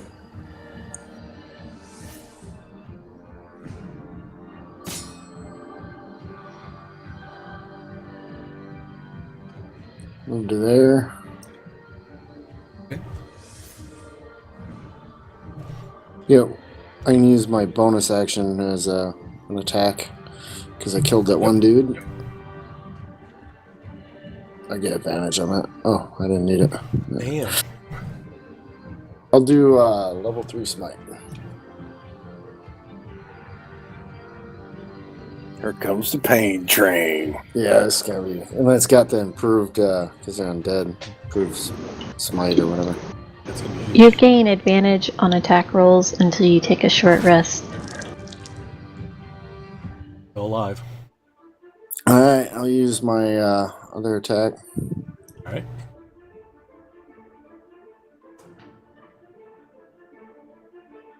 Good.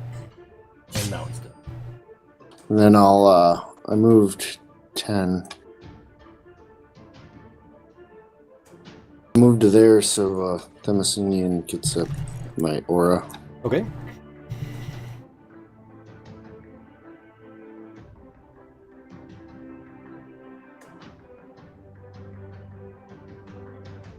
All right. The gas that was there is gone. Suddenly, the entire room turns darkness from magical darkness.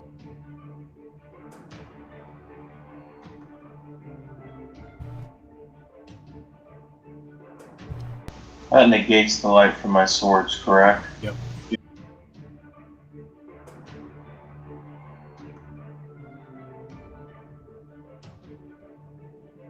Suddenly, you feel some swords swinging at you,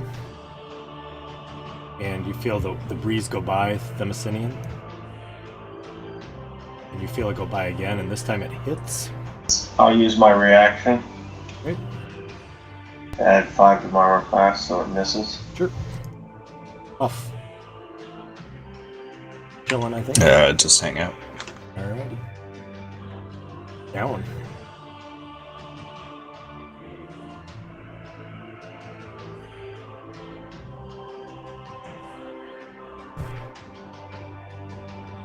And this would be a disadvantage. Mm-hmm.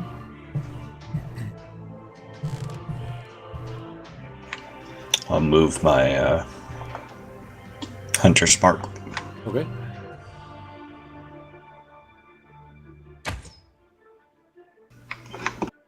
I'll go ahead and use my Stalker's Flurry for that.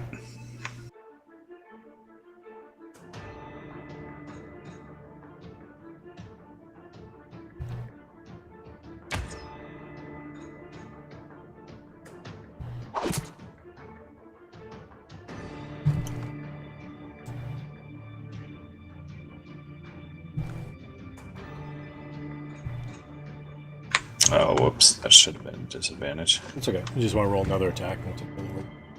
There you go. It's a hit.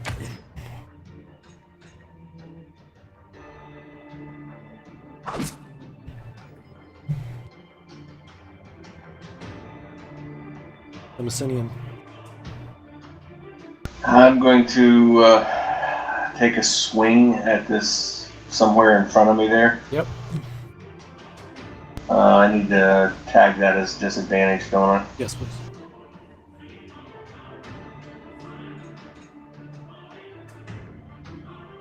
The hit.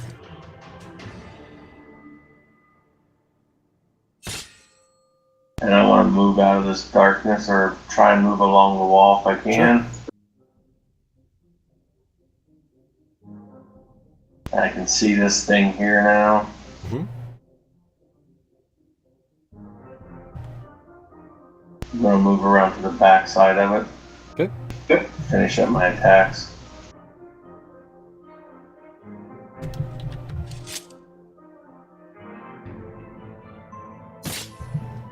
Alrighty.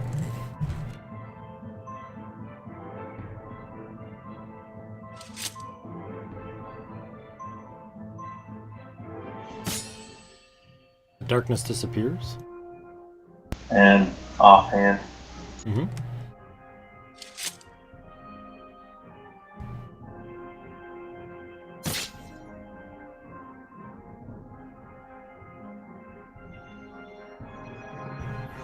I will step around Spaz and shoot the one. Can I see him if I step Yes. like right where?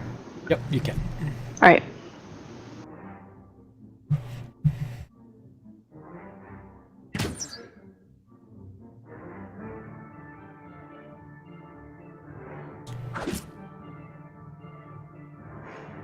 And I'll just step back out of the way. Ready? As. Spaz will cast a spell. Okay.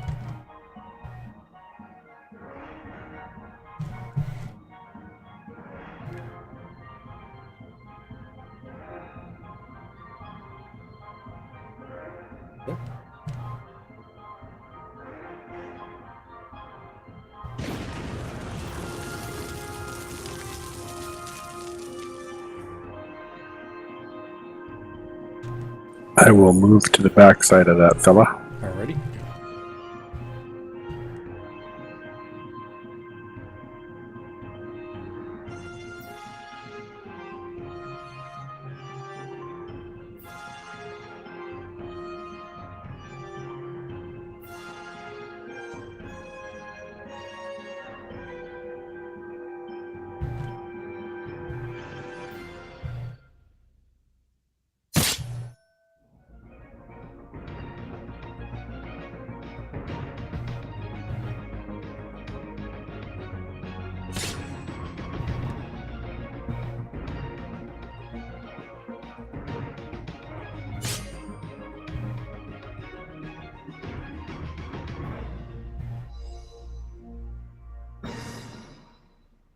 Nice.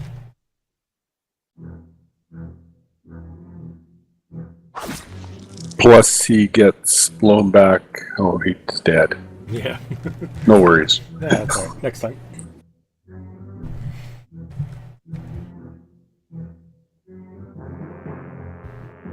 Alright. Any more movement there for you, Mark? Okay, Ren. No, I'll just stay there. Okay, Ren's up. Move up to there.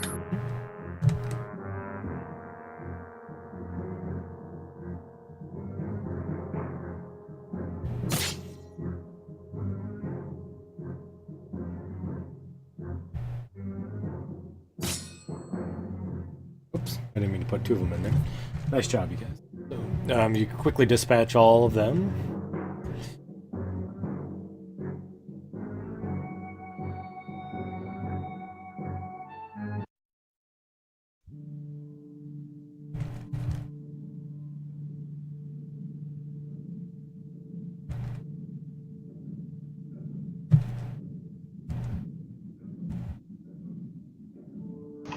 So all of these things were made out of worms, and they're just kind of like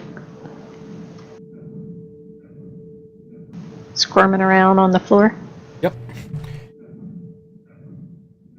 The worms just kind of Squish them all. yeah, kind of swarm, and then they sort of shrivel up after about a second or two. As that happens, you suddenly kind of see that the chamber walls kind of waver and shimmers, and suddenly a human man appears at one of the desks nearby. A strange, gray-skinned humanoid creature with 6 arms stands at his shoulder. The man studies a collection of worn and pitted bronze discs arrayed on the desk before him. Faint etchings adorn the plates, and it seems as if the alien figures and symbols writhe together at the behest of some sinister will. The gray creature points to one of the plates, and a look of sudden comprehension blooms on the man's face. The man, the creature, and the plates fade away, and they are gone.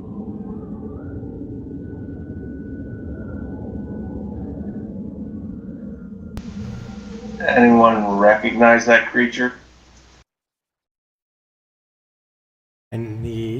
Talon.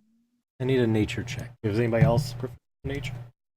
Me. All right, Haleth, nature check, please.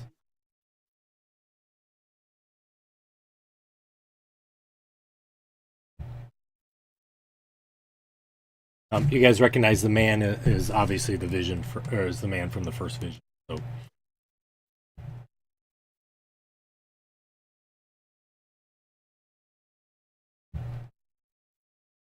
I don't even know what that is. I'll type something up here for you.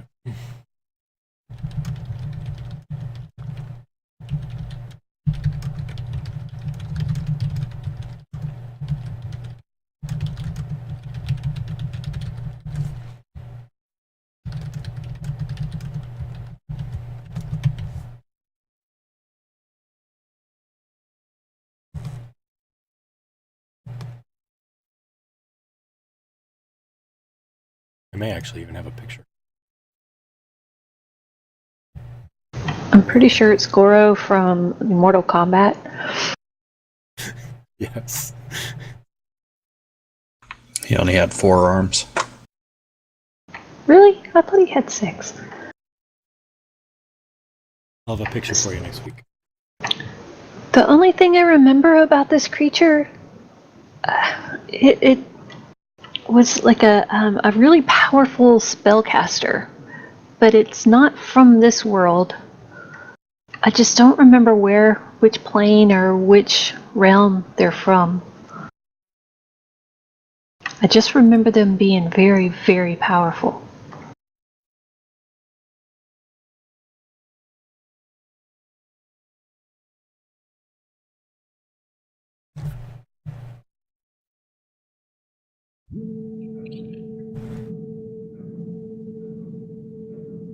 So, what I am thinking with these visions is we're basically seeing what happened here. And whatever this creature is, it looks like that's what has led or guided Caius into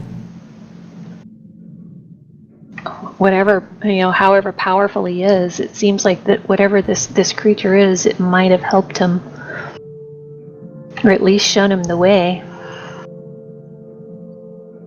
You do see along the wall there are, on various shelves, there are jars that are clear, you can see in them. Each are filled with sort of a thin gray liquid, and each contains a single writhing green.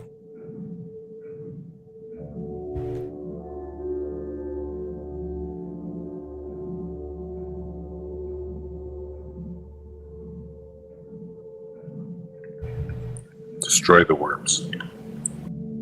That's what I say. Are any of the books? Burnt? Yes, half of them are. Oh, that wasn't your question? What was Yeah, it? do any of them look like interesting, or is there like we So have like a Dewey Decimal System or something? they don't have a card catalog. So the books are all written about pretty much stories about necromancy, worms, things of the sort that you see that are here that aren't torched.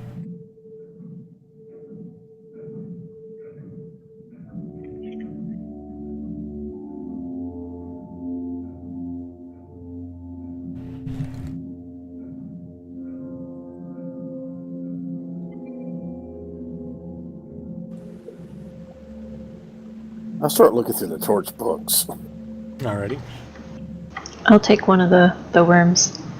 Okay. They're in a you said they're in a flask, right? Yeah, they're like in a jar. glass jar. Yep, like a canning jar, if you want to think of it that way. These worms look a little bit different than the other worms you saw in the flask. You notice that these worms are covered with strange tiny runes, kind of carved or inscribed along all of them. So I'll pick up another one and compare it. Are the runes, they look similar? No. There's still runes on them, but they're different. How many are there? 12. I'll take them all then and put them in the bag of holding. Okay. I don't know what these are, but maybe Tensor might have an idea. They're not like the normal ones, so...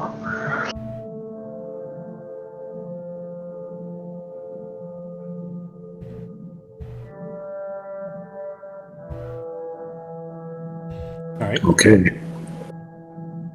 Collect up the vials or the jars.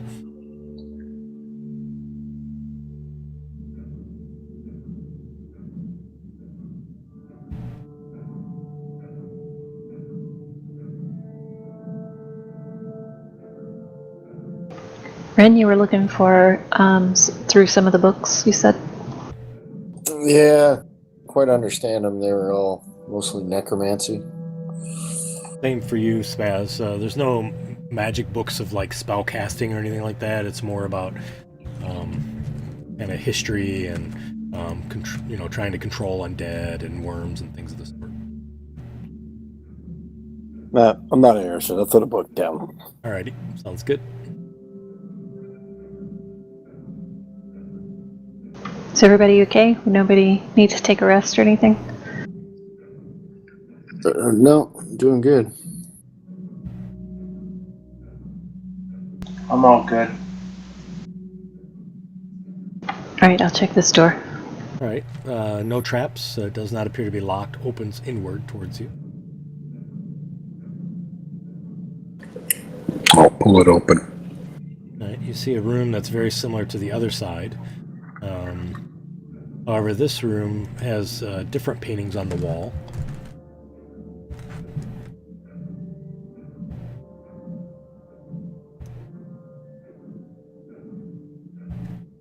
So this shows the walls in this carve are depicted to show an army of undead soldiers engaged in the ruin and destruction of hapless men, women, and children. The buildings burn, blood washes the street, and dark thunderclouds boil in the skies above. Above them, directing the army, is an enormous figure dressed in a tattered dark gray robe. His visage is only remotely humanoid. You see a seething mass of worms that is mocking shape of a face and a vast cavernous sockets for eyes. Does it look like the same one on the other side, or does it look like something totally different? So the other one shows walls of the chamber depicting an army of armored soldiers engaged, and then above them directing it is an enormous figure dressed in plate mail. His face is cold and cruel, but quite handsome. He wields an exotic polearm and combines the features of a pick, an axe, and a mace. That's the first room. Mm-hmm. That's the second room. But it's obviously two different people from what we can tell. So the image is different. The background image appears to be the same. So the drawings are the same of the city and everything else.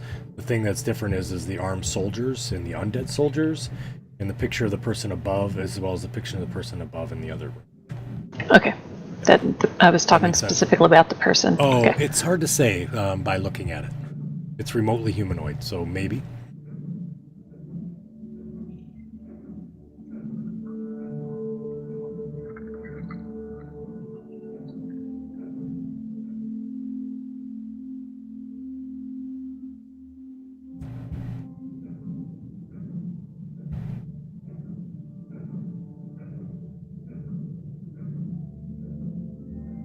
You're right. Same thing. I'll take a look at this door. Okay. It appears to be the same as all the other doors that you've seen. I'll pull it open. So as you open up this room, there's a bright green light that sort of bathes out of the room itself. You see that the walls appear to writhe and glow with an unhealthy light. And the wall is pretty much a green wall all the way up, about 30 feet.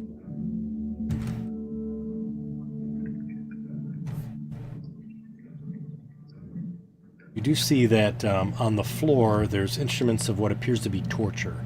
Rusted and pitted iron hooks, ancient blades, and other tools of horrid intent.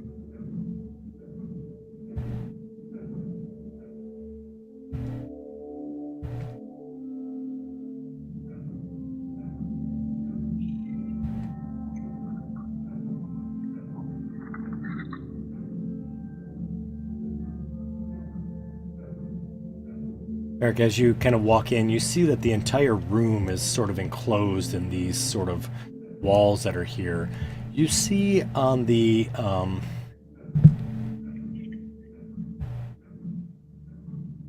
in this room, as you step in, you do see that there is a what appears to be an elf standing there,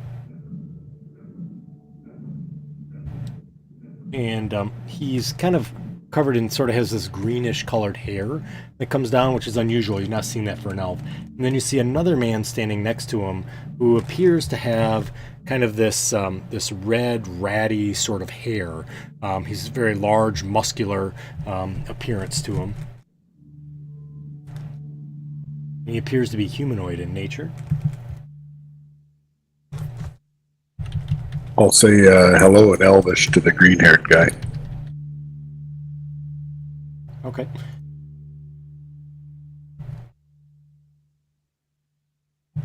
Oh, look, Thor. Yeah, right, exactly.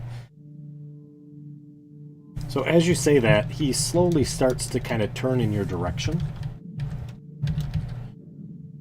There's also those two other humanoid creatures in the other corner on the other side of you as well. The one, I don't know what to call them. And so you kind of see them sort of in the corners. As you look at the walls, you see the wall is literally covered. It looks like it's just full of green liquid, and there's worms moving all throughout the walls. I'm going to tell Spaz, no matter what you do, don't break the walls. Calvos kind of turns around and looks at you, and he says, "Why are you here?"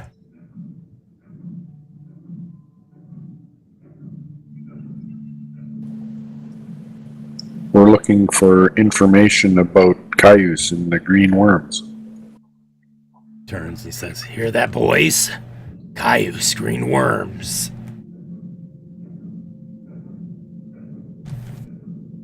He walks towards you. Says, "Why are you interested in the Cayuse with green worms?"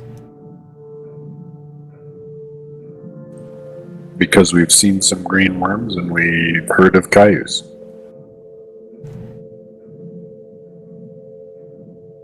He kind of turns back and he looks again and he says, "Are you with us or against us?" Depends on who us is. Looks around the room, he says, "My friends."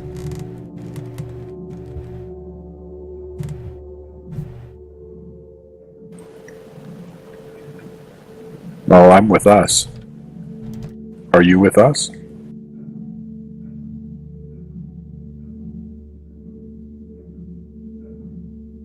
Says, "Just three of you, huh?"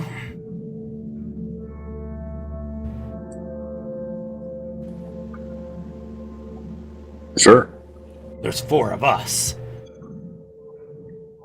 We Boys, can wait for you to get more. for me to get more? I can walk it in. What's going on? It's him. Cayuse. It's a bunch of Celestials hammering.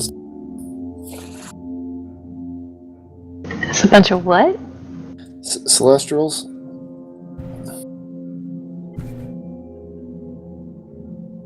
Explain what you mean by us. You guys, you're all with him, aren't you? I can tell. Boys, get him. Who's him? Cayuse. We're not with Cayuse. No. We're trying to stop Cayuse from coming back. This is not the first time you've come to try to get me. Can tell. No. You're incorrect. They work for me. You are Cayuse. No, you're Cayuse.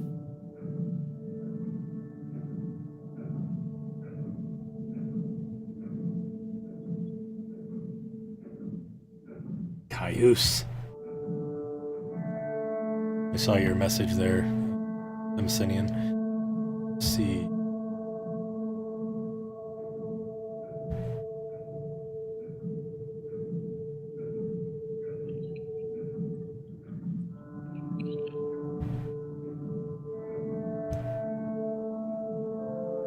See the guys start to walk a little bit closer yet. Says, "Where is he? He said he was here. He just showed up a couple days ago. I know he's here."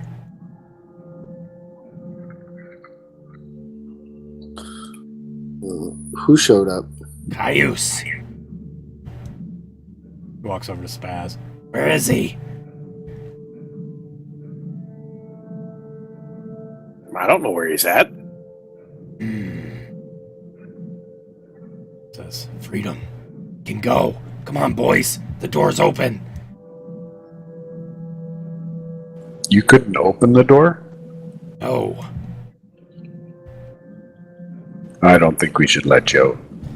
Come on, let's go. See him start to walk towards the door. Why couldn't you open the door? Do I believe him? What, that he's wasn't able to get out? Well, that he's what he is. Does he seem like he's hiding something? I block his way.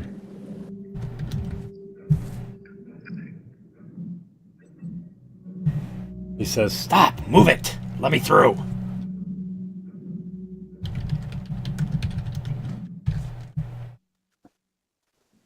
No. He looks back. He says, "Boys, he won't let us out. Come on." I say let him go. Merrick, just let him go. They'll be okay. I don't know. Ren says you say they're celestial? Yeah, my divine sense says they're celestial, but I don't know if they're on our side or. Am I getting anything from my spirit woman guide? Or, I can't remember what her name was. Let me look and see here.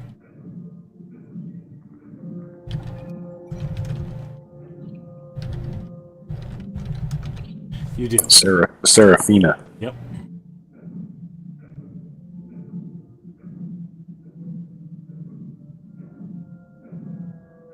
No, we can't let them go. They're evil and corrupt. We gotta stop them here. Stop us. Man dance time. Don't stop us. We're leaving. No, you're not. Give me initiative rolls again then.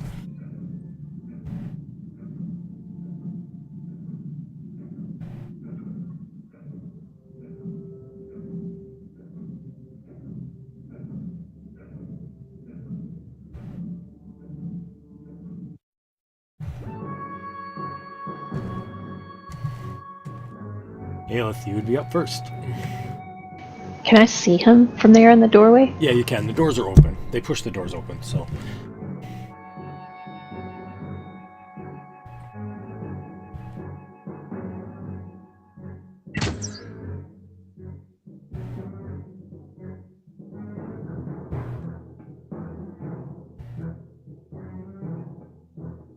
Right, and ambush master on him.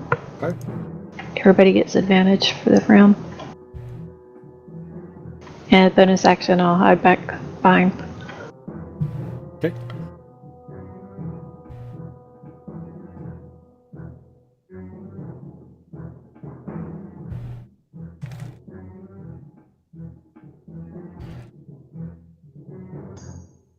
Alright, so the elf suddenly reaches out and points at Merrick, and as he does, you see a bolt of lightning shoots out of his finger.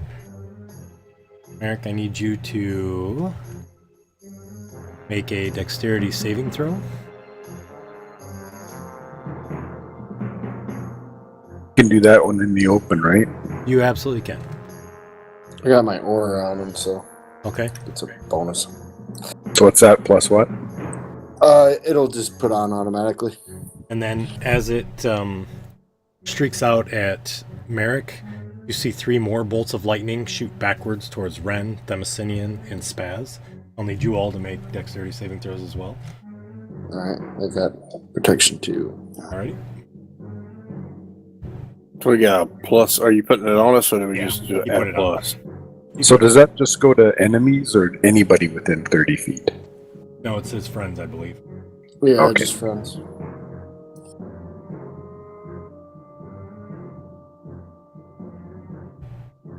We're all good? Yeah, it was on there. That's I'd like to use my Indomitable to re-roll that, Alrighty. because I'm pretty sure that's going to be a failure.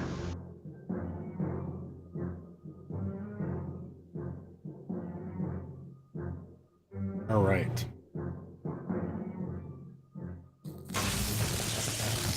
So you all take half damage, which is already attributed to that.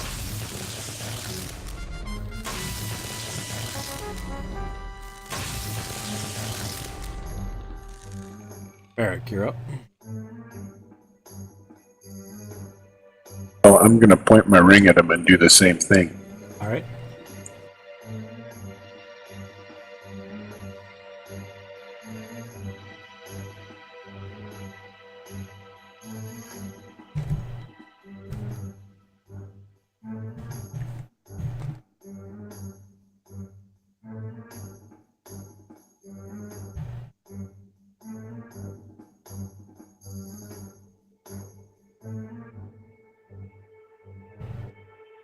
Ooh, I thought it would have the cast feature on there. Hang on a sec. No problem.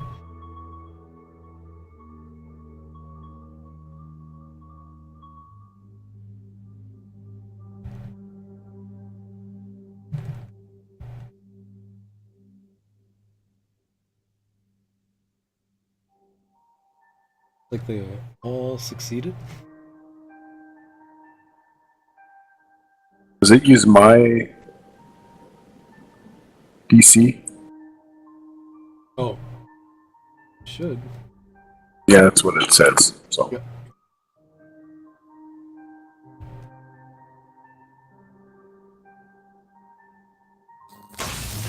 Nice.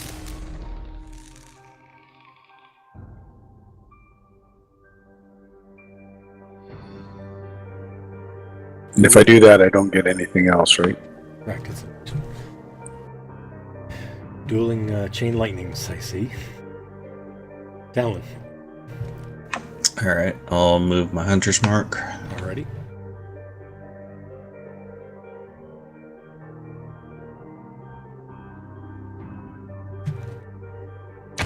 Nice. Hit.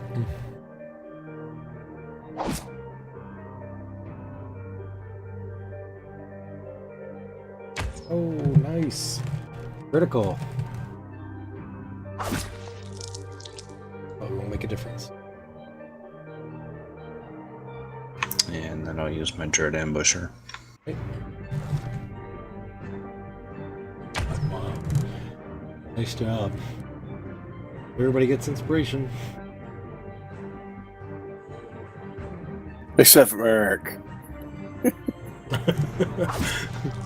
Hey, I might need it. Alright. Merrick, that's why everyone else got inspiration.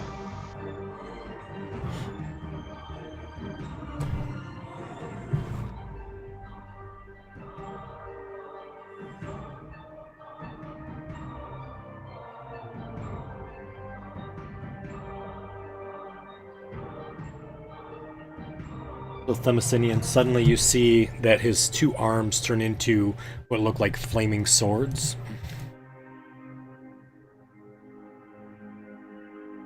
Well, the ability is turned off. Hopefully it worked properly.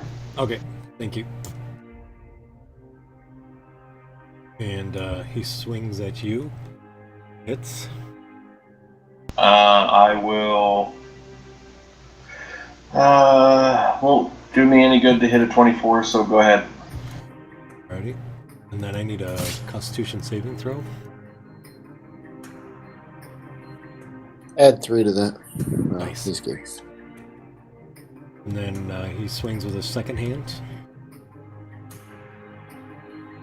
I will react on that. Alrighty, sounds good.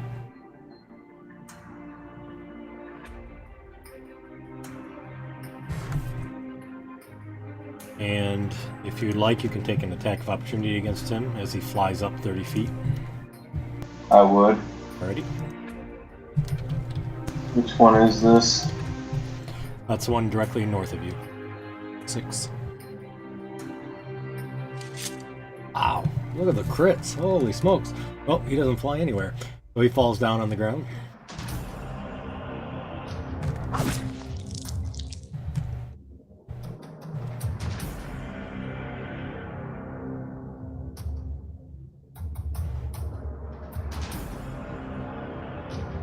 Ren. I'll move up. Okay.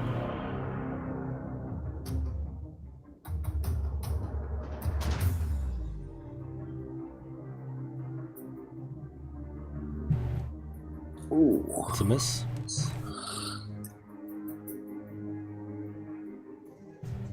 Got some armor, huh? Yeah.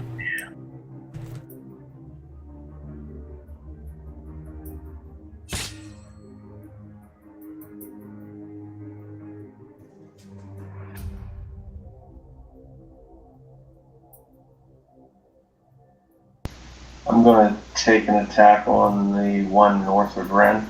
Okay.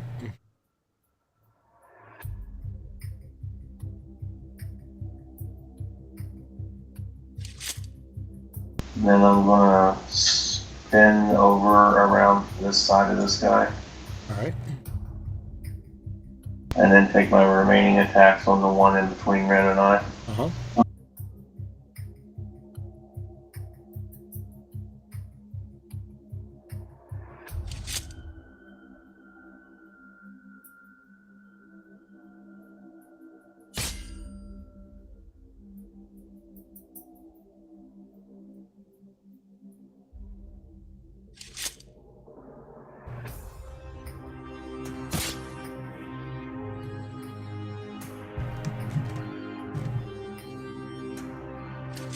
Wow. Crazy amount of crits. Nice job.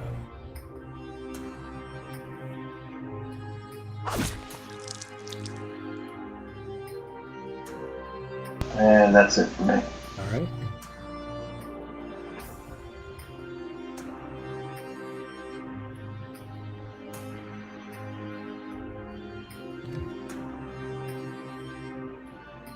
This one also forms two swords with his arms. Swings at Ren with the first one. Ren, I just need a Constitution save.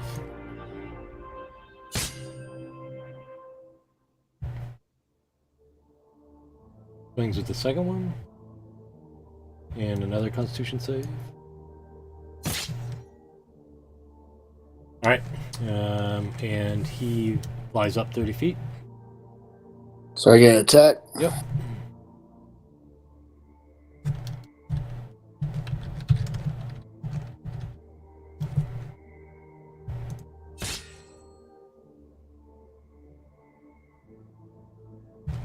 Alright. Blades come out on this one as well. Takes another attack at you, Ren. This is with the first. This is with the second. Does the same, flies up 30 feet.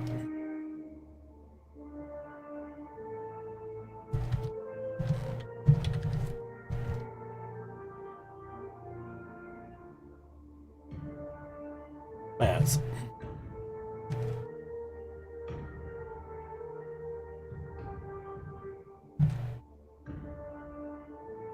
Spaz cast a spell. Hey.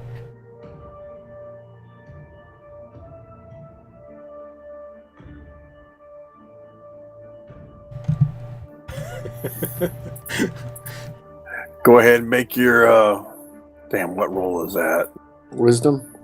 I think it's a wisdom. Yep, a wisdom roll, Ren. Notice Merrick ran out of the room that time. All right. Hey, I blocked the guy.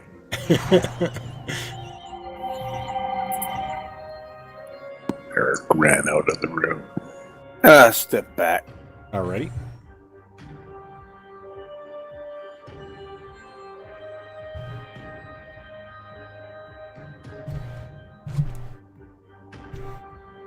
Oh, sorry, Puff. Puff is Puff.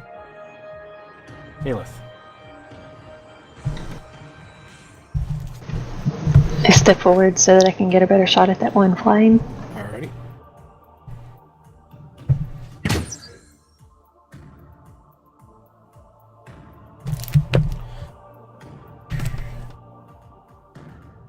Nice shot. I'm rolling like crap tonight. I'll step back around the corner. Alright. Merrick. So there's one prone and 2 flying 30 feet up. Are they all within 30 feet of each other still? So 6 is next to 17, but 12 is not. But 12 is right next to 17. Yeah, it's weird. But he's not within 30 feet, the one that's prone. 17 is not within 30 feet of 6. Okay, which one's prone? 6. The normal picture looking.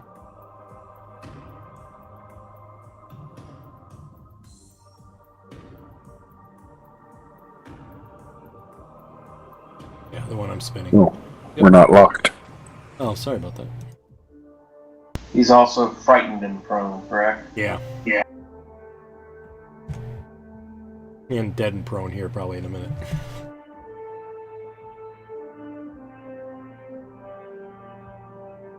He actually shields that.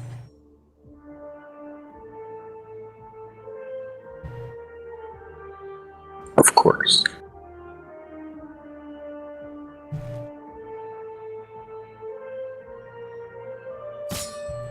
There he goes. Now he's dead. And I'll just shake my fist at the other guys. Okay, that's good. Talon.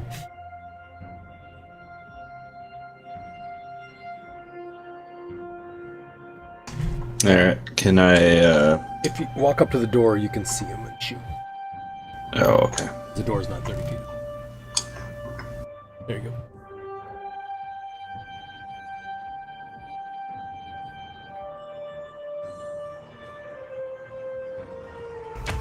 I'll use my Stalker's Flurry Uh-huh. and move my Hunter's Mark also. Alright.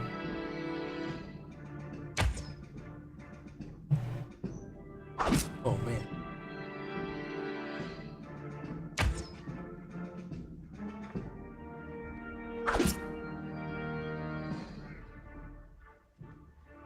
Around, they're both 30 feet up.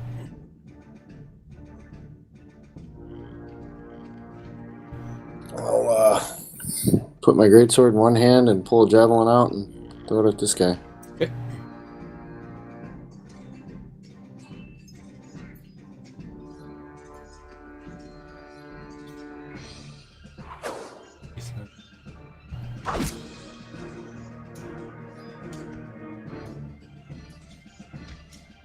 Demoscenian?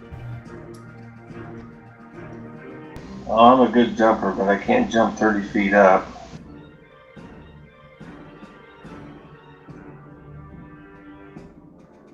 I'm going to move over next to, actually I'm going to move over here. So that if either of them come down within range, I will take an attack at them. Okay.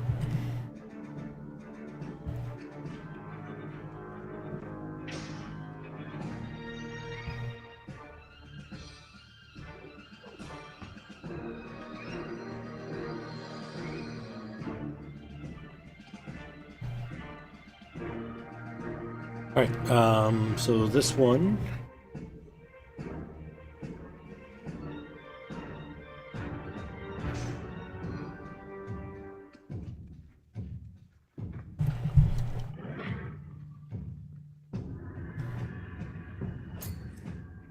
Flies over to here. And flies down just above Spaz's head. So he's over Spaz. And Ooh. wings at him. Good thing you got that pot, man.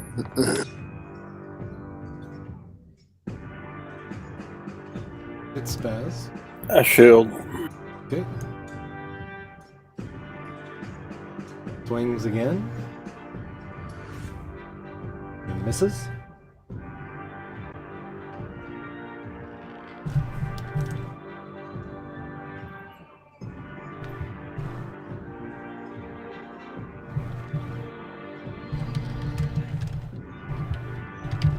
You see him turn around and yell something back at Demoscenian. He's incapacitated. Spaz. So Spaz, So he's within range, 5 feet above you. Oh, okay. So within melee range. Think of him upside down, swinging swords at you. I'm gonna reach out and touch him. Oh, okay.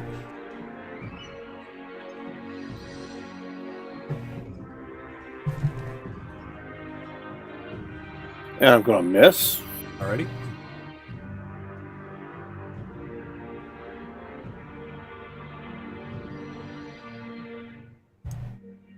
Illith.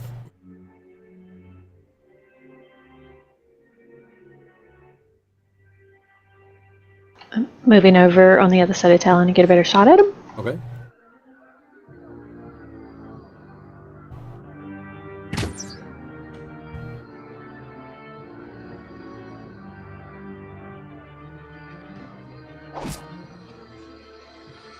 And he falls on Spaz. He does. Falls right on top of Span. And then I'll just step back around the corner. Is that guy still way up in the air? Yep, 30 feet up.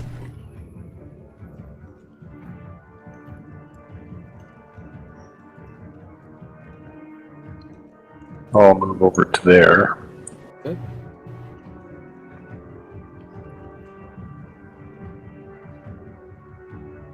And I'll cast a magic missile at him.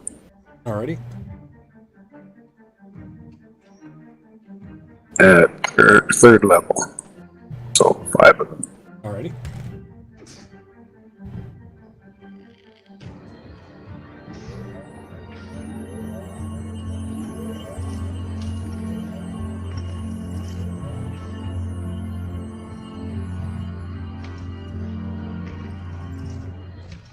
Oops, I didn't target him. You got it, Merrick? Or you want me to drag him on? I'll do it. Okay, cool. Alright, Talon. Alright. Move Hunter's Mark and take a couple shots.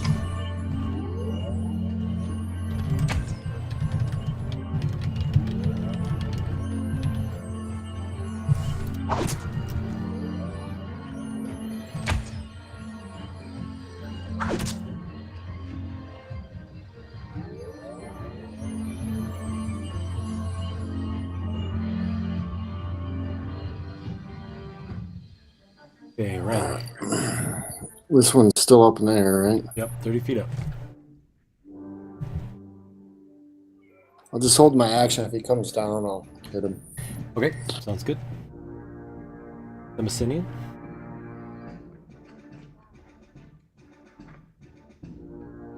So he didn't do anything on his turn. He just stayed up there. Oh, he was incapacitated on his turn. Oh, okay. I'll He's just not ready in in action. Then if he comes within range, I'll attack. Okay, sounds good. So he flies over to here. And he swings at the glass. He hits. I'll shield that for the wall. As he does, you see the glass shatters. As the glass shatters, liquid starts pouring out with worms pouring out everywhere. I close both the doors and back away. After tying the rope. I don't blame you. So Talon, we headed back to town? Let's go. So they pour out. I start re-rolling my drunken naked gnome Yeah. barbarian. So this one pours over. And this one. This one.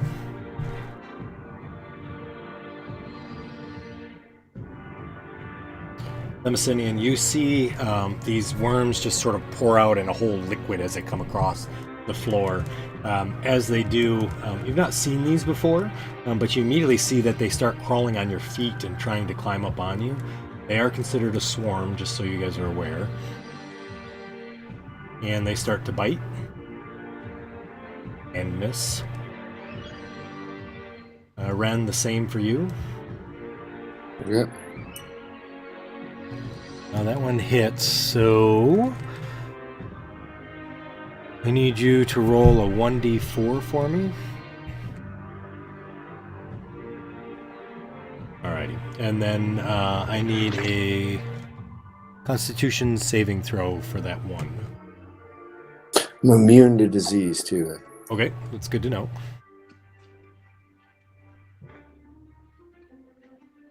Alrighty. And then Spaz, these swarm all over you. Are you still shielded? I don't think so. Oh, man. Let me do some math real quick. A lot of math.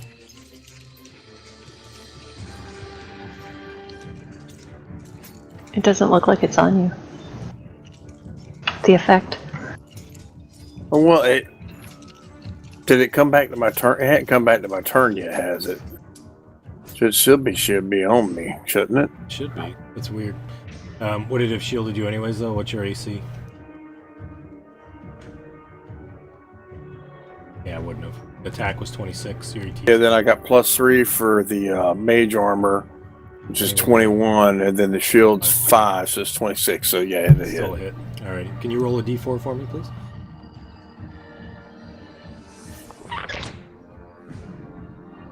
I need 2 Constitution saving throws as 2 worms try to burrow into you. All right, is this like a magic effect or just No. regular? This is just regular. Okay. And the next one. Nice. So neither of them are able to burrow in. Baz, you're up. Oh, that sucks.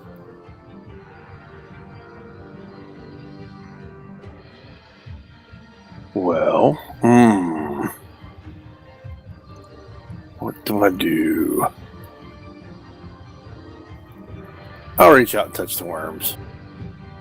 Okay.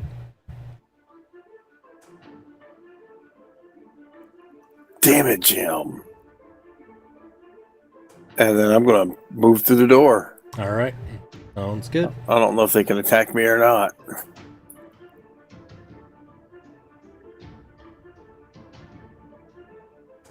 Let Talon have them.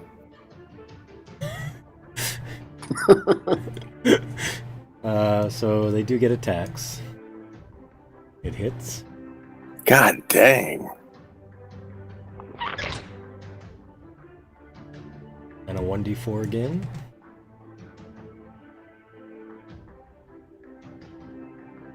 Alright, and a con save.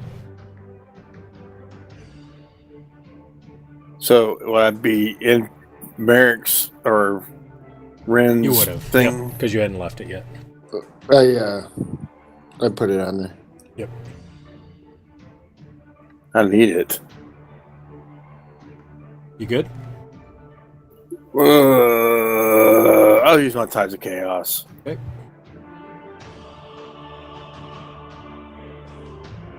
Yeah, I'm good. Alright. Aelith.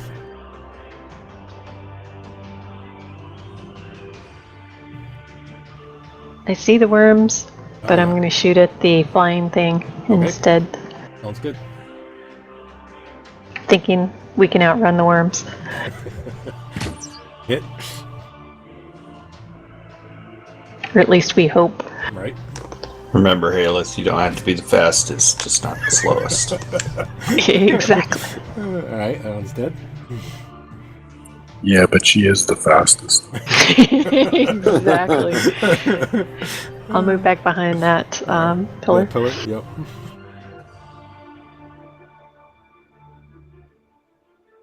Well, I'm gonna give these guys another jolt of chain elect thing. Okay, chain of lightning. Sure. Yeah.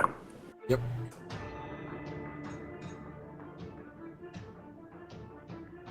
I targeted Ren, I think. You did. Sorry, I know it's tough when they're on top of them. But you got them all there. There you go.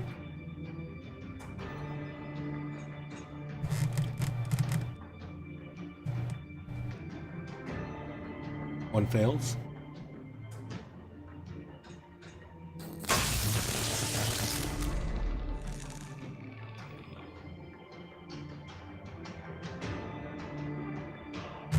You destroy over almost 2/3 of all the worms that are on the floor. And I look over at Talon and say, "There, see? I can do that too."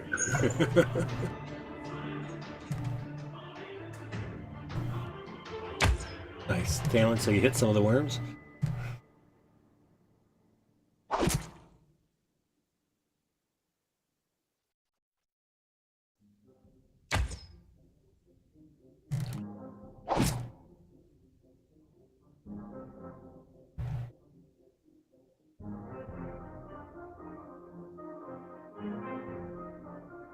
Alright, Ren, your feet are covered in worms. They're trying to crawl up your legs.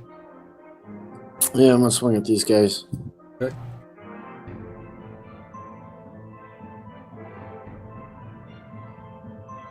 Yep, nice. That's a hit. Alright. Destroy a whole bunch of worms with the sword.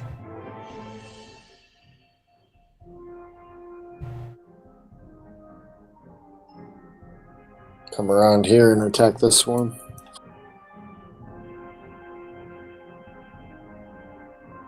Are there more worms leaking out of the wall? No, this was pretty much all of them. I'm gonna do spell slots do I have left? I'm gonna do a level 2 smite. Okay. They're like wall sectional, so there's like little separations between the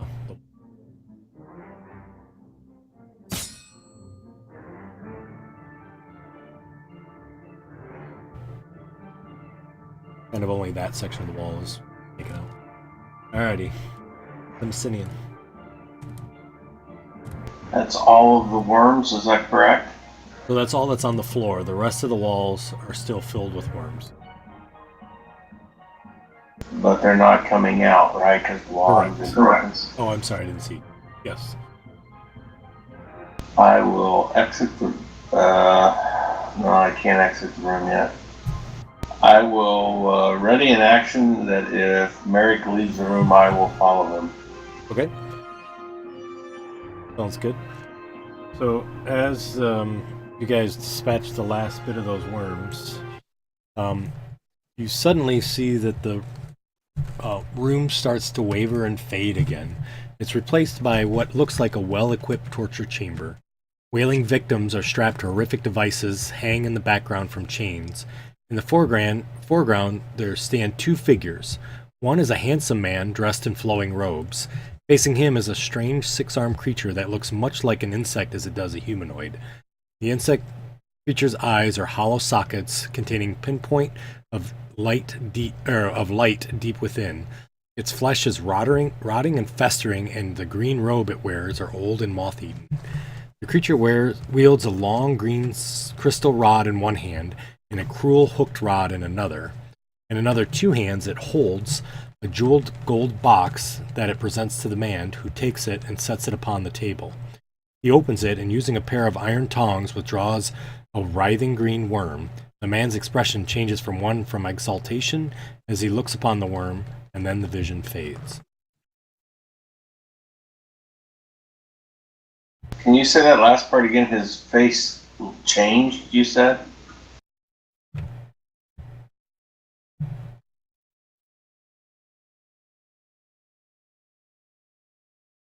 Okay, thank you. Yep. All right. I go running in to see Ren. Alrighty. Ren, I think I got a worm. Ren, I think I got a worm. You got a worm? Yeah, I think one of the worms got on me. Oh, okay. All right. Turn around. All right. Oh, God. You're gonna check me for worms? Oh, God. An enema is the only cure for worms. I'm gonna lay on hands Oh. on Spaz for 5 and cure. I turn around. I don't want to watch I this. don't blame you. Something with scotch tape and a flashlight. I don't know what this is all about. Alright, so Scotch tape. you lay on hands. Okay, so that does the removes disease or whatever it is. Yep. So you go ahead and lay on hands, and Spaz, you feel different, but on the same token, it felt pretty good. Thanks. I had a tingling sensation down there, when you did that. Well, the worm was deep. I had to get it. Yes. This is what happens after midnight. Exactly. All right, it's Ren. 25 here. I gotta go to bed. Ren, we would appreciate it if you wouldn't wave at us the next time you do that. Uh,